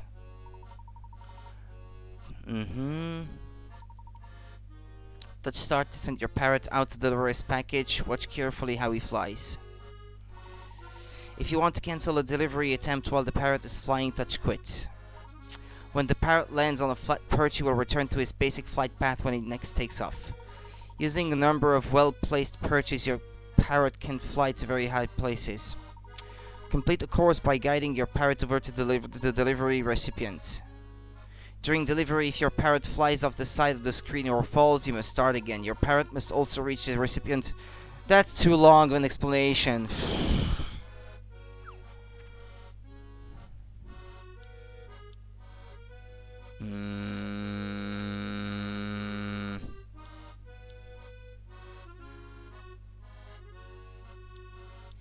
I don't know. Like that, I suppose.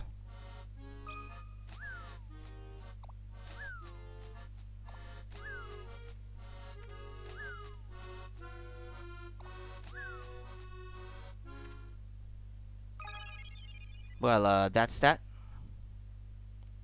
Yeah, okay, Quillix. Yeah, okay, Blue. Yeah, see you in a moment then. Wow, great, Jeff. You got that apple to me in no time. Wow, great. Wow, great. Whenever you want to have another go, just give me a squawk, won't you? Let's play, let's play. Okay, Monica. You're welcome. Take care out there then.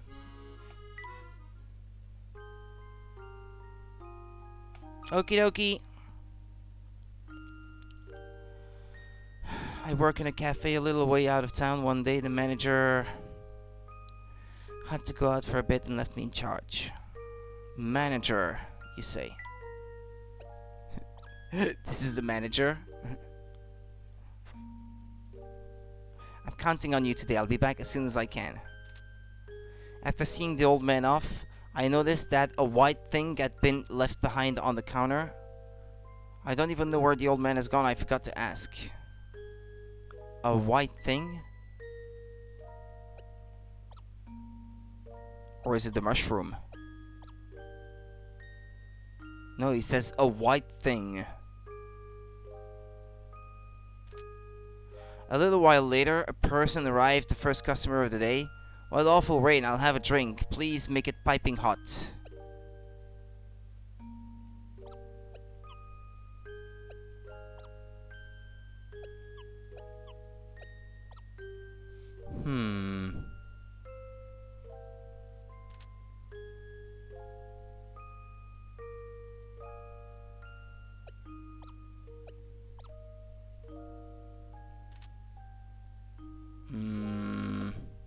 No, that can't be. A raincoat arrived, the first customer of the day. No.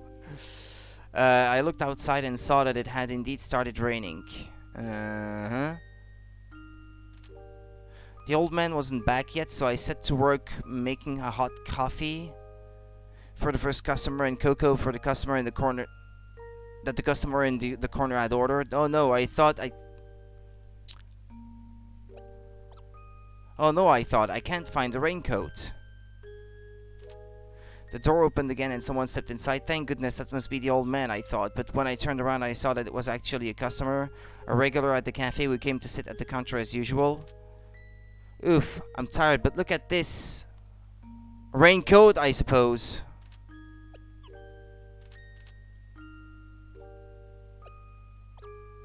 What was that? Alright, my order. I'll have a raincoat, please. I know, never mind.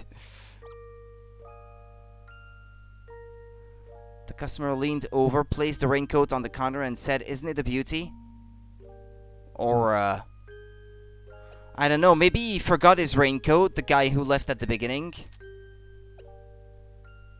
I mean, you usually find mushrooms after it rains, right? So...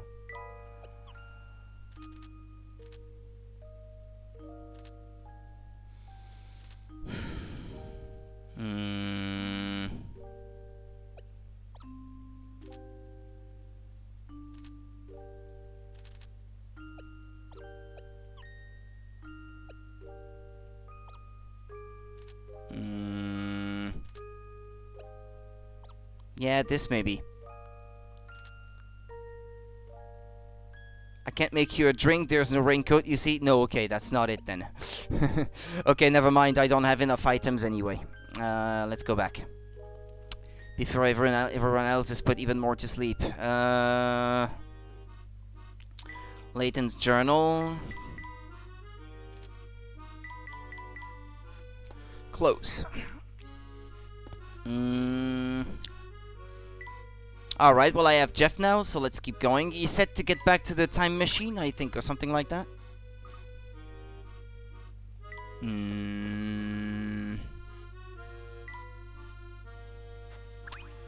But I have to talk to them again because they might have a second puzzle. No.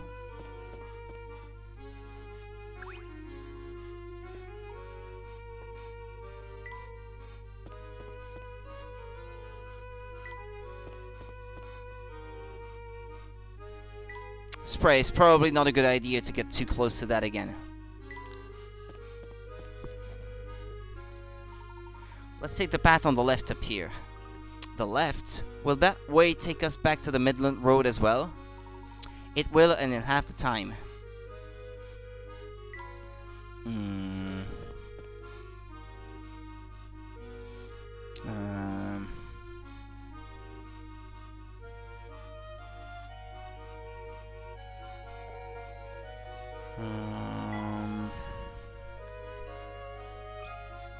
Ah, well, there we go, I guess.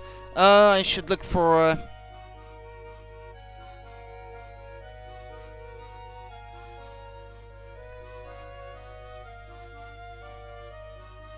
downtown entrance, maybe? I see you staring at me. What do you need, boy? Oh, nothing, sir. I just saw you there and thought I'd say hello. Yeah, haha. You've got some guts trying to say hello to me. It makes me laugh. Yeah, haha. It's been a while since I had myself a chuckle like that. Let me thank you for the with a puzzle.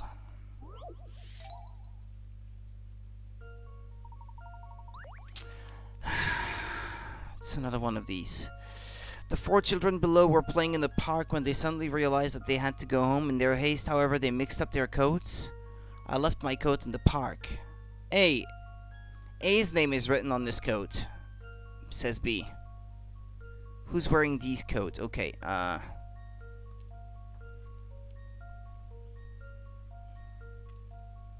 well, not B,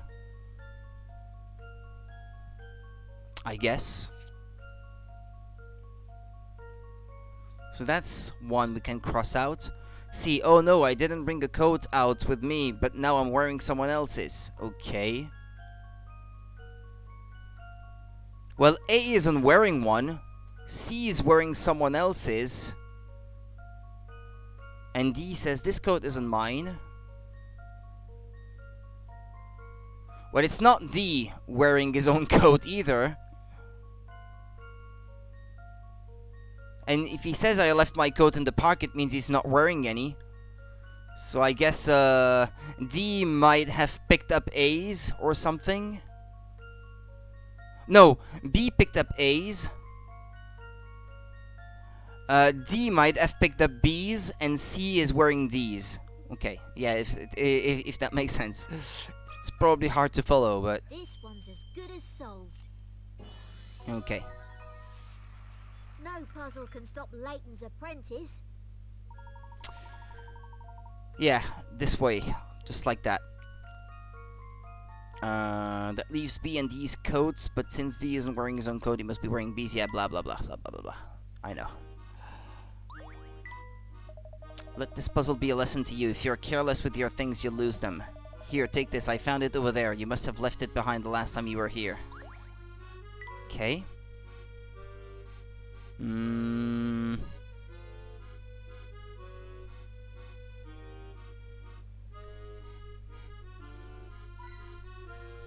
Oh yeah, this is it. Oh yeah, I forgot. Yeah, we started a new chapter. Yeah, stupid me.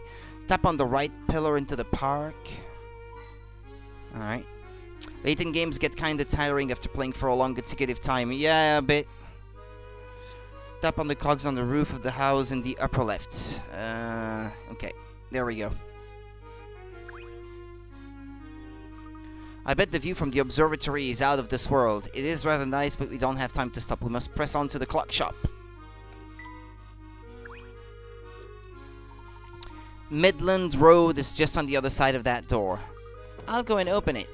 Hi, it's locked. I have to solve this puzzle to be able to open it. It can't be. Butch over, Luke. I'll get it open. How strange. It really is locked. Look at this, you two. There's an unusual set of numbers embedded in the door. Duh. Figures. To open the door, place 4 numbered tiles in the blank spaces so that all of the conditions set forth by the equations are fulfilled. Placing a numbered tile into a blank space enters it into the equations in the positions above and below that space.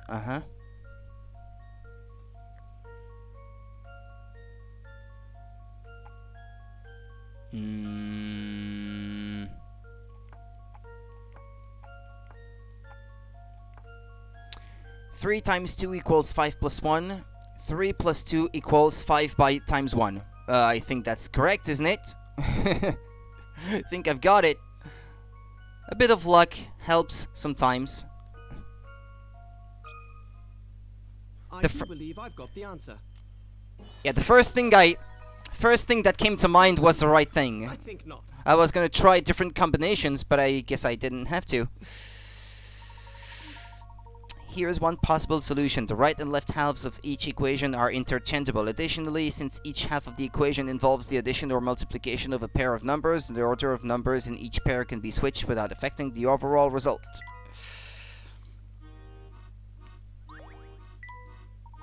Wonderful work, Big Luke. I think it's a little early for congratulations, Professor. The door still won't open. If the puzzle isn't keeping the door shut, what is? Well, I suppose it's time for Plan B. This might seem too obvious, but would you two help me give this door a push? Certainly, it does seem we've run out of other options after all. Ready, everyone? All together on 3. 1, 2, 3. Ah. What's that man doing on the ground? I think he was leaning against it earlier already. This fellow must have fallen asleep against the door. It just goes to show that every puzzle has an answer. Well, think fast, Professor, because that answer is coming this way and he doesn't look happy. Oi! What do you think you're doing, kicking down my napping door? You woke me up! We're terribly sorry, sir. Please understand, we had no idea you were there. Oh, not you again! Look, I can't deal with that hat of yours right now. I'm out of here. Oh dear, I seem to have driven that poor man off. I wouldn't pay it too much heed, Professor. Besides, we need to keep moving towards the clock shop. We're nearly there now. Let me check that they don't have any new puzzles.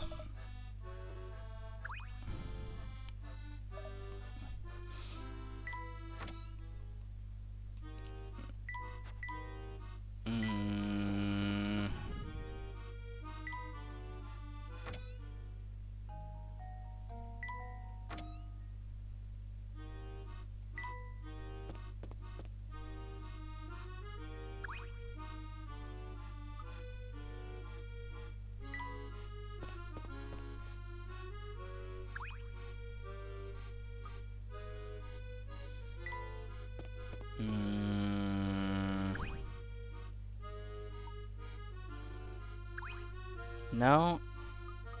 Just making sure. Well, she's back. She was absent before. Okay, she's asleep, I guess. Can't tell you just yet. Professor and I are on a top secret mission, you see. Come along, Luke. We need to get moving. Yeah, I'm not reading because this is not important stuff.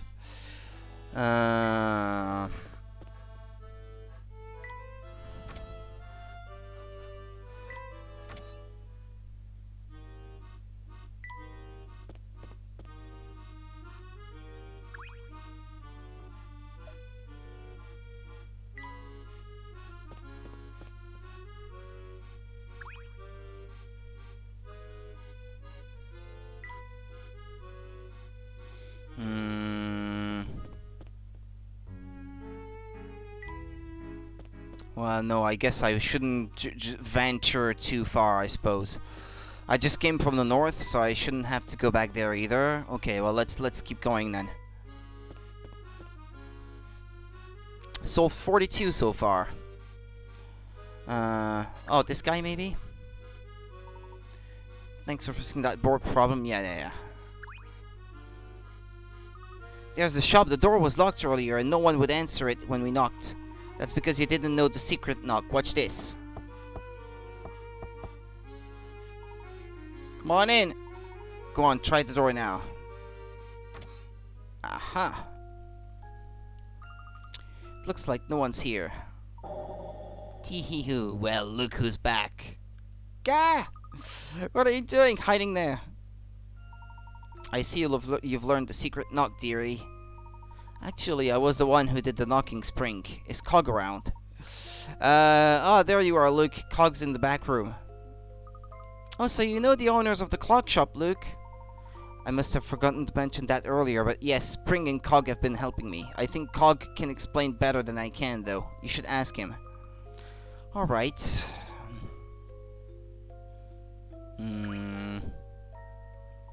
This is Spring. Cog's tuning up the big clock in the back.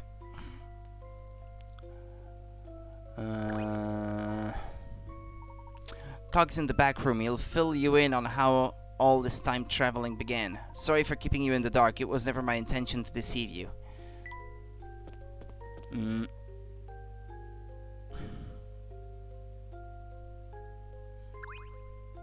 I have to chuckle. Sorry, but this name. What, Cog? I thought I heard voices out front. Nice to see you again, Professor, and Luke, the Professor's apprentice. Yes, Luke, of course. Would you mind telling them about the wormhole and how it all started, Cog? I think it would help to have everyone on the same page.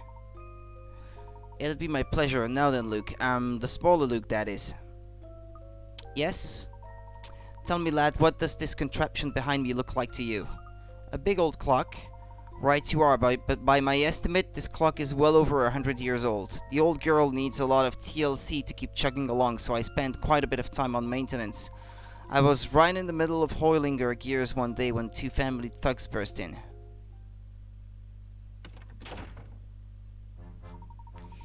Here we go. This has got to be the place the boss was talking about.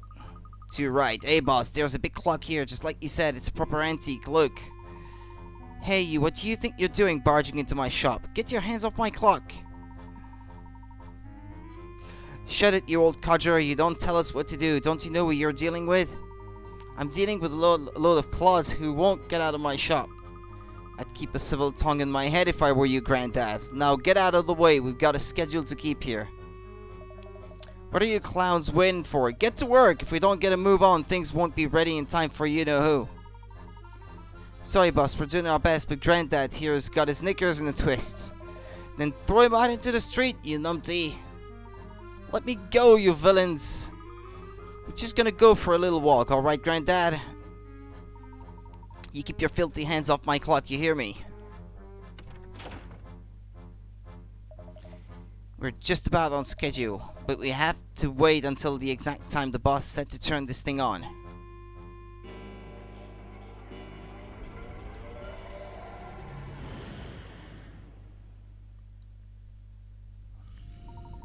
That's all I heard before those brutes threw me out of my own shop. It wasn't until later that I found out what the thugs wanted from my little clock shop. See, the family was funding the construction of a time machine by a group of scientists. I think the idea was to use it to create some kind of wormhole. But how could they do that? Search me, it was all mumbo-jumbo, something about opening up a vortex in the flow of time. Anyway, things didn't go exactly to plan for whatever reason. I see, so somehow this hole in time appeared in this clock of yours. That's more or less it. This clock has been ticking away for over 100 years. My guess is that something about the clock's age caused the warp point to gravitate to this spot. The wormhole, or whatever it's called, became a part of my clock. The thing is, I'm the only one who can keep the old girl running, which means, like it or not, I'm the only person who can open and close the wormhole. Wow, that's really weird. It's a burden, is what it is. Once the family realized, they forced me to work the clock for them. After a while, I caught wind of Cog's situation. It goes without saying that he's not a member of the family. In fact, the family has been nothing but a source of trouble for him. It certainly sounds like it, so I approached Cog and Spring and explained my plan to them. They agreed to help, and Cog fired up the machine so that I could get my message to you. And upon receiving your letter, I let my curiosity take Luke and myself on a journey that led here. That's quite a plan you concocted, Big Luke. Thank you, but it's about to get even more interesting. Oh. Professor, with Cog's help we can send you and Luke back to your own time. You'll be able to speak to Inspector Chelmy there. But you will come back to put a stop to what's going on here when you've finished, won't you? You of all people should know the answer to that question, Luke. I keep my promises and I intend to solve the problem here. It's what a gentleman would do. Thank you, Professor. That was exactly the answer I was hoping for. I wouldn't dream of leaving things here in this state. You said yourself, Luke, the only one who can stop Herschel Layton is Herschel Layton himself. What if you just stop himself from becoming the way he did? And problem solved, right? But that would be more boring, I guess. That's true, my apologies, I should never have doubted you. There would be no game otherwise. So what now? Let me see here. Yep, you've solved at least 30 puzzles. Seems you've done enough research to take your investigation back to your own time. Hopefully you'll learn something there that will help us clear up this terrible situation here.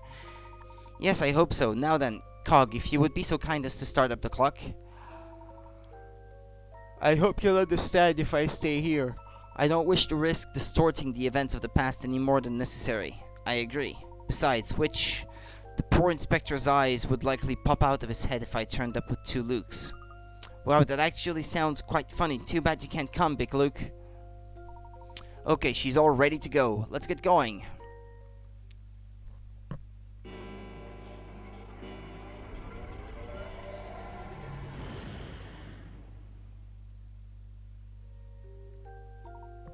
Here we are. I feel sick. Are you going to be alright, Luke? You look positively pea-green. I feel sort of seasick. My ears are all stuffy and the ground feels like it's made of marshmallow. Ah, that'll be time sickness. The first jump I made, I didn't feel very well either. Well, Cog, we're going to head off now and see what we can find out. Sounds good. I'll be here waiting for you. Just use that special knock and I'll let you in. Excellent. I was wondering how we'd contact you if you went back to your own time while we were out. Yep, that'd be a pain, alright. Now you two should get moving. I'd like to get home in time for dinner.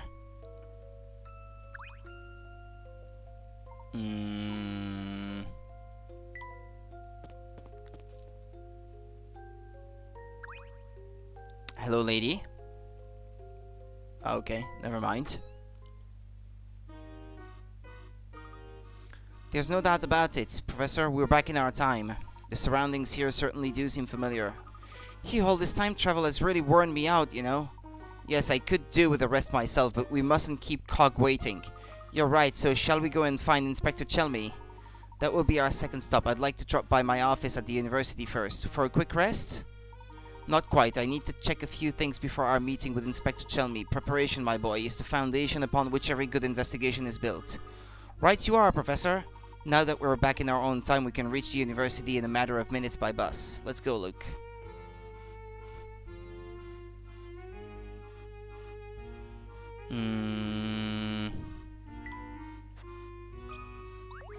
Hey, this guy has a puzzle. Kehehe. I'm fine, thank you. It's always a surprise to see you again. Again? What's this again business? I just thought I'd give you some advice is all. Alright, what is it? Not many folks know this, but when you solve puzzles, you can earn these. Oh, if you're going to talk about picarets, we already know all about them. Well, kehehe, is that so? Well, who cares? It's not all that great a secret anyway. Okay, well, thank you. We really should go now. We've got a lot to do. Wait, don't just run off like that. I have, a puzzle. Yes, that's right. I have a puzzle for you. Lost in an unfamiliar town, you ask a passerby for directions to the clock tower. He helpfully tells you, go straight from here, then turn left at the first corner. It'll be in front of you. Assuming that you start from somewhere on the map below, where is the clock tower? Circle a letter ATH.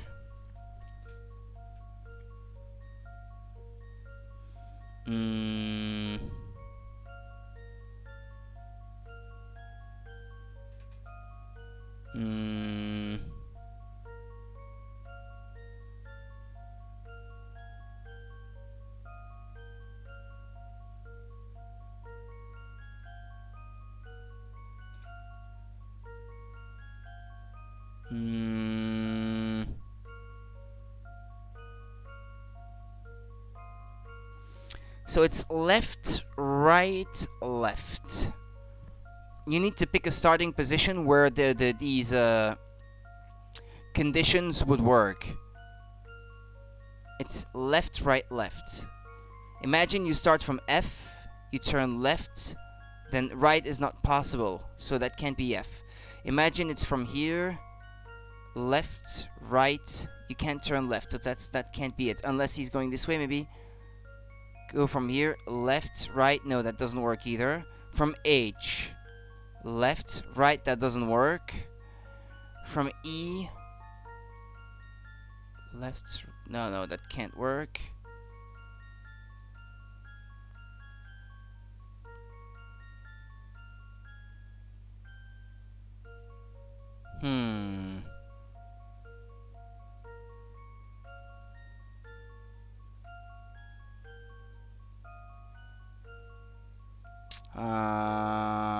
I can't even find a single one that works.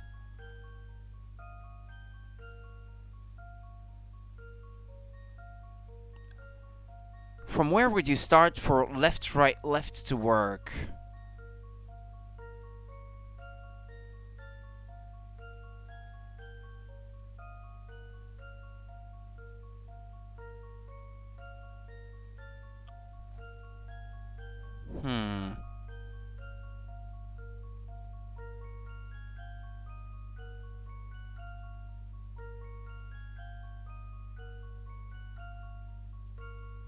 Really, can you read your Discord right after the stream, please? Just don't run off directly after the stream. Yeah, okay.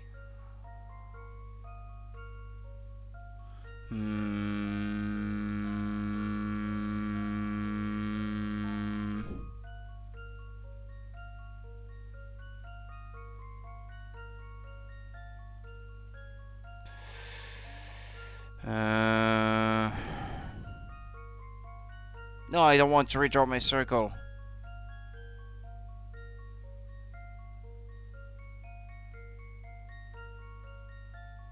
Quite meditative.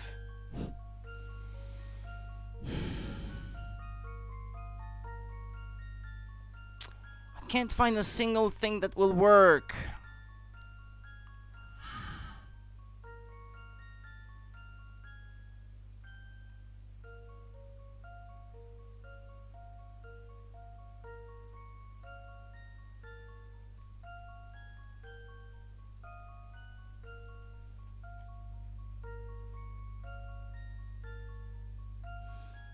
Left, right, left.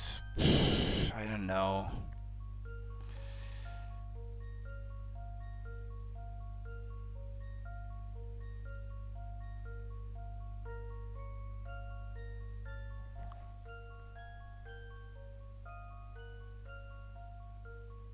Or left, right, and then left again. It's at H, starting from A. No, okay, I got it. Jeez, that took me long enough. Here's my answer. No puzzle can stop Layton's apprentice. That's right, yeah, and so on and so forth. How was that for a fun puzzle? It's in your top 10, surely. It was okay, I suppose. What? Just okay? Oh, I see. You're playing it cool. You don't want to let on that my puzzle knocked your socks off. That's one way of putting it.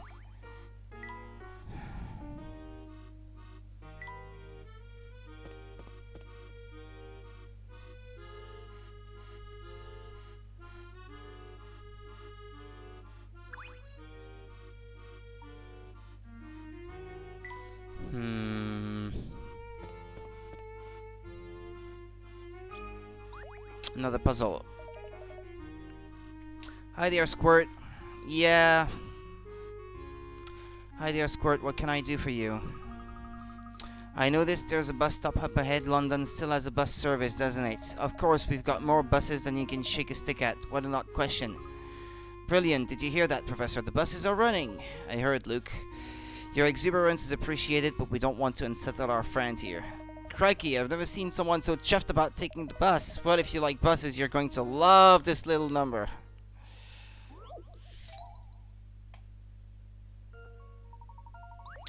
I was on a double-decker bus and the conductor told me that, including myself, there were 25 passengers on the bottom deck. He also told me that the number of passengers on the top deck was 40% of the number on the bottom deck.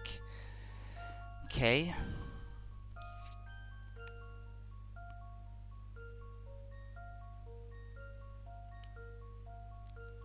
Mm-hmm.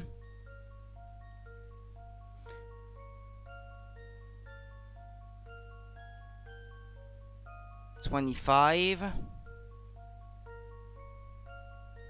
So that's what? 2/5. That's 10.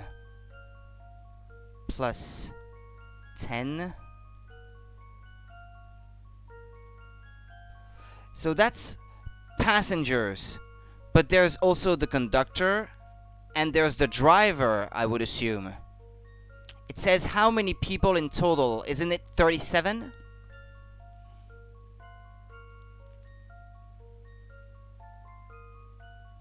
Yeah, the conductor is the one that checks your ticket, basically. And there's the person driving the bus, who is a different person.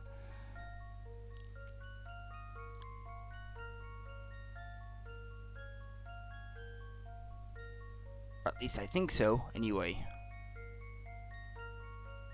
So I'd say 36 or 37. I'll try 37, because I think the conductor and driver are two different people. 37.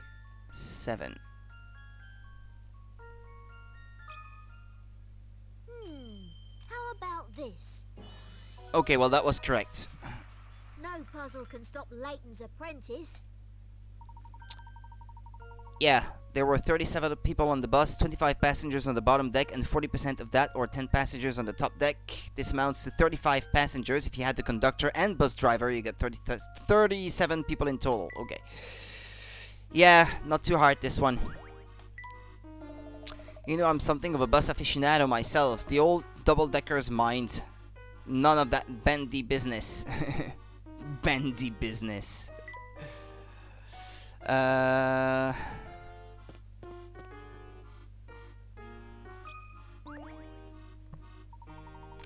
Well, hello again, boys. I trust you found yourselves some nice shiny hint coins. We have, thanks in no small part to your expert direction. Delighted to be of assistance. So, where's my thank you? Of course, madam. Please forgive me for not issuing proper thanks. We're very grateful for your help. Yes, thank you. We never would have found them without the help of a wise old lady like yourself. Now, just a moment there, Half Pint. Who are you calling old? They don't call me Flawless Florence for nothing, you know. I'm as fit and nimble as a teenager. I'm sorry, I didn't mean to call you old. I know how sensitive some elderly people can be about their age. Elderly? Well, I never. Looks like I'll have to teach you a lesson the old-fashioned way with a puzzle. Our heartfelt heart. I was considered quite a catch in my younger days, you know. This is a picture of me back then, along with 3 of my handsome suitors, a few moments after this photo was taken.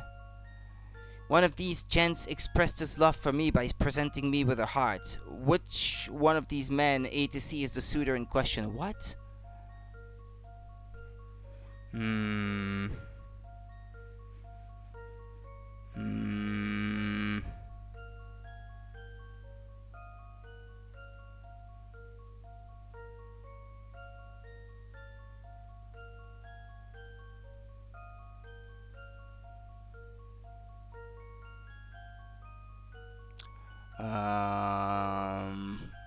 What could that mean?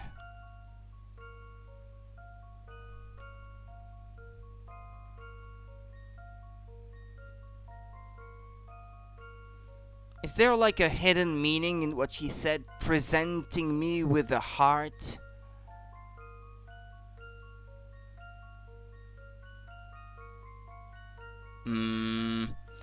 Hold on.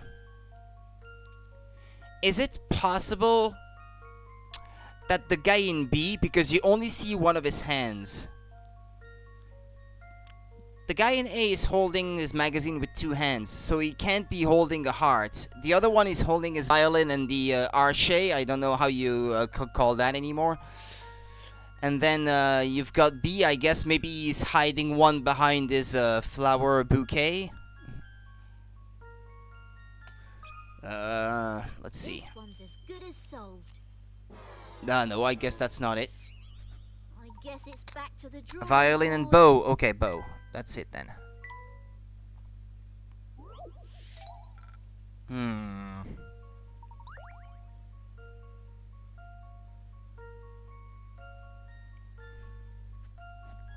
Well, it's A or C, but I don't see... Or he's hiding it under his hat? Maybe.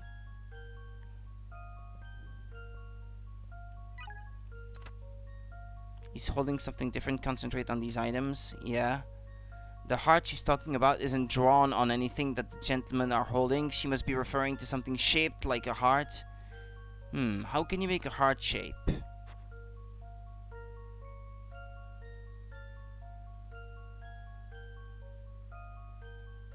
I imagine if the guy holding the magazine was putting his arm down, you would get the angle at the bottom of a heart, and it would like look like a heart. I guess that's how I see it. If he lowers his arms, How about this? I knew it. is that it? No. Okay, well, no, that's got nothing to do with it. Okay, that's not how I pictured it in my mind. He made a heart out of the magazine he was holding. Quite a creative gesture, eh? There's no inspiration like true love. Okay, well. You two are pretty sharp when it comes to puzzle solving, I'll give you that. The compliment means all the more coming from a lady such as yourself, Florence. I do hope our paths cross again sometime. Teehee, now you're making me blush. You can sweet talk me all you like, but you should know I'm a married woman. I think that lady has taken a shine to you, Professor.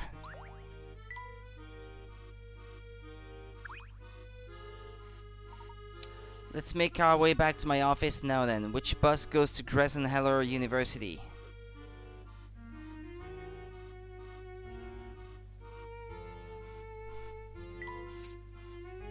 Hold on a minute.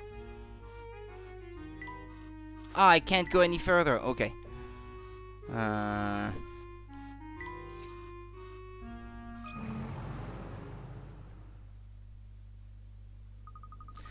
have to admit that all this time traveling has got me muddled. What are we investigating now? Oh ho, feeling a bit disoriented, I see. I can hardly blame you. It's not every day that I travel to the future and meet my older self, you know. I think I could do with a bit of a recap of our case. Very well, let's go back over it. Do you remember why Big Luke called us to the future? To stop the evil Professor Layton. And what exactly are we stopping my future self from doing? Alright. We want to stop him from completing his time machine research. Precisely, and that's why you and I were headed for Chinatown. Oh yes, it's becoming a bit less jumbled now. We couldn't get into Chinatown in the end.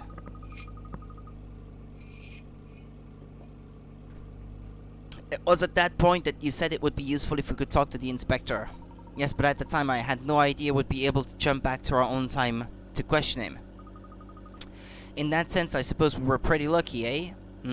Perhaps. Perhaps? Why? What's wrong? Is there something bothering you? There is, and it's not something that we've come to investigate. Oh, we've just about reached our stop. We'll drop by my office and then it's off to see the inspector. Yeah, I guess.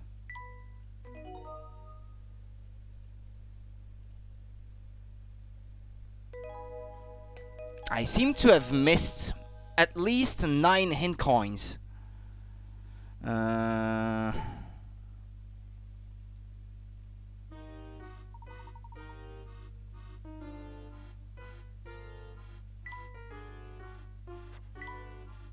Can I go back?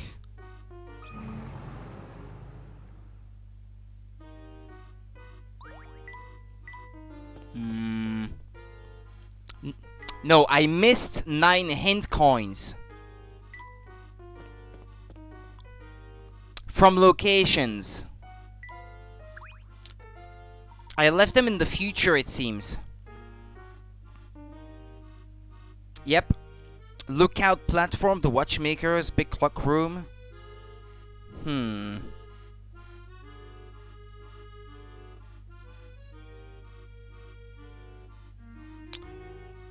I have to write this down. Apparently they're not missable.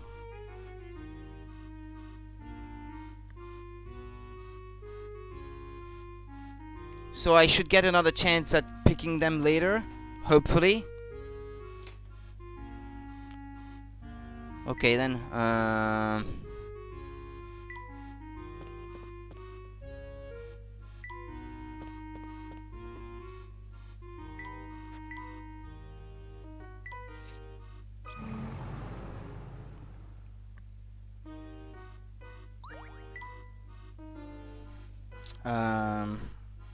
okay, tap on the window of the building with a triangular roof.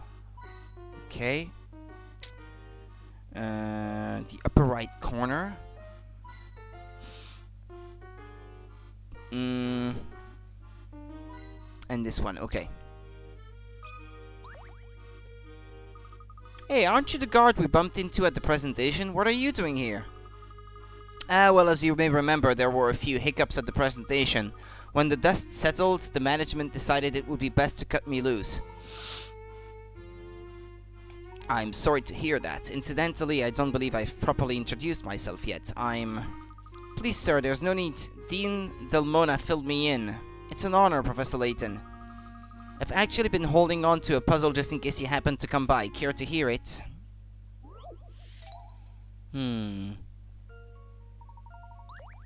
Shady Trio. You've received high witness reports about the Shady Trio. They all were red, white and green, but none of them were the same combination. Here's what witnesses had to say about them. The men wore jackets of the same color.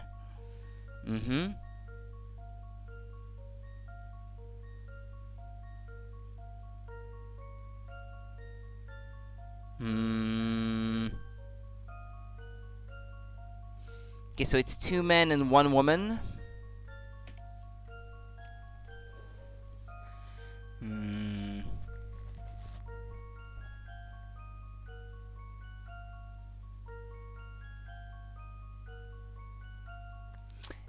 They all had red, white, and green. Okay. Well, the woman's jacket is green. Don't have to paint the whole thing. It's just to help me remember things. Well, his hat is white.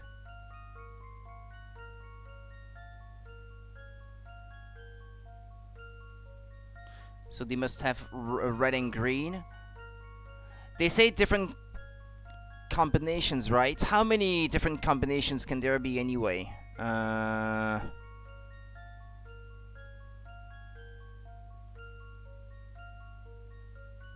guess there are 6 different combinations. So yeah, that doesn't tell me much.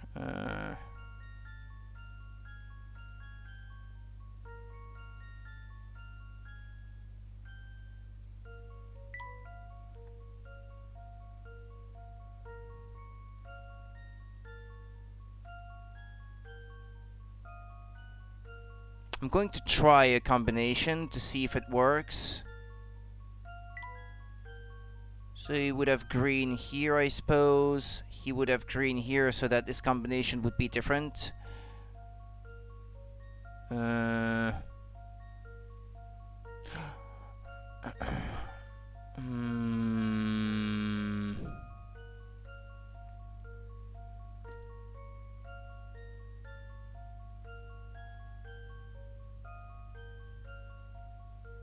Like so. 2 of them had white trousers on, they said. Okay, no, it is red. Red, green. Green. Green. Red. Like so. Seems to fit. 2 of them had white trousers on, yeah. The woman's jacket was green, yeah. The larger men wore a white hat, yeah. The men wore jackets of the same color, yeah, I suppose it works. I've got a good feeling about this one. Okay. Just as I suspected. How many puzzle is that so far? Simply beautiful work, sir. Thank you so much for indulging me. Not at all. I quite enjoyed myself. 46.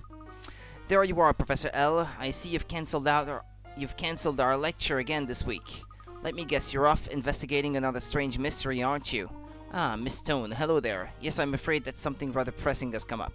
I'll be holding supplementary lectures later, though. You can be sure of it. Oh, no worries, Professor L. As long as I get the credits, I don't really care, Professor L. So cool and fresh. Now, what kind of attitude is that, Rosetta? If you want those credits, you'll have to earn them. And since your topic is the stone relics of Cornwall, I'd say you have your work cut out for you. As your supervisor, I insist that you check in with me weekly until your dissertation is up to scratch. I didn't mean to imply that I wasn't interested in my studies, and I'm very much looking forward to our sessions together. Not every girl has the privilege of receiving private tuition from the great Professor Layton. What I meant was that you should check in with me during office hours. Oh, you don't have to tell me twice, Professor L. I'll see you next week. I don't know what that girl's up to, but it can't be good, Professor. Nonsense, my boy. It's all in your head. You can't fool me. Did you see the look she gave you? She's a man-eater, whatever that means. Oh, dear. Oh, dear indeed.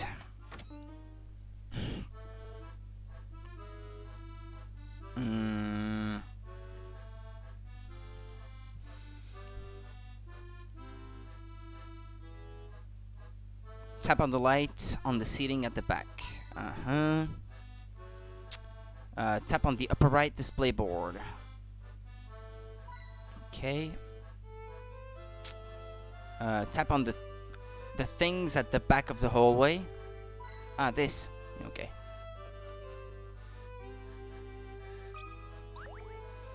Another puzzle. Maybe the last one for today.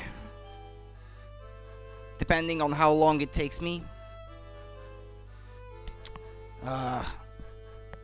This jumble of cables. Rumble in the jumble. Alright. Urshel, my boy, I've been looking for you. Hello there, Dean Delmona. Didn't you receive my holiday request? Oh, that. Yes, everything's in order there. It's something else that I need your help with.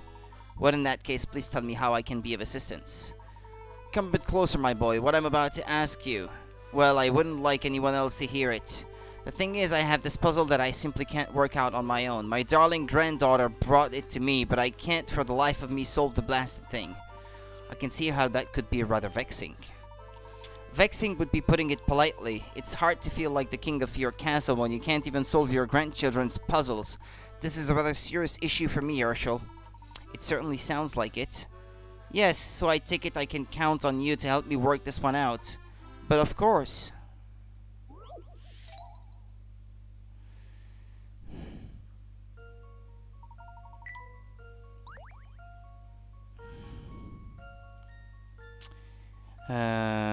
Here are some matchsticks that spell out 100 meter. Move one of the matches to the bin so to display a length that is 1,000th of that side.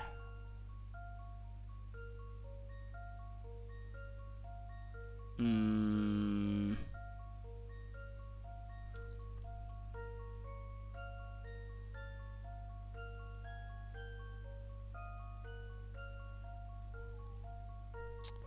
$10 centimeters, like so. Is it 1,000?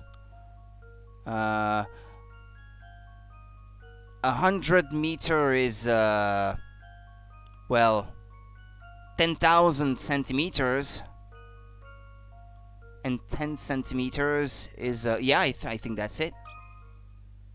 I've got a good feeling about this one. Yeah, there we go. Well, that's settled. Yeah, that was easy enough. Yep.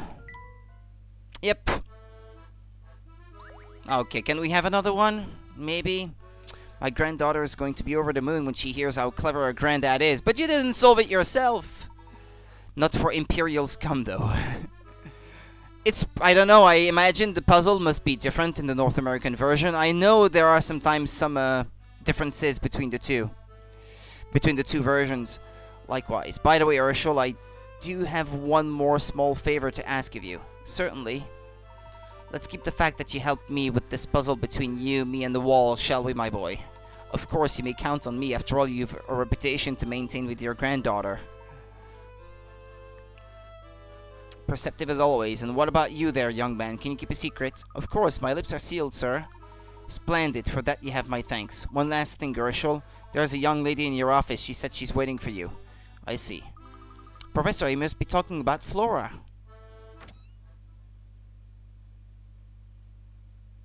Oh! Hi there, Flora. You two have got some nerve leaving me alone while you go off on another adventure. Is it just me, or is her voice different from the last game? Now, Flora, you know that... I don't remember her voice being like that. While we were out investigating one issue, an even more troublesome matter arose. What kind of troublesome matter? We couldn't have seen it coming, Flora. I don't know, it just sounds different to me. Really? Of course. We would never leave you behind on purpose. Luke is quite right. Do forgive us for our oversight. Well, okay. Just this once. But you two had better not leave me alone again. Of course not. Okay. Hint coins. Layton's laboratory, I guess. That's it. Left chair. Plant on top of the glass display case.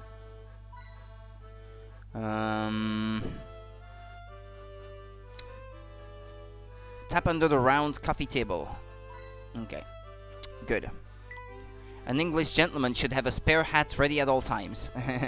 Layton's man cave. What's done is done, so I guess there's no point in dwelling on it. You two must be awfully tired after all that running around. I just made a pot of tea. I'll go fetch it. Professor, did you just make a promise to Flora? Yes, I'm rather afraid I did, and unfortunately there's this one promise I may have to break. Professor, that's terrible. You're always saying that the gentleman never breaks his word. Well, I didn't see you doing anything to dissuade the poor girl from coming with us, Luke. Besides, you know our current case is fraught with danger. I don't want her to get hurt. We need to finish what we came here to do so that we can find the inspector. We'd best move quickly. I suppose you're right, Professor. So what are we looking for? Somewhere in my office is a leather-bound notebook with a yellow note sticking out of it. Do you think you can help me find it? Aye, aye, Professor. I'm on the case.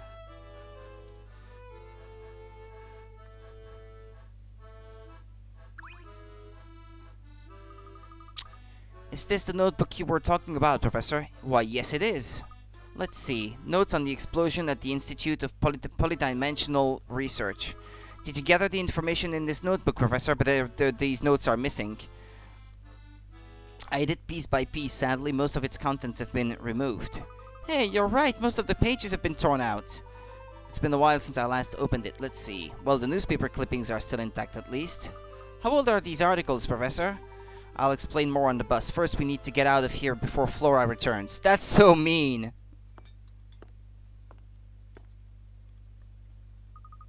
Voila, I thought you might be hungry, so I made some Kakura-san... Huh? Where did they go? This is rude. Super rude.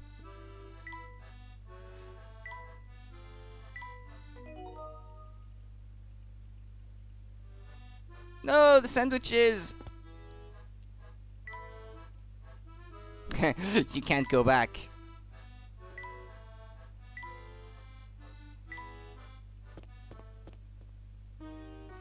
Or I guess, hold on.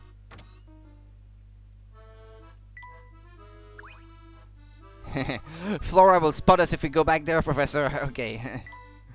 I'll stop here for today anyway.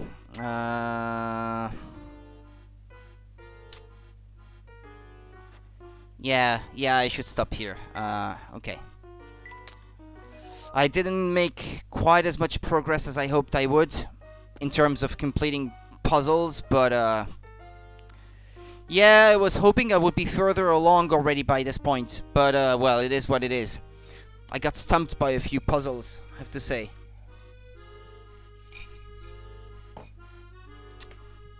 Well, I'll be back tomorrow then for another stream. This game has a lot more story to it. Yeah, I guess so. I guess it does. So yeah, take care of yourselves, guys. I'll be back tomorrow for another stream, and see you next time then. Bye bye.